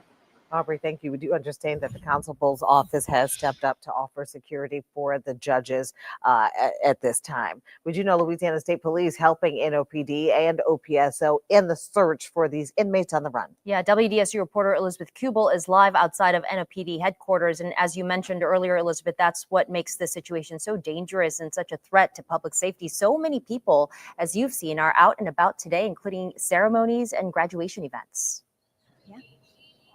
Exactly right, Stella. I'm watching graduations happen right across the street from us at the Superdome. That is because we are at NOPD headquarters right now, where the superintendent held a media briefing earlier today. That is where she said that the NOPD is throwing any and every resource possible to help out the Orleans Parish Sheriff's Office. She also clued us in to when she, as the superintendent, was made aware of this escape. She said that she and the NOPD were notified at 10:30 this morning. Do keep in mind that is 2 hours after the Orleans Parish Sheriff's Office said they did that routine head count at 8:30 and noticed that those inmates were missing. The sheriff did say that she alerted the task force and the fusion center. Still, the latest we've heard from the superintendent is that she got word at 10:30 in the morning. Still, she is making clear that the top priority is finding these escaped inmates, and she had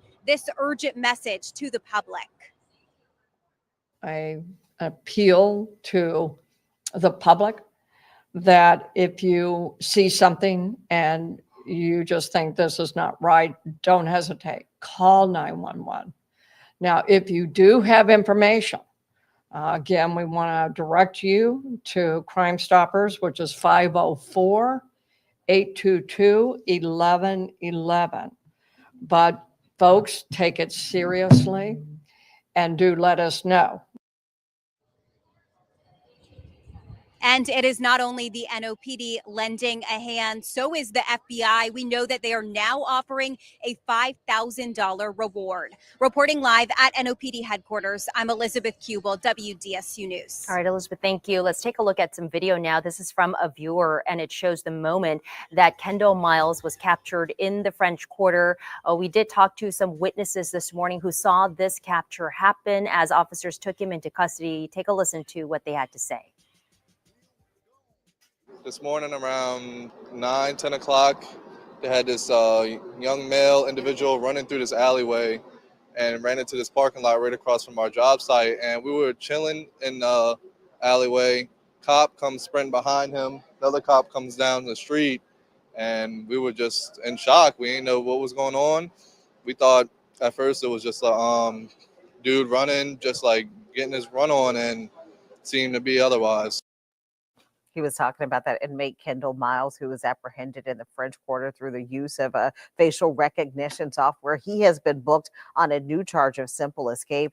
Deputies found him, as Sala mentioned, hiding beneath the car. They chased him down. Records show that he escaped from the Bridge City Center for Youth and is accused of robbing and carjacking Scott Toops in Uptown. That happened back in 2022. Miles was indicted on an attempted murder and carjacking charge. Those are the charges he was being held for. As the manhunt continues for those 9 escaped inmates, the district attorney is sending a stern warning. He will prosecute them once they're found. And also, when we come back, we're going to take a look at that facial recognition software that helped to arrest Kendall Miles, that suspect who is now in custody.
All right, we are continuing to follow that breaking news right now. A manhunt underway for 9 escaped inmates. Here they are on your screen. Yeah, one inmate was caught after an early morning escape, but 9 again still missing. And the FBI is offering a $5,000 reward for any information or tip that leads to an arrest. But again, they should all be considered armed and dangerous, according to law enforcement. And many of them charged with some serious and dangerous crimes like second-degree murder and domestic violence. Jonah Gilmore has been following the story today. Jonah, you spoke with the DA about this escape. But what did he have to say? Well, Gina Sulla, right now, this is still a very fluid situation with so many unknowns surrounding how could something like this happen. But what we do know is that these men will be facing additional charges on top of the offenses they were already facing and in custody for. Now, District Attorney Jason Williams tells me he learned about the escape while at a luncheon this morning. He tells me when he heard the names, it shocked him because one of the inmates is a person he personally prosecuted, asking a judge to put him away for a very long time. Williams tells me his office is just a few yards from the jail, so this could have been a dangerous not only for him but his staff, since they were unaware that these men were on the streets. He says his office will be taking on more work as it will be their duty to prosecute these 10 men who were able to escape what he calls a massive state-of-the-art high surveillance facility. According to Williams, on top of the inmates being prosecuted, there should be a criminal investigation into how this happened and if anyone who works for the sheriff's office may have played a role. The people in my office put people in jail, right? These inmates don't like them. So the fact that they're less than 100 feet away and they've gotten out and there's a hole in the jail and nobody rings an alarm, that's deeply problematic. And I know it's got to be problematic for the neighbors who live close by. And the DA had a few choices for saying this was a tremendous failure, but he did say that he's hoping that these men are captured at some point throughout the day or even into the weekend, and hope that they are prosecuted, and he's not leaving any stone unturned. Reporting live along Canal Street, Jonah Gilmore, WDSU News. All right, Jonah, thank you. We have reached out for an interview with the mayor, but the city of New Orleans sent us this statement saying, quote, "Our unified public safety partners stand ready to support the Orleans Parish Sheriff's Office, which is leading this investigation. Now is a critical time for our community to come together and assist in any way possible." One of the inmates that was arrested earlier at 10:30 this morning, that took place in the French Quarter thanks to some facial recognition software by Project NOLA. Cassie Sherm has that part of the story. Yeah, here at Project NOLA, this is where the first inmate who was already captured by Troop NOLA was caught first on camera. Like cameras like this one back behind me here in the quarter. And I'm actually here with the executive director, Brian. I mean, this is just showing how important some of these cameras are across the city. Well, they work.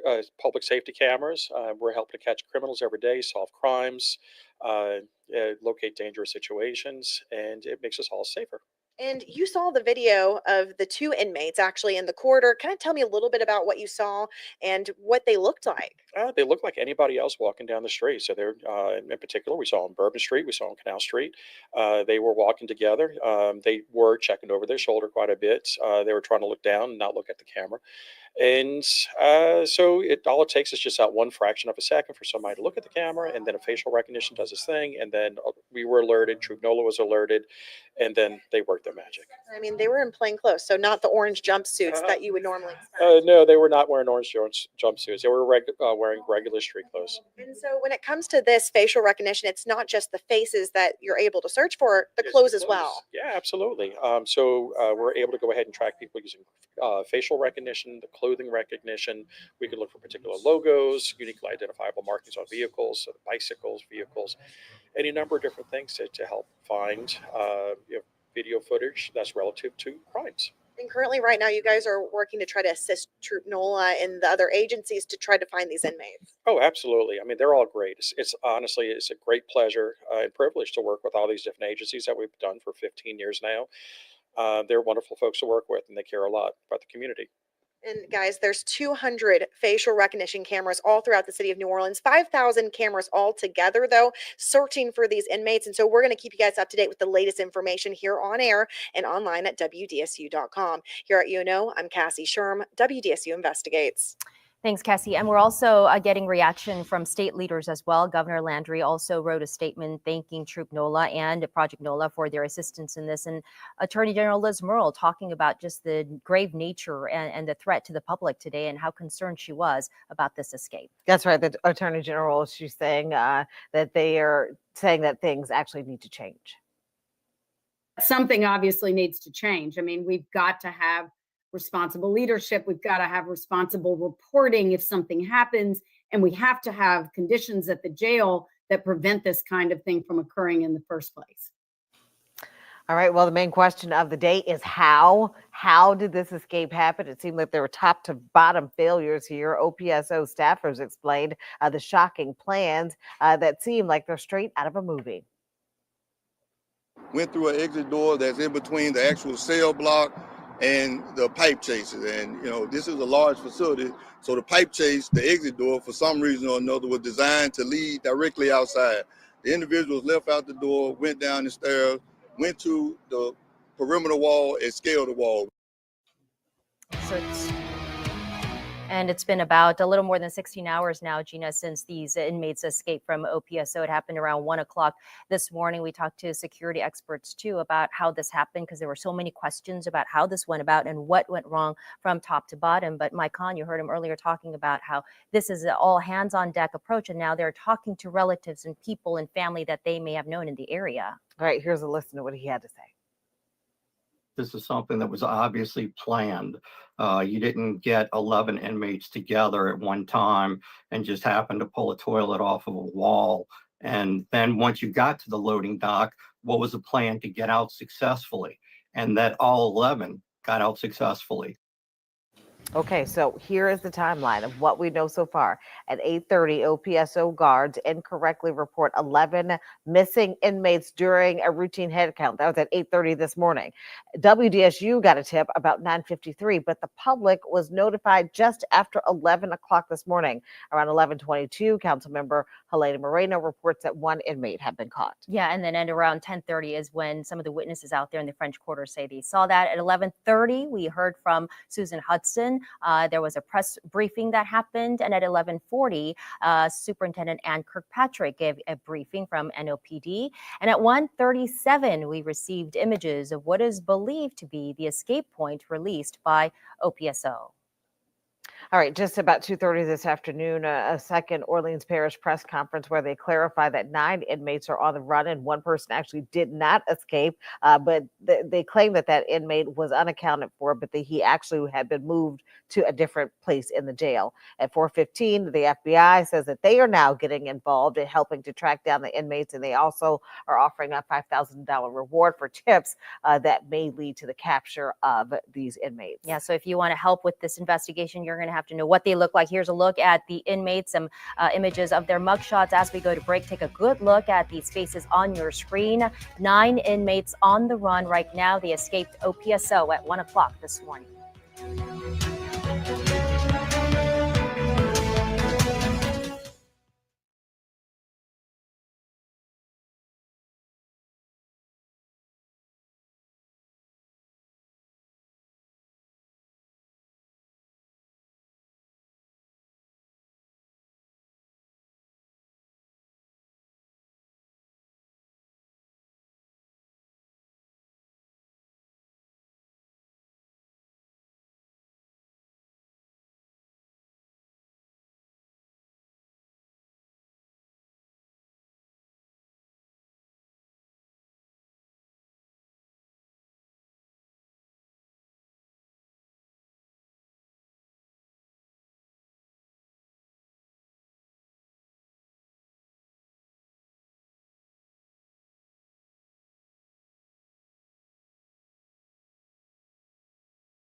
Massive security breach at the jail today. Right now, the search is intensifying for these 9 men that you see on your screen. Take a good look.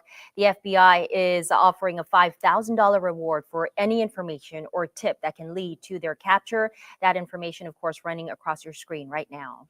All right, WDSU reporter Shay O'Connor is live outside the Orleans Parish Jail. Shay, you have been following this story all day. What can you tell us about what's happening now? Yeah, we've been here at OJC for hours, just recently brought up to the 4th floor where that next press conference is expected to start. I mean, as you can see, a podium behind me. We've been getting all set up for people to come in right now. NOPD, the sheriff's office, other law enforcement officials expected to give that update. Now, we told you earlier about how 9 inmates are still on the loose at this point in time. Officials have admitted that they do not know where those escapees could be, but they have alerted us that local, state, and federal partners have been working in trying to get these men back into custody. I'm going to send things back over to you, but again, just waiting for this next press conference to start. Gina and Sella. All right, Shay, thank you. On the phone right now, we have one of the judges at Orleans Parish Criminal District Court, Judge Kimya Holmes. Can you hear us, Judge? I can. I understand. I saw the letter from the magistrate judge, or saw the letter from Juana Lombard to the sheriff's office talking about how judges found out that this happened. The text says word of mouth, text messages, and the media. How did you find out this escape happened? I actually found out pretty much the same way. I received a text message from my daughter who works in the court because one of the inmates that did escape was one of my defendants. So that's how I was able to find out. And Judge Holmes, did you request for security? Was that denied by Sheriff Hudson? And we understand now the constable's office is assisting with security for judges? So we did, because there are multiple defendants across multiple sections of the building, we did request a security detail for the homes of various judges, and we were told that there was a lack of manpower and that request was denied. Is the constable's office now assisting, or how is your protection being preserved tonight? What we were then informed was Constable Ed Shorty did agree to assist, and he asked that all the judges who were requesting a security detail to reach out to him personally. I provided his contact information to the entire court en banc, and they are going to reach out to him privately if that is something that they're requesting. But he is providing security for all judges in criminal district court who are requesting security details. And what's the major concern here of all the events of how it played out today for you or the judges at criminal district court? What's the major concern? It's always a concern when we are the actual entity who are sentencing individuals. I understand that the district attorney's office prosecutes, but at the end of the day, the judges are the people who actually pronounce the sentence. And so more than anything, it's out of an abundance of caution. If someone feels that their security is breached, I believe that it's incumbent upon the sheriff or all of our law enforcement partners to provide security for us. And Judge Holmes, that's what I was going to ask you. When you found out this happened, just, talk a little bit about how scared and worried you were about your safety and the safety of the victims. And not only that, but just the safety of the entire community. Everyone is vulnerable right now. There's no word on where these inmates could be, what they're doing, and what they're capable of. I think whenever you have a situation where you have people who are either accused or have been convicted of a violent crime, not only the judges, the people who work in the courthouse, the complaining witnesses, victims in cases like this, the prosecutors, everyone should be notified when something like this happens. So more than anything, I think it's just a lack of notice that put everyone on edge. Again, I received information probably about 9:30, and again, it was not from a law enforcement agency of what was going on. I found out, like I said, from my daughter, and that's really concerning.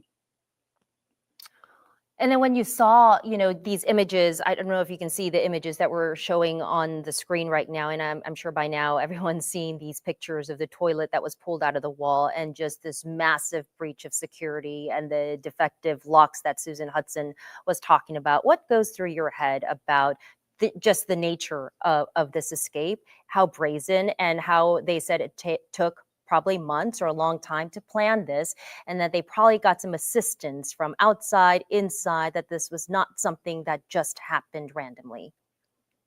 I think that will definitely be on the district attorney's office to investigate that a little bit further if that means grand jury involvement. I don't think that's necessarily something I can comment on.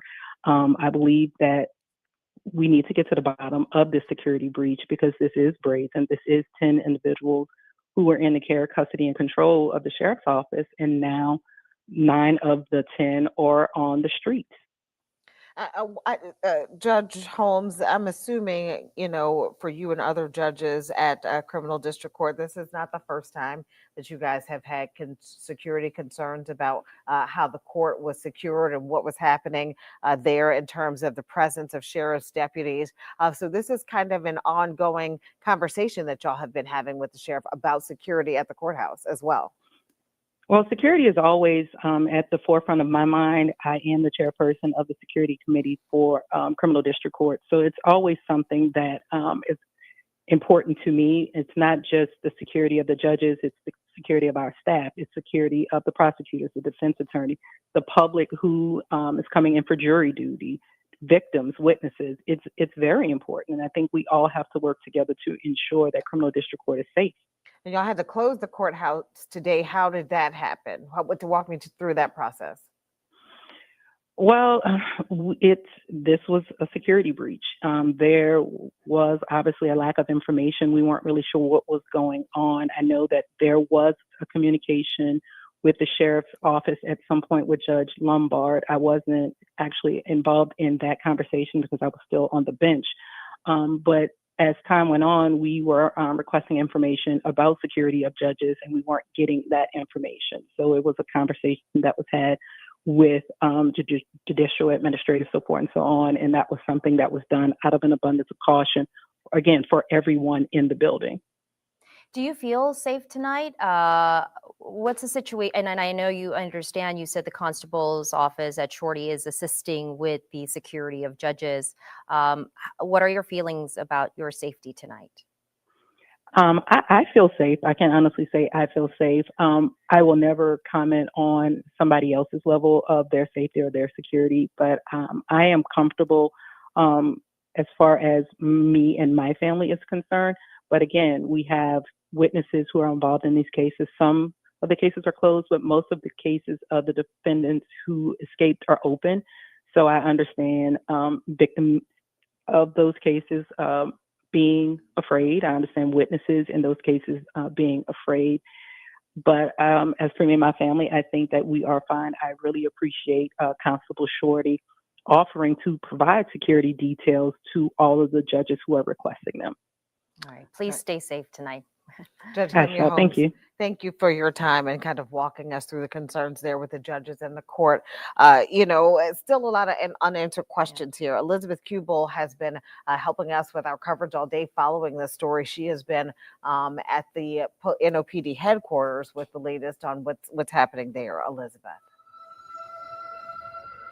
Yeah, and we have been talking about it too, Gina and Sulla as well. I know that we have been highlighting that there is a graduation happening right across the street at the Superdome. I can hear it right now playing through some loudspeakers. So it just underscores that people are out and about right now, of course, as this manhunt continues. That is why the NOPD is pushing this message that if you see anything suspicious at all, just go ahead and say something, that this is obviously a serious and an urgent situation. So that was their main message when they held a press briefing right here at NOPD headquarters earlier today.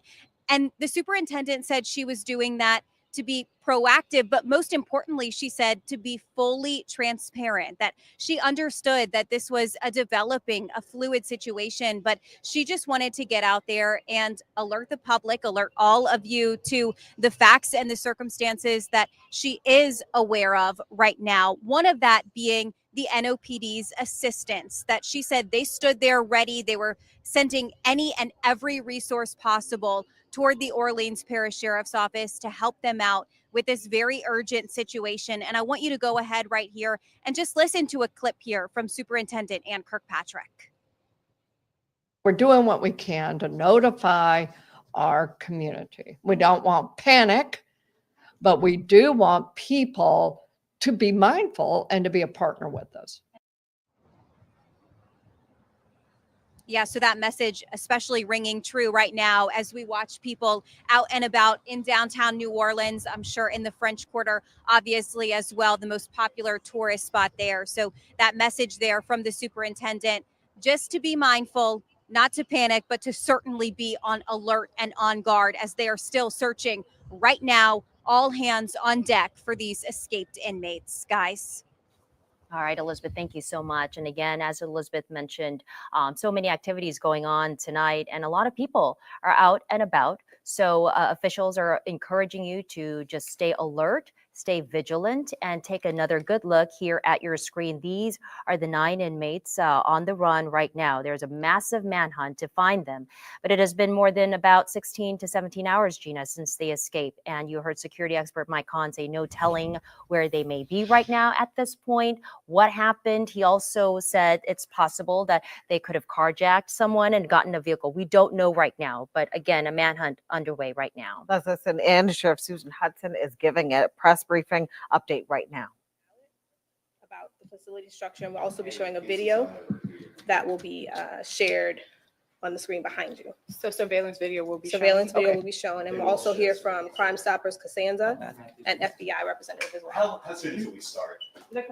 Matthew, Okay. if they So show they're coming in. surveillance, you can zoom in if they show surveillance on the screen too. Awesome. Thank you, Matthew. You can see the briefing room at the Sheriff's Department as they are getting ready to start that press briefing. You saw the Sheriff's press person indicating who will be speaking. We're hearing from the Sheriff. She's walking up to the podium. We're also expected to see some video and hear from other folks as well. But Sheriff Susan Hudson here with an update.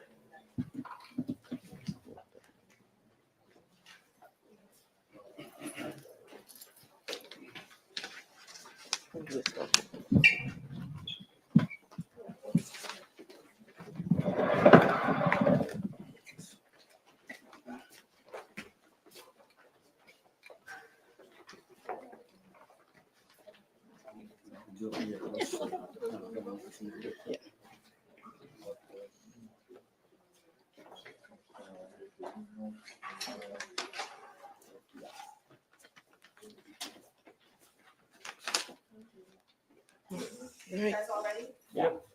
All right. Good afternoon, everyone. Thank you all for being here so we can get more information out to our community.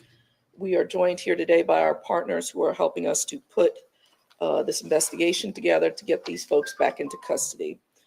We are joined here by the FBI, the new SAC who's in the back. We are also joined by our partners at the New Orleans Police Department, Chief Gantier, the state police. We've got a couple of members of the state police also here to support us. Crime Stoppers and CEO Costanza. And we are going to start off with OPSO Major Silas Phipps Jr., who is over our Investigative Services Bureau, to give you an update about that. We'll then have Chief Jay Mallett, who is our warden over the jail, to discuss a little bit more about that. Major Stephanie Minto, who is our Crime Victims Reparations Unit Commander. Darlene Costanza will be next after that, and then the SAC from the FBI will be final. Major Phipps. Good afternoon, and thank you, Sheriff. Thank you all for being here. I'll start by providing you an update on where we are with the investigation. Just an overview of the original timeline. So at approximately 8:30 this morning, OPSO jail operations staff found that several inmates on Pod 1 Delta were missing during their head count. That jail staff immediately began a systematic search of the facility for those inmates as members of our investigatory team began combing through video to see where they could have gone. At the time of the incident, there was no deputy physically on Pod 1 Delta, and the technician that was assigned to the housing unit module had actually stepped away to grab food. After reviewing video, we noticed that at 12:22 a.m., several inmates on Pod 1 Delta were observed jarring one of the sliding doors open specifically on cell Delta 1006. At 12:43 a.m., those same individuals entered that cell. At 1 a.m., they were observed on camera exiting our facility using an adjacent to loading dock door. So a loading dock door adjacent to that pod, and subsequently going down a side road behind our building, still within our secure perimeter between the phase 3 facility that's currently under construction. At 1:19 a.m., they were then observed scaling the fence along the I-10 between our building and the currently under construction phase 3, using blankets to avoid being cut by the barbed wire. Those individuals subsequently ran across the westbound and eastbound lanes of I-10 and then entered the neighborhood. This morning, after investigators became involved, they subsequently found clothing that they shed in that neighborhood. Although it was previously reported that there were 11 escapees, there were 10. 9 remain at large. 1 was apprehended earlier today, which you've covered, and 1 person previously reported as an escapee was located inside the facility. As of right now, 3 employees have been placed on suspension pending the outcome of this fluid and ongoing investigation. We do have a video we're going to play with you, and I will kind of narrate just to kind of show you what I've already said, and then I'll go from there after. So if you take a look at the screen. So as you see here, on the screen, this is where you see inmates jarring open this sliding door to the cell that they used to escape. The whole, this is how it is. So, sure. We'll provide this to y'all as well. So you see them jarring open the door. They open. Subsequently, they go inside that cell, and this is where you see them exiting the loading dock door. As you know, if you notice, they are carrying blankets with them. This road that they're going out of is behind this building, as I explained. They subsequently go through another door. And here, at some point, you will see them come through here, and they scale the fence through this door that's near the construction site. They scale that fence, and then they go on their escape crossing all lanes of I-10. And that's where you see them going across that escape.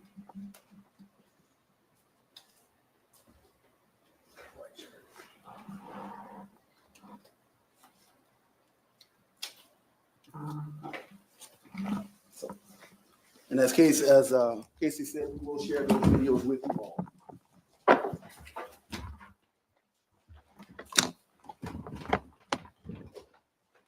So if you had video of them. 1 second, we still have more to go. Go ahead. We would like to acknowledge the over 200 law enforcement personnel that are assisting in this investigation. They represent partner agencies, Louisiana State Police, Department of Public Safety and Corrections, Louisiana Office of Probation and Parole, Louisiana Attorney General's Office, New Orleans Police Department, the Orleans and East Jefferson Levy District Police Departments, the United States Marshal's Office, the Federal Bureau of Investigations, Homeland Security Investigations, the Office of Alcohol, Tobacco Control, and Explosives, the St. Tammany and St. Bernard Parish Sheriff's Offices. I will now turn it over to Chief Jay Malik. Thank you.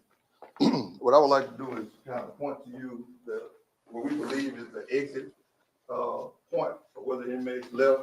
What you're looking at here is a vantage point where you're behind the cell in the pipe chase.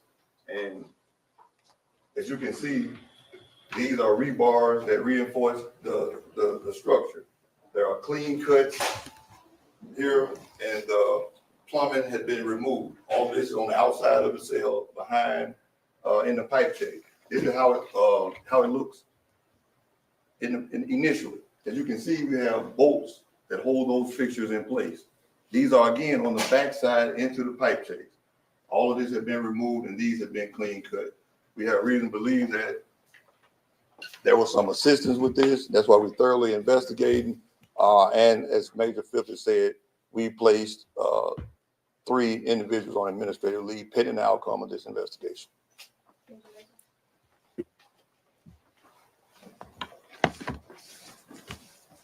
Good afternoon, all.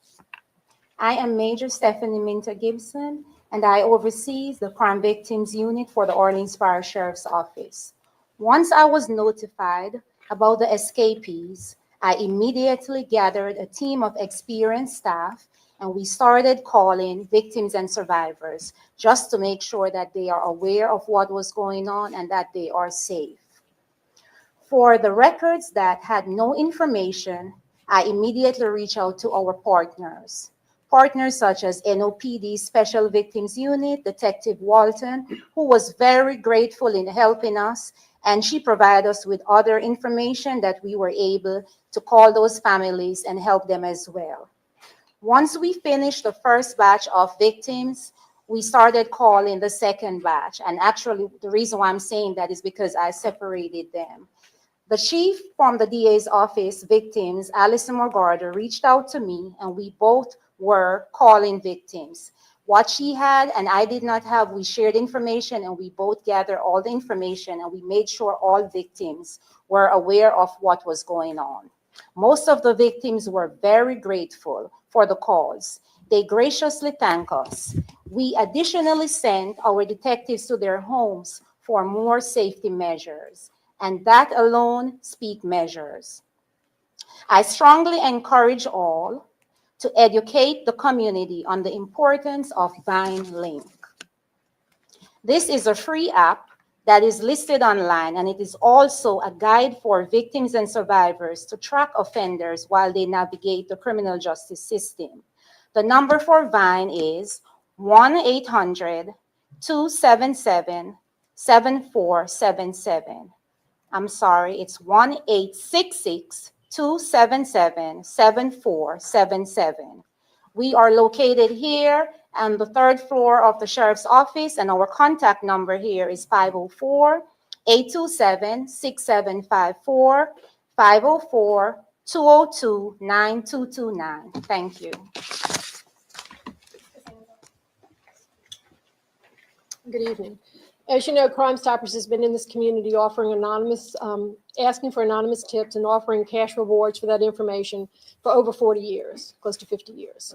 And what we do is we allow you to come forward through either a phone number, and that number you hear it every day, 504-822-1111. You can go to the crimestoppersgno.org website and post a tip, or you can use our mobile app. It's Crime Stoppers GNO Say It Here. No matter how you come to Crime Stoppers, you remain anonymous. We're not tracking your IP. We're not tracking your phone number. We're not asking you to be a witness. But what we're asking you to do today to help the individuals here is to make the call. If you know someplace that someone likes to frequent, you know someplace that they may be, somewhere they might visit, a friend that might be helping, give the call, make the call, send the tip. Now today we're also announcing an increased reward of $2,000 on each apprehension. So if there are 9 individuals that we're looking for, that's $2,000 on each of the 9 individuals. You have to go through Crime Stoppers. We asked you to come through Crime Stoppers because we're going to keep you anonymous. That's the trusted program. That's the way that we operate. But know that the reward is there if your information leads to the apprehension, and that will come from law enforcement. Thank you.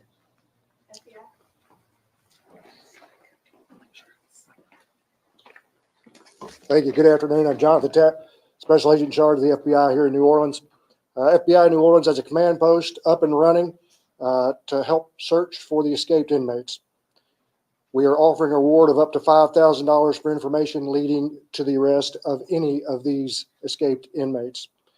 If you have information on their whereabouts, we're asking you call 1-800-CALL-FBI or submit a tip online to fbi.gov/New Orleans fugitives. We're working side by side with our law enforcement partners.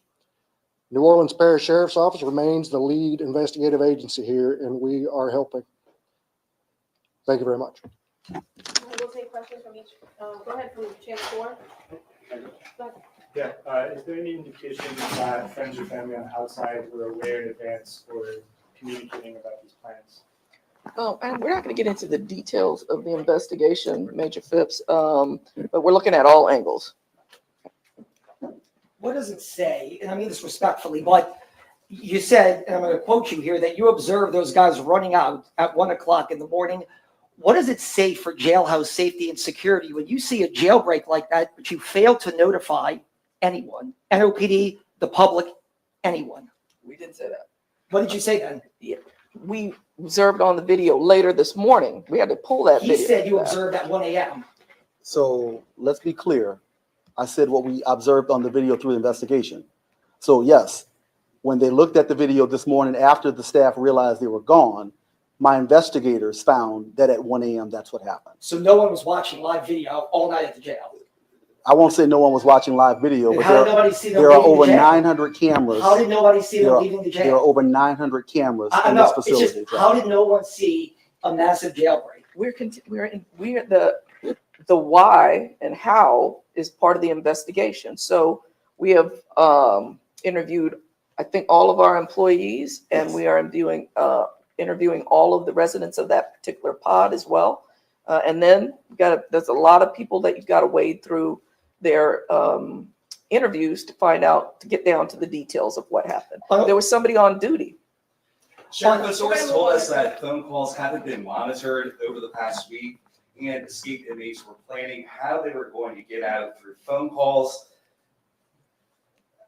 Were y'all monitoring phone calls? We monitor phone calls all the time. There are 1,400 people in this jail, over the city council 1250 limit.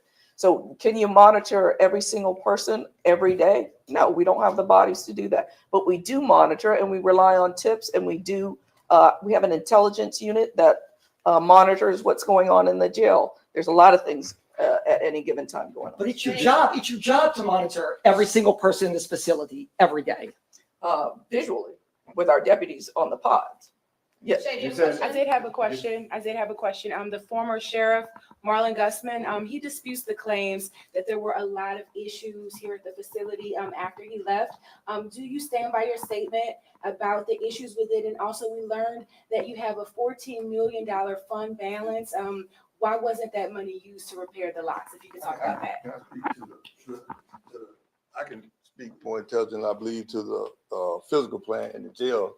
Not necessarily designed, but at some point this jail was planned, and it was obviously planned to be a minimum custody facility. I don't know what the dynamics of the population was in New Orleans as far as those incarcerated around that time, but that is not the dynamic now. Right now we have 24 pods, and 90% of those pods are populated with high security inmates. Those are people that are predatory, assaultive, violent, and aggressive. So we're in the process now of developing an ad-seg unit, because we identified a large number of individuals that needed to be on some type of restrictive housing environment that did not exist at this facility. So it's plenty of deficiencies when we start to talk about the physical plant. So it's not correct to say that those things didn't exist, because I mean they're prevalent. This jail opened in 2015 into 2022. They never had a jailbreak. So when you say it's not built for that or it's not ready, they never had a jailbreak from 2015 to 2022 like this. The sheriff says that all the time. She talks about the 83% recidivism rate. So you got people in and out of here all the time. So they've been here and you just said this is a minimum security. No, I said you said it's a minimum security facility. I said it was built. Had to be built for a minimum. So they had maximum security inmates in here from 2015 to 2022. You start talking about locks. I don't know of a max security inmate. Right now they had an objective classification system in place. I don't know if that was in place to identify properly if there were max security. It may have been everybody clumped together. We know now, based on our objective criteria, that we do have people that are classified at a higher security level than what this particular facility was built for. Yeah, talking about failures in the project, is there a maintenance and service contract at this time in place? Is there a maintenance and service contract in place? We're talking about failures within the pod. Once again, is there a maintenance and service contract in place? Travis gets asked multiple questions. Let ask him another question. I really can't Is there hear a you loud, maintenance and buddy. service contract in place with the There's a pod? convicted murderer in there, right, who had already been convicted, and he was in among these 10, right? Were they in separate cells? And Everyone he was in a minimum security area? everyone here is two to a cell, and that's what we have. We've been in constant communication with anybody that's been convicted with the Department of Corrections to come and pick up those individuals that have been convicted. We have 78 individuals right now, we've been in communication with the Department of Correction, and they're assured us that they're gonna come and get these So what about individuals. Derrick Rose? I'm not familiar with Derrick Rose, if he's been sentenced. I know he's been here for a long period of time. So if he's been recently sentenced, that's great. He would have been on our list. He may be aware of that. He would be on our list to go to the Department of Correction. But the Department of Correction and Public Safety have worked with us to move several inmates that have been sentenced. They come twice a week. I just got off the phone when I stepped out of here then with the Department of Correction to identify how many individuals we have that have been sentenced, that are taking up space, that are high security people, that have long sentences, and they all are violent.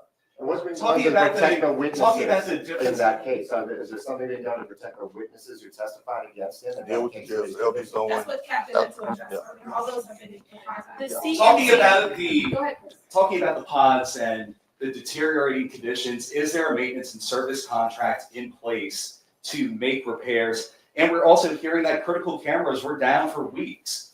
We have, this is our CFO, Bianca Brown, to talk more about that. Hi, so I'm Bianca Brown. So based upon the question that you asked earlier about the fund balance related to the 2023 audit, I'll give you the breakdown of that. 4.2 million was related to accounts payable. 9.5 million was related to FEMA restricted cash, but capital projects only. The CJ restricted cash had about 98,000 in it due to others, which was processing fee, DAPs, clerk of courts, NOPD property room. They get about 97,000 of that money. We had due to the Department of Public Safety for civilian backgrounds that we conduct. That was about 400,000. And then we also had a detail account that's kind of restricted for radios, video cameras, tactical gear, software, and maintenance for the deputies that they pay based upon their details. So that doesn't exist. That's failed. That money doesn't exist. That was from a 2023 audit that they're reporting on, and those funds don't exist. As of today, that balance is about 6.3 million that is still due out as of 2025.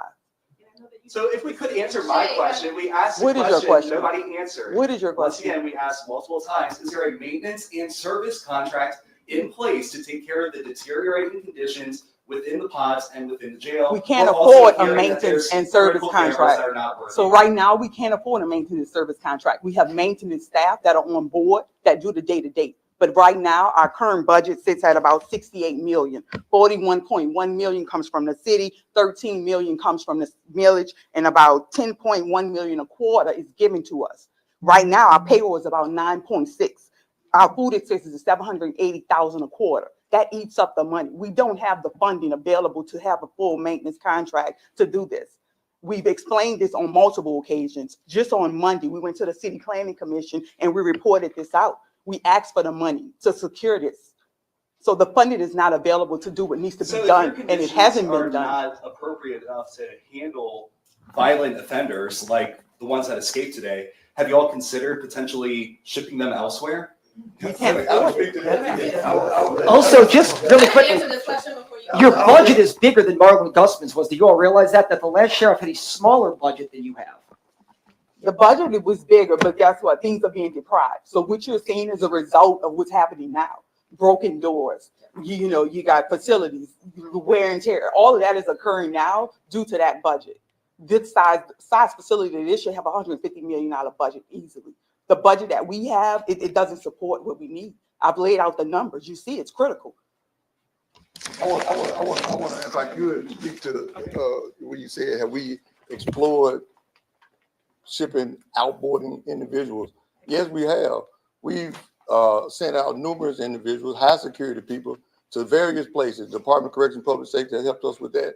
We've sent people to Plaquemine. We've sent people to Catahoula. We've sent people to Madison. We've sent people to Angola. 30%, almost 40% of those individuals we send get remanded back for various reasons. So that takes up space. And the ones we sent to Catahoula, this is important, the ones we sent to Madison and the ones we sent to Plaquemine, all of these are parole violators. So these people are convicted felons that committed a crime here in New Orleans as either a pass-through, having fun, or whatever they were doing, and they ended up in the jail. And look, circling back, what are you specifically doing to capture these violent offenders? What do you mean? What is the sheriff's office doing right now to capture these violent offenders? The sheriff's office is working along with the 200 partner offices that I mentioned earlier and actually capturing these individuals. We're providing critical intel So we are combing through those phone calls and other messages you mentioned earlier to identify who they communicated with, where they could potentially be. So along with our partners, we are visiting those locations in search of those individuals. Video calls on those iPads recorded as well? Video calls on iPads? I can't answer whether those are recorded. I know the phone calls are recorded. I don't want to say yes or no on video calls. Here's a question that means, Yes. What are y'all doing to She's now just said yes, they are recorded. A CMT. All right, you have one more question? Okay, Go if ahead. I could, So go okay. ahead. The surveillance that we saw that they were wearing their orange jumpsuits, but you said when they got into the neighborhood, they shed their clothes. Was someone there waiting to give them a change of clothes? Did they have clothes as contraband underneath their jumpsuits? So right now, we can't say we haven't seen all of the video to say that from the neighborhood on whether they had additional clothing. But what we knew is they shed some of their orange. And a CMT is a civilian position, right? Should maximum security inmates be watched by a civilian CMT? And if you could talk a little bit more, I know you said that they were on a break. Could you give us some more specifics on that? Sure. So yes, the CMT is a corrections monitoring technician. She is a civilian. She sits in a pod module and observes the pod. That is primarily when we do not have the physical deputy staff to sit on the pod. We have a vacancy rate like every other correctional agency in the country. Every corrections has a 55% vacancy rate across this country. Like us, we are underfunded, understaffed, underpaid. So we do our best to hire staff and retain them, but like everyone else, we're short. So yes, this civilian was assigned to the pod module to observe the pod. When she stepped away to grab food, that is when they began their attempts to escape. By the time she returned, they were already into the cell or gone. So she did not even know that they had made good on their escape or made an attempt to escape. Sheriff, do you want to speak to the people? I think everybody's live in here. Do you want to say you're sorry to the people of New Orleans for having this happen? I mean, we've heard from you several times today, but do you want to offer any kind of contrition or apology to people for something like this happening? Well, first we have to find out exactly what happened and how they got out. We think this was intentional. There is much more than meets the eye in this investigation. And why did it happen just right now, right? In the middle as we're getting ready to start this sheriff's race. This is very suspicious. We know that they had help. We're showing you they had help. This was coordinated. There's much more than meets the eye. When I have enough information, I'll be glad to talk to the community about my issues or what I need, anything I may need to apologize for. But what I'm telling I'm not finished. But what I'm telling the community, this is a public safety issue first and foremost. There's much more than meets the eye. We are digging and we are not going to stop until we find out what happened. Tonight to make sure that your facility is safe. What is OPSO doing tonight to make sure that this facility is safe and that no one else can escape? Once again, Sheriff. All right, you heard from Sheriff Susan Hudson and officials from the Sheriff's Department. They're trying to explain what happened, a detailed timeline. But Gina, really, the crux and the takeaway here is that terrifying video they showed of the 10 inmates running outside of the jail facility and the big gaping hole that they were able to dig through and get access to the outside world. And you saw them run across I-10, scaling a fence, and they said they used blankets to protect themselves from the barbed wire. Lots to unpack here. We are rarely stunned, but to see something like this just is stunning. To see that group of inmates, this is not a blip on the radar. This clearly were failures on multiple levels for something like this to be able to occur. The sheriff trying to lay it out for us, giving us a timeline, talking about around 12:43. They saw the inmates tugging on the cell, trying to exit the cell. Around 1 o'clock, they were able to exit the building. Moments later, they scaled that fence and were able to make it across the highway. We also saw that they did have on their prison-issued orange jumpsuit, if you will, but somewhere along the way, they were able to shed their clothing. That's right. And right now, 3 employees are on suspension while this investigation plays out. Travers Mackle was there asking some tough questions to the sheriff and officials. Travers, what's the latest? And walk us through just what happened there. Yeah, look, they basically admitted that the person who was watching the cameras went to lunch or went to, I guess, an early breakfast at about 1 a.m. And that's when these guys busted out of the prison. But I think the most interesting thing that came out was at the very end when we asked the sheriff, do you want to, make an apology or have any contrition to the public? She said that she believes politics may have played a role in this, which is a pretty atomic allegation. I guess she's insinuating that a political opponent may have helped played a role in the jailbreak. That is probably the heaviest allegation, unfortunately, that we have heard all day. We don't know if there's any evidence or facts to back that up, but nonetheless, what happened here was, you saw the video, I believe you guys have been showing it, but 10 inmates just basically did a jailbreak. They, after they got out, ran from the property and then scaled the fence, and the sheriff admitting 3 employees have now been suspended pending the outcome of this investigation.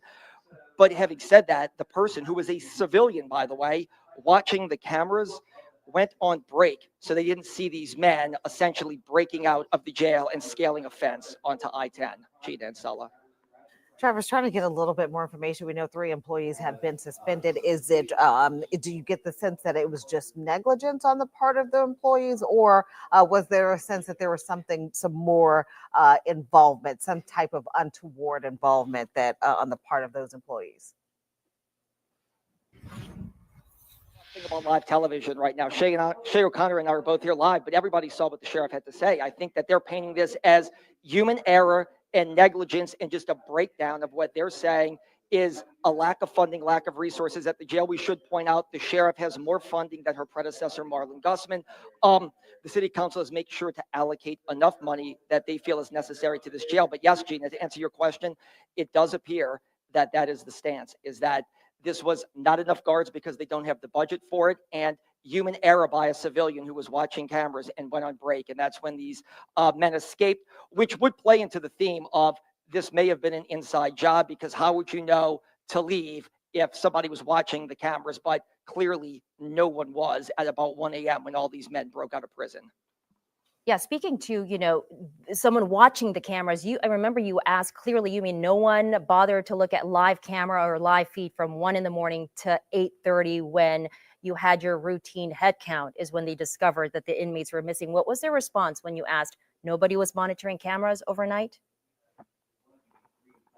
I mean, I think the response was a lot of double talk, but I think the answer was pretty clear, that nobody was, or they were watching them intermittently.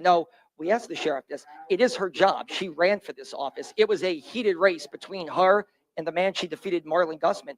She asked for this position. She asked voters to put her in this position, and she made a comment saying, we can't be responsible for everybody, and then kind of walk that back. But you are responsible for everybody here, and the people that come here are arrested for violent crimes across the city of New Orleans. This is mainly a facility for what's called pretrial detainees, people who are arrested for things like armed robbery and murder. They're charged, and until they stand trial, they usually remain here. So more information, more answers. It seems like they're painting the picture of this was a breakdown of civilians and guards, but nonetheless, we're still looking for a lot, Gina and Sulla. Yeah, still so many answers we're looking for when your main job is custody and control of these inmates. Travers, thank you. Excellent questions out there. Jonah Gilmore has also been following the story all day since he started getting alerts early this morning. Jonah, you talked to the DA, and as the day has been playing out, what's the latest where you are? Well, Gina, as you say, I've been getting phone calls and messages throughout the morning, and more recently this afternoon, about 5:15, I received a call from someone at the Muses apartment complex telling me that management has told them to shelter in place. So we got over here, we see a huge police presence over here. You can see this is at the intersection of Barone and Terperscore, that it's blocked off. I see NOPD units here. There are Orleans Parish Sheriff's Office deputies' vehicles here. We've also seen plainclothes officers going in and out of this building. One thing that we've seen 2 drones in the air circling the Muses apartment complex.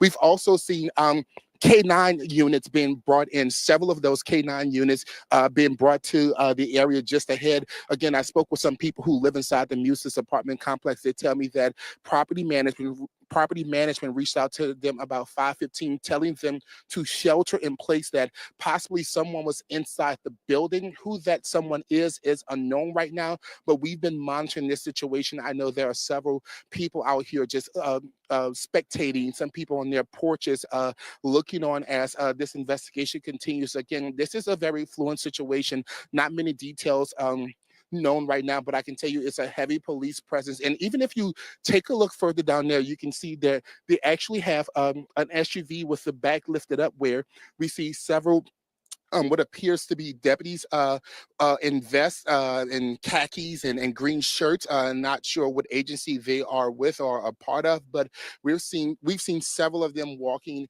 in and out of that building right there, keeping our eye on what's going on, trying to kind of maneuver around just to see what's taking place right here. But I can tell you there's about a 4-block radius that is blocked off. Traffic is being diverted here along Barone Street.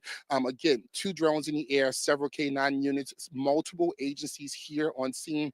We will continue to be here to work to find out more information on what's going on. But again, we did receive several phone calls and messages from people who live here at the Musis apartment complex, telling us those brand new details that they've been told to shelter in place.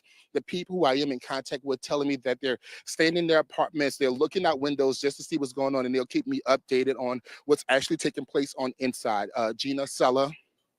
Jenna Gilmore all over the place following that story. A large police presence near the Muses apartment, possibly in connection to this escape. Yeah, near Terpsichore here, close to our studios here in downtown New Orleans. Let's go now to Aubrey Killian, who is standing by live for us near where the you saw. Here's some images coming into our newsroom of the blanket that these inmates use. You heard officials talk about how they use that to scale the barbed wire fence and cross over. And you saw a video right there of them crossing I-10, a dangerous and scary situation. Aubrey Killian is live there with more just on reaction from what we heard about.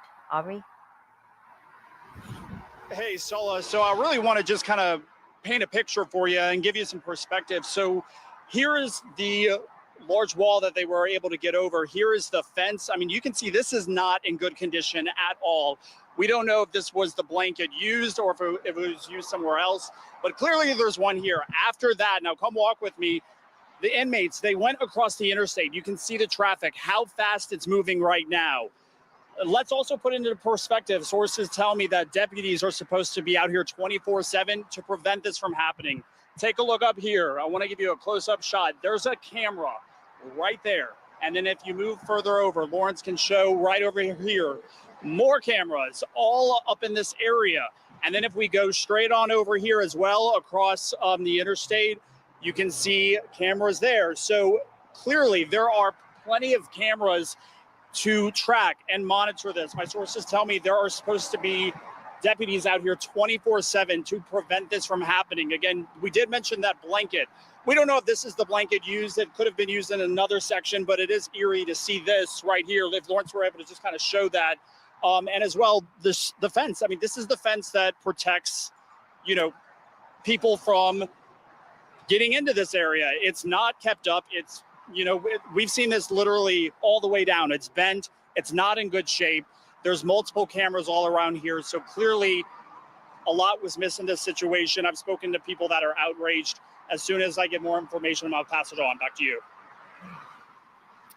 All right, Aubrey Killian, there are still so many questions. The more information we find, the more questions we have. Shay O'Connor has been following the story all day, trying to get some information, asking the questions out there. She is live outside the Orleans Justice Center. Shay, what's the latest? Gina, that presser ended not too long ago. The major takeaways, it started out with officials pretty much talking about them hearing about this huge escape happening by about 8:30, about 7 hours after it initially happened. Now, apparently officials here started to look through surveillance video. They didn't reach out to officials. They didn't reach out to media. They started to look through surveillance video. We also learned that person in the pod that we told you about earlier, who pretty much been designated to watch that area of the jail, that person had actually stepped away to grab food. So it's believed that they did not see the inmates escaping. Now, video actually shows inmates opening up one of the cells and literally running out of the jail. They apparently used blankets, as we just spoke about, to get over that wired fence before running across I-10. 9 escapees at large at this time. We told you about that one that's now still in custody. 3 employees from the jail have since been placed on suspension, and I'm told lots of law enforcement officers are joined together in trying to get these 9 inmates back into custody here at OJC. Gina? All right, Shay O'Connor, do we know any more about the employee suspended? Do we know if the person in the pod who stepped away to get food, if that's one of the employees who have been suspended? Is Shay still there? No, at this time, we do not know. Yeah, I'm here. I'm here. At this time, we do not know if those 3 people suspended are actually like one of those people, if it's one of the people who was in the pod, if that person had been suspended. We're still working to find out that information. We just got out of that press conference, and they really didn't go into the types of employees that had been placed on suspension. But based off what I'm hearing, it looks like other people might be placed on suspension as well. Gina, I hope that answers your question. All right, Shay O'Connor, thank you. Trying to get us some answers out there. Yeah, we know a lot more information was revealed at this press conference, but more unanswered questions and more questions that's surfacing from officials and as well as journalists out there as well.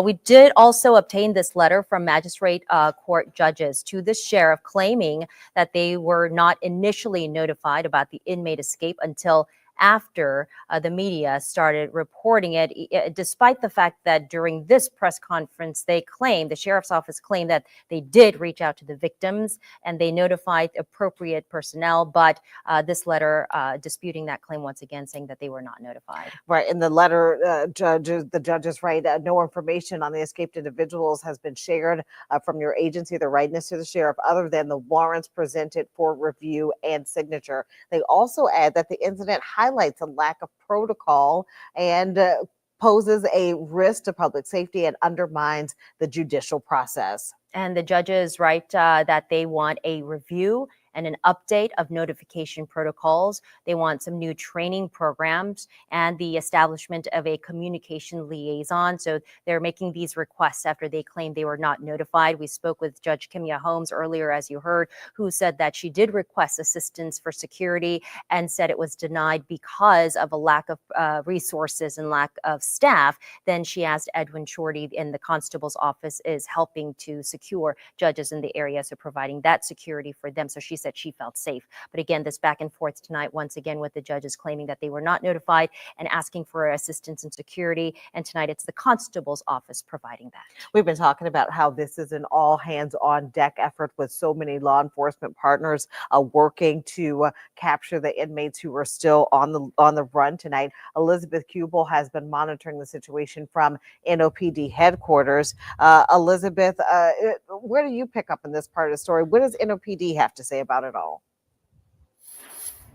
Yeah, well, look, Gina, we heard in that most recent update there, 200 law enforcement personnel tapped to help. That includes, obviously, the NOPD, who has said that they are throwing any and every resource that they have to the Orleans Parish Sheriff's Office to help out in absolutely any way that they can. And look, I know that there are a lot of fascinating, shocking developments and revelations that just came out of that Orleans Parish Sheriff's Office press briefing not too long ago. But remember, all throughout the day today, a lot of the focus and attention has been on the timeline and the time frame and when notifications specifically were sent to some of the most important people who needed to be notified. When the superintendent held a press briefing earlier today, she said that she was made aware of this escape at 10:30 this morning. So keep in mind for me, that is 2 hours after the Orleans Parish Sheriff's Office said that they first noticed that those inmates had escaped. That was at 8:30 in the morning when they were doing a routine head count. The sheriff did later come out and say that she notified the Fusion Center and the task force. Still, the superintendent here at NOPD said she was not made aware until 10:30 in the morning. All of that to say, the main focus is on capturing these escaped inmates, and the superintendent had some pretty urgent messages to the public. I want you to hear one of them from her right now. If you were a victim, if you were a witness in any of their trials, please, please let us know so we can help you. If you are concerned, we can help you get to safe locations. So absolutely, we're being proactive on that already, and we've already removed a family. And proactive was the name of the game for the sheriff. That is why she went ahead and called that press briefing earlier. She said she wanted to be transparent and just let the public know as much as she knew in that moment, obviously recognizing that this is a fluid situation. So maybe the facts or the circumstances can change, but she just wanted to be people to be aware of what exactly she knew in that moment. Guys, stay with me for a second, just because I know that we have been pointing this out, and I think it really is worth pointing out once again that it is a Friday night in New Orleans. So there is a graduation happening right across the street from us at the Superdome. And that is why the superintendent was also just urging people to be alert, be on the lookout if you are out and about tonight. All right, Elizabeth Kubel, NOPD headquarters, thank you so much. We do know that Kendall Miles was apprehended, arrested by state police near the French Quarter earlier today. He was rebooked on a charge of simple escape. Yeah, OPSO deputies found him hiding beneath a car, and then they were able to chase him into a parking lot near the Hotel Monteleone Hotel, the garage there across the street on Bienville. And then officials attribute this capture, of course, to the active Project NOLA cameras that are set throughout the French Quarter. Even some of the residents out there, they told me today they're aware of these facial recognition software. So they said, why would anyone come out to the French Quarter when there are cameras monitoring your every move? And sure enough, it was those cameras and the facial recognition technology that helped to nab Kendall Miles, who was arrested around 10:30 this morning. So let's then send things to Cassie Sherm, who's been, Jonah Gilmore, live with more. He has more. He was uptown around the Muses Apartments where there is considerable police presence. Jonah, there's more activity out there where you are.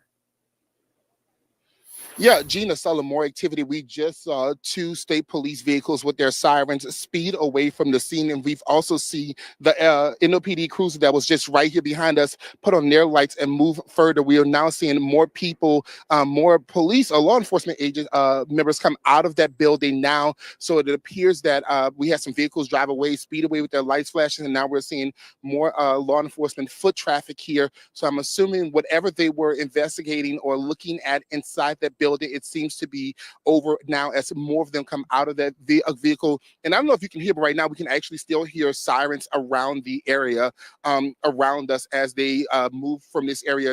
We're no longer seeing the drones that were flying above the Muses apartment complex, and just looking down there, you can see the NOPD crews are not moving away, putting on their flashing lights. So it appears that whatever was going on here has now been resolved. We're still working to find out what actually took place, but we did receive calls from people who live inside the Muses apartment complex telling us that they were told to shelter in place around 5:15. You can see those.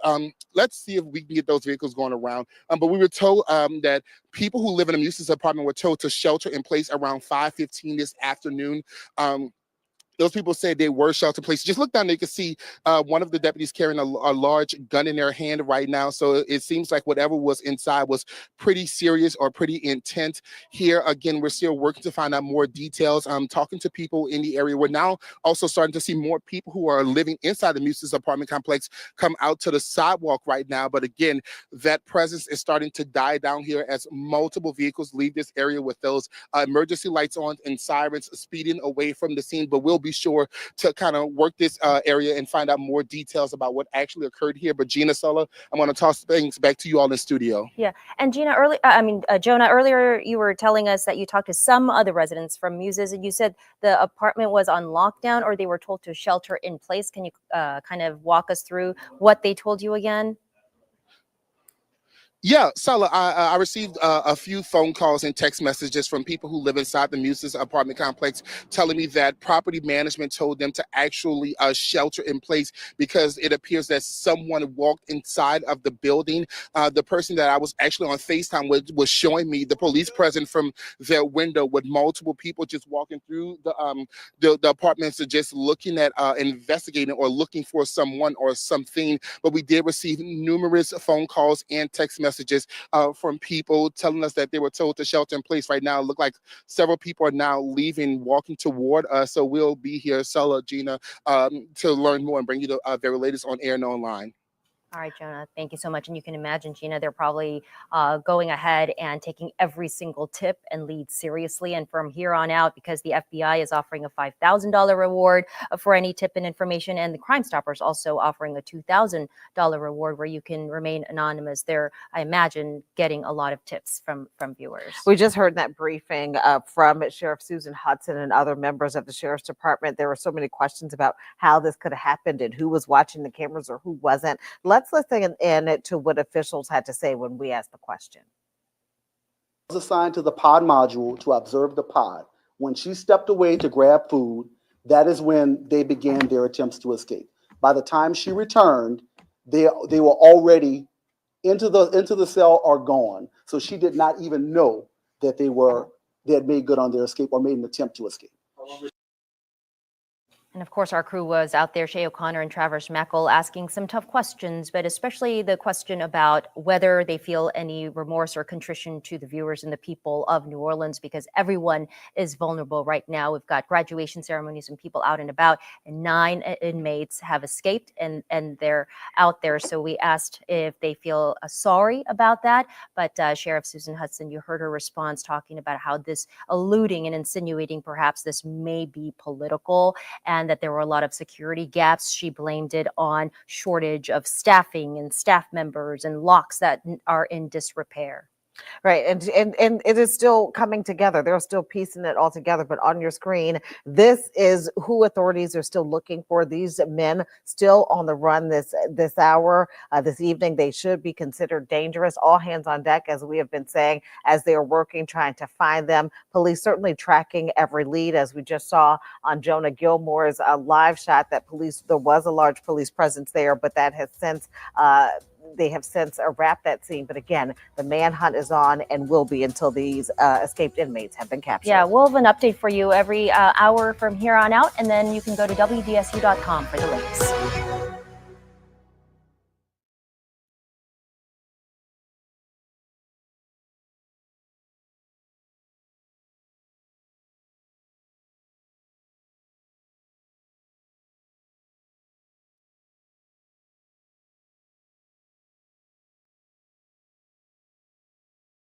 State Penitentiary in Angola.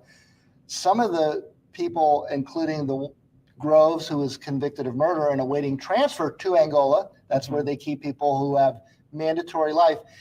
He's not just going to Angola, our maximum security penitentiary. He's going to be in one of the high security areas of Angola. So it just makes you wonder, how do we not have that? Yeah. Why is he even there? These are, New Orleans has a disproportionate amount of this kind of violent crime, and the people go from this so-called minimum security type facility to not just Angola maximum security, but to the most secure Camp J, for example. I know a couple inmates went straight from Orleans Justice Center to Camp J, which is anyone who's had prior disciplinary problems and escapes.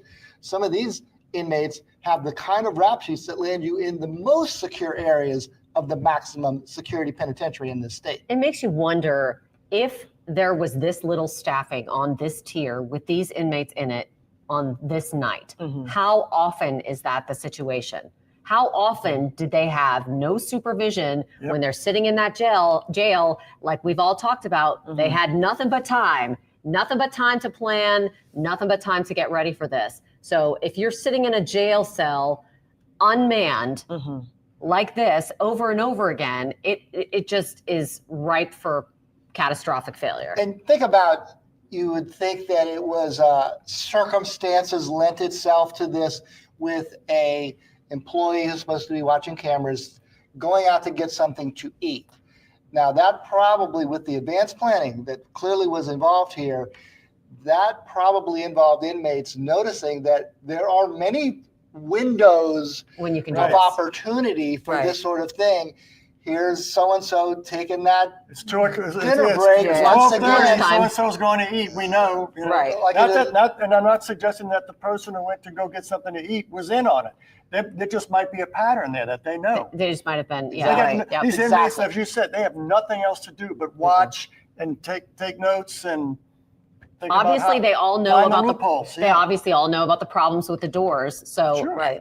that clearly is something that needs to be addressed It's immediately. almost like you hear about, robbers who would case a bank for days and weeks and know when everyone's either on a shift change or unmanned, that they could have been watching for that opportunity. And obviously the sink was taken out, or the toilet was taken out rather. The rebar had been cut, and sure enough, on some pattern they noticed the night, we're previously, going, yeah. they took their opportunity. All right, you guys, we can't thank you enough for your insight and expertise and for joining us here on set as we've continued to cover this emergency. I would say it's an emergency with these 9 inmates still on the run. All right, we're going to continue to cover this on WWL Plus and WUPL, so make sure you join us. This is not over just yet, unfortunately.